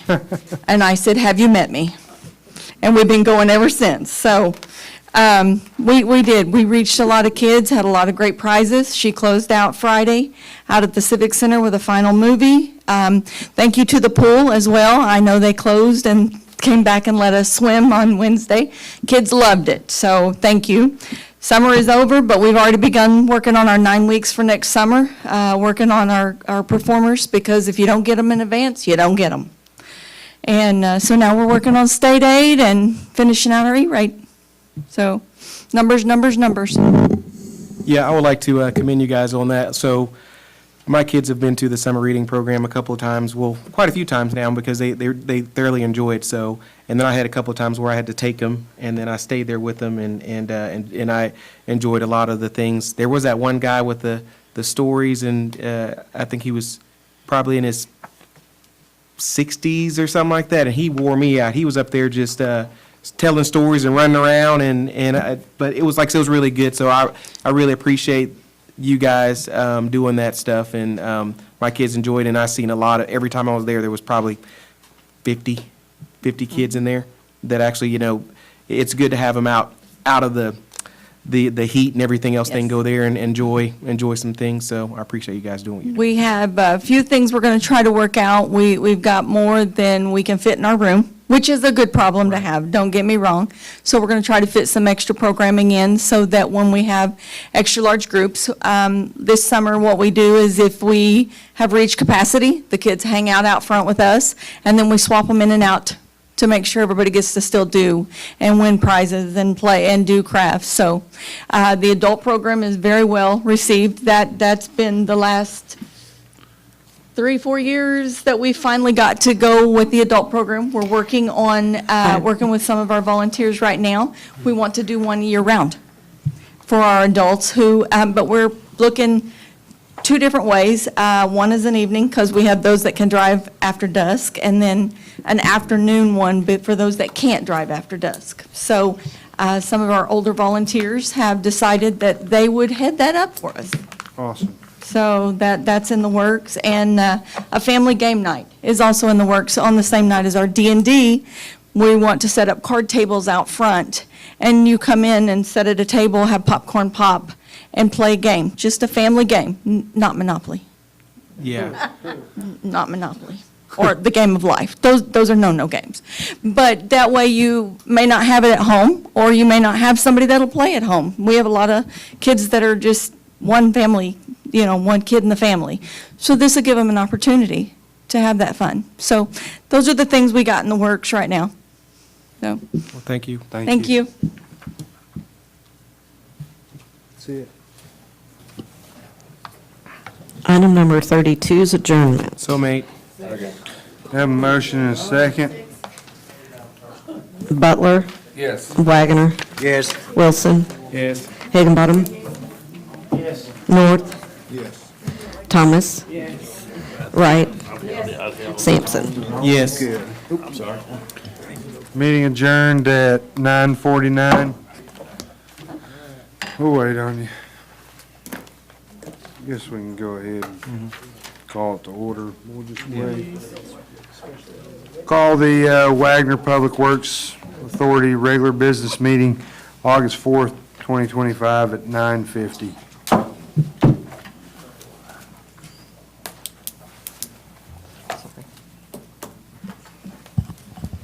You want me to go ahead?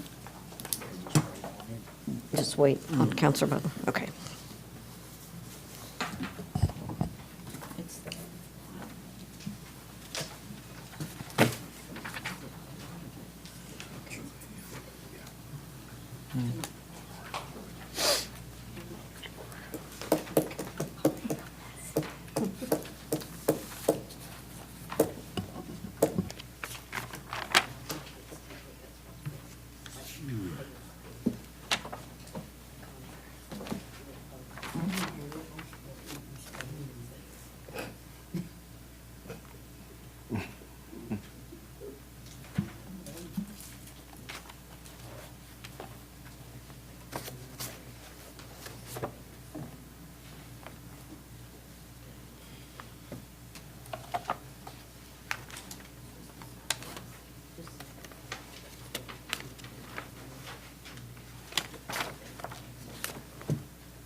Item number 1, consider approval of the minutes, July 7th, 2025.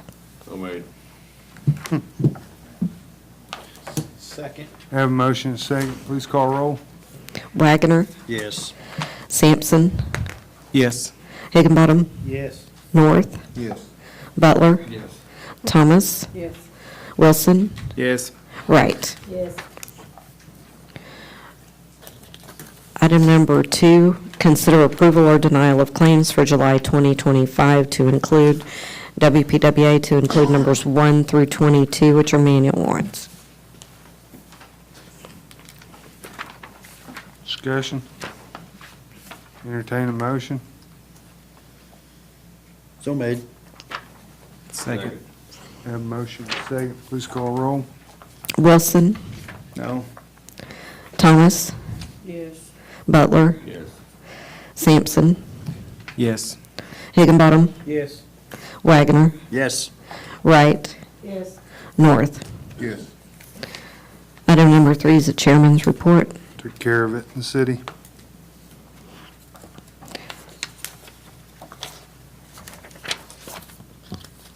Item number 4, consider accepting a bid and entering into a contract with Lone Hickory Cattle LLC in the amount of $173,974 for City of Wagner drainage improvements, the UP Railroad bore, per recommendation from Infrastructure Solutions Group LLC, or take other action.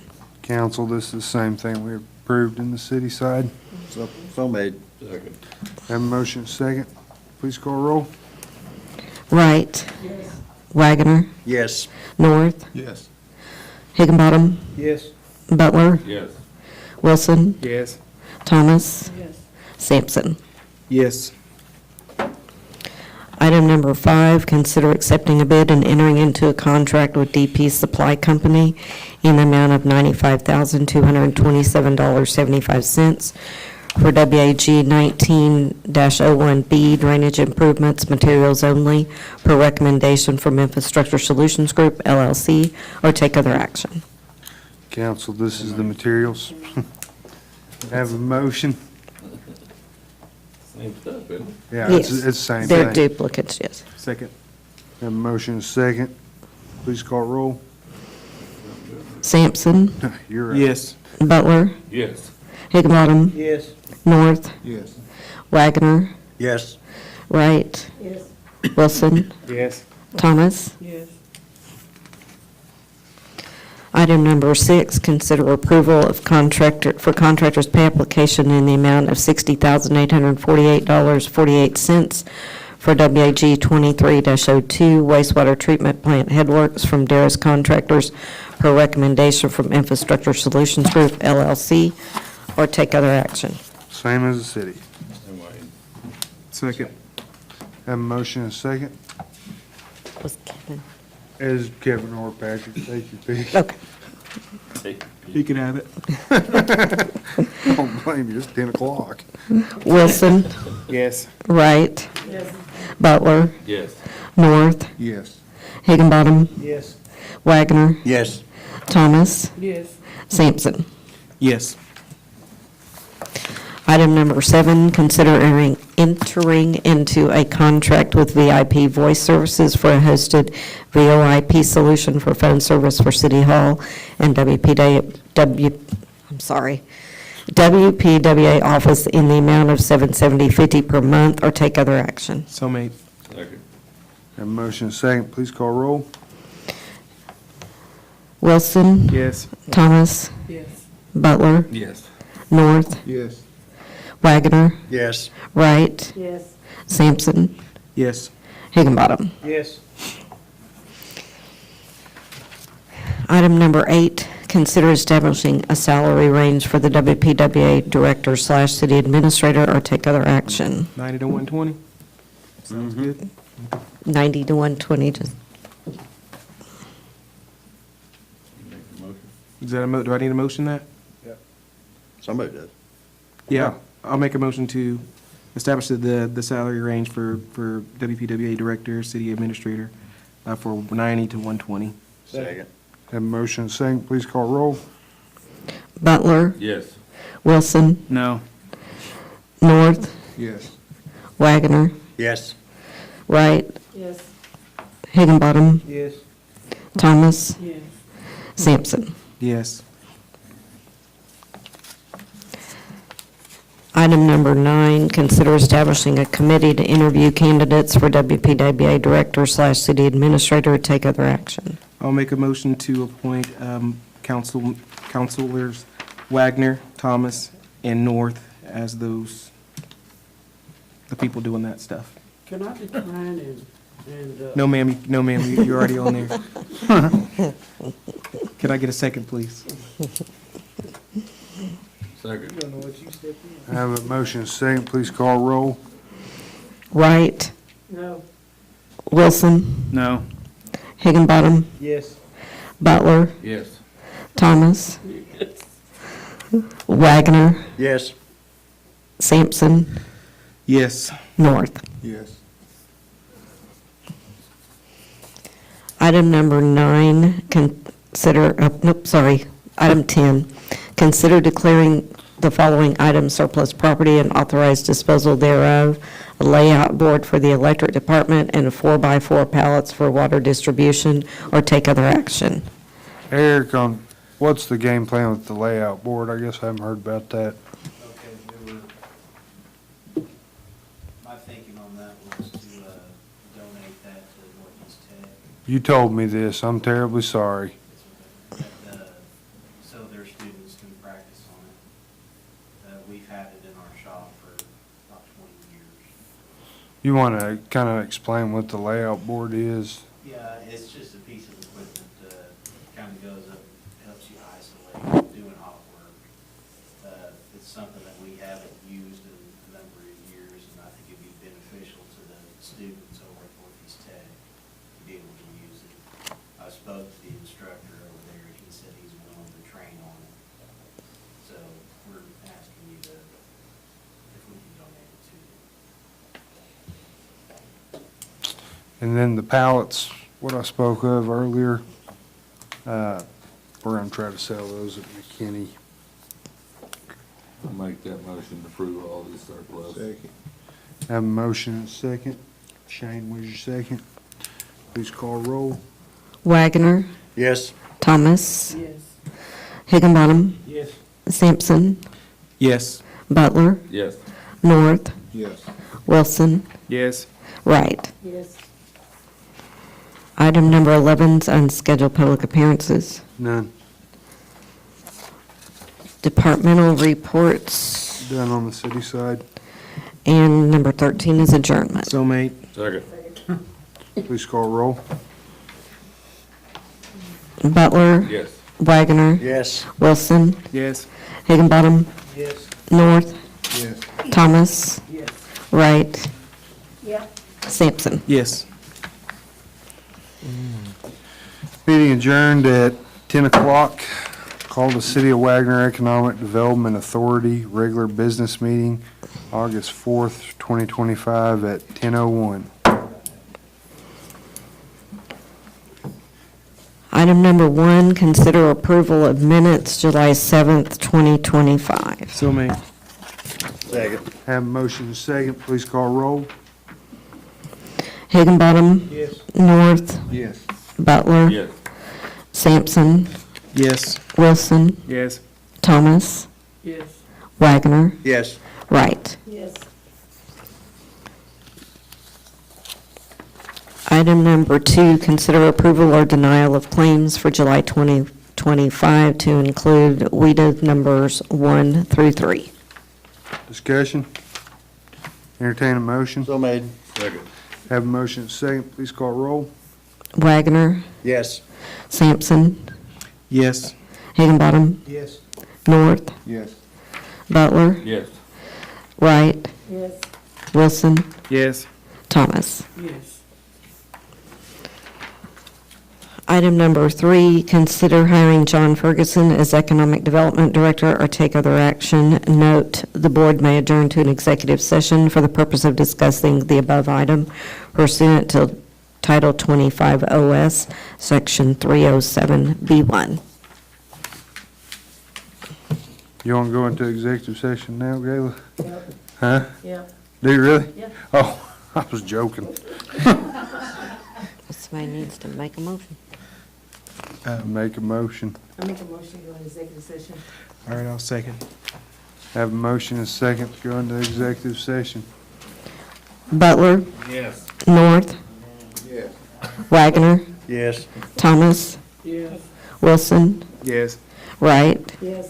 Higginbotham, Ye- Sampson. Yes.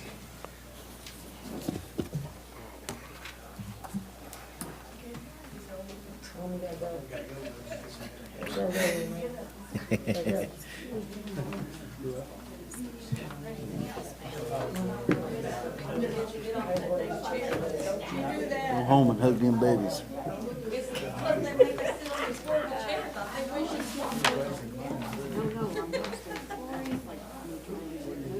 Don't know. Haven't seen her lately. She's probably still here.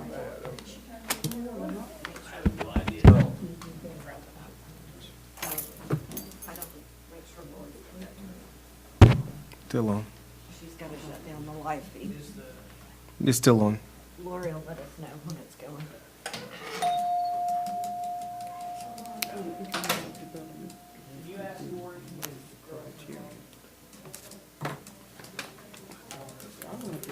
I'll go home.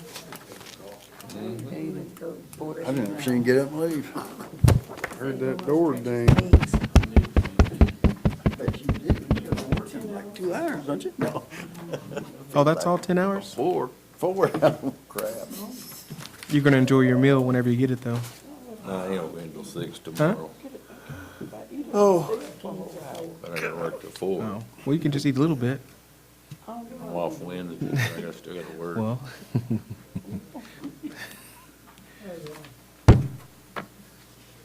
Figure out what I'm gonna do.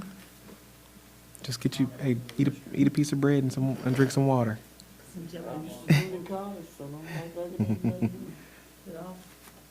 No. No, I remember in college, I waited on because I was at wrestling up in Kansas, and they had the, KFC had the $1.99 chicken fried steak, and I hated that stuff, but I was like, I got me two or three of those so I can, huh?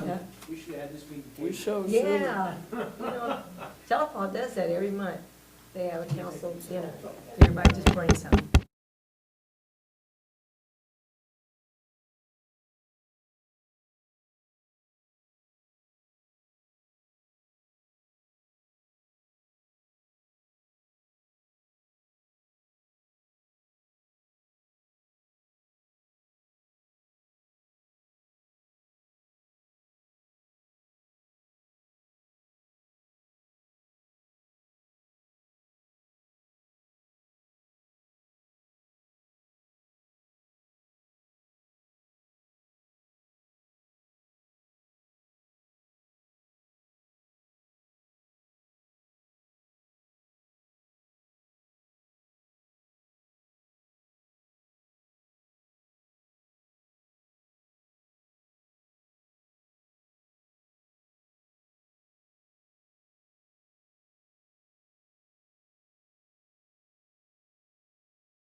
We're on. Are we on, Maurice? You'll give me a hamburger.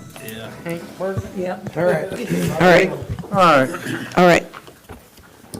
We came out of executive session. Yes. Okay. I'll make a motion to hire John Ferguson as the Economic Development Director, Starting tomorrow. starting effective tomorrow. Do we have to say the pay or anything? Yes. At annually 40,000, 45,000 a August year? 5th. August 5th. Second. Have a motion and a second. Please call roll. Butler, Yes. Sampson, Yes. Wagoner, Yes. Thomas, Yes. Higginbottom, Yes. Wright, Yes. Wilson, No. North. No. Item number 4 is unscheduled public appearances. None. Item 5 is adjournment. So made. Second. Have a motion and a second. Please call roll. Butler, Yes. Wagoner, Yes. Wilson, Yes. Higginbottom, Yes. North, Yes. Thomas, Yes. Wright, Yeah. Sampson. Yes. Meeting adjourned at 10:17.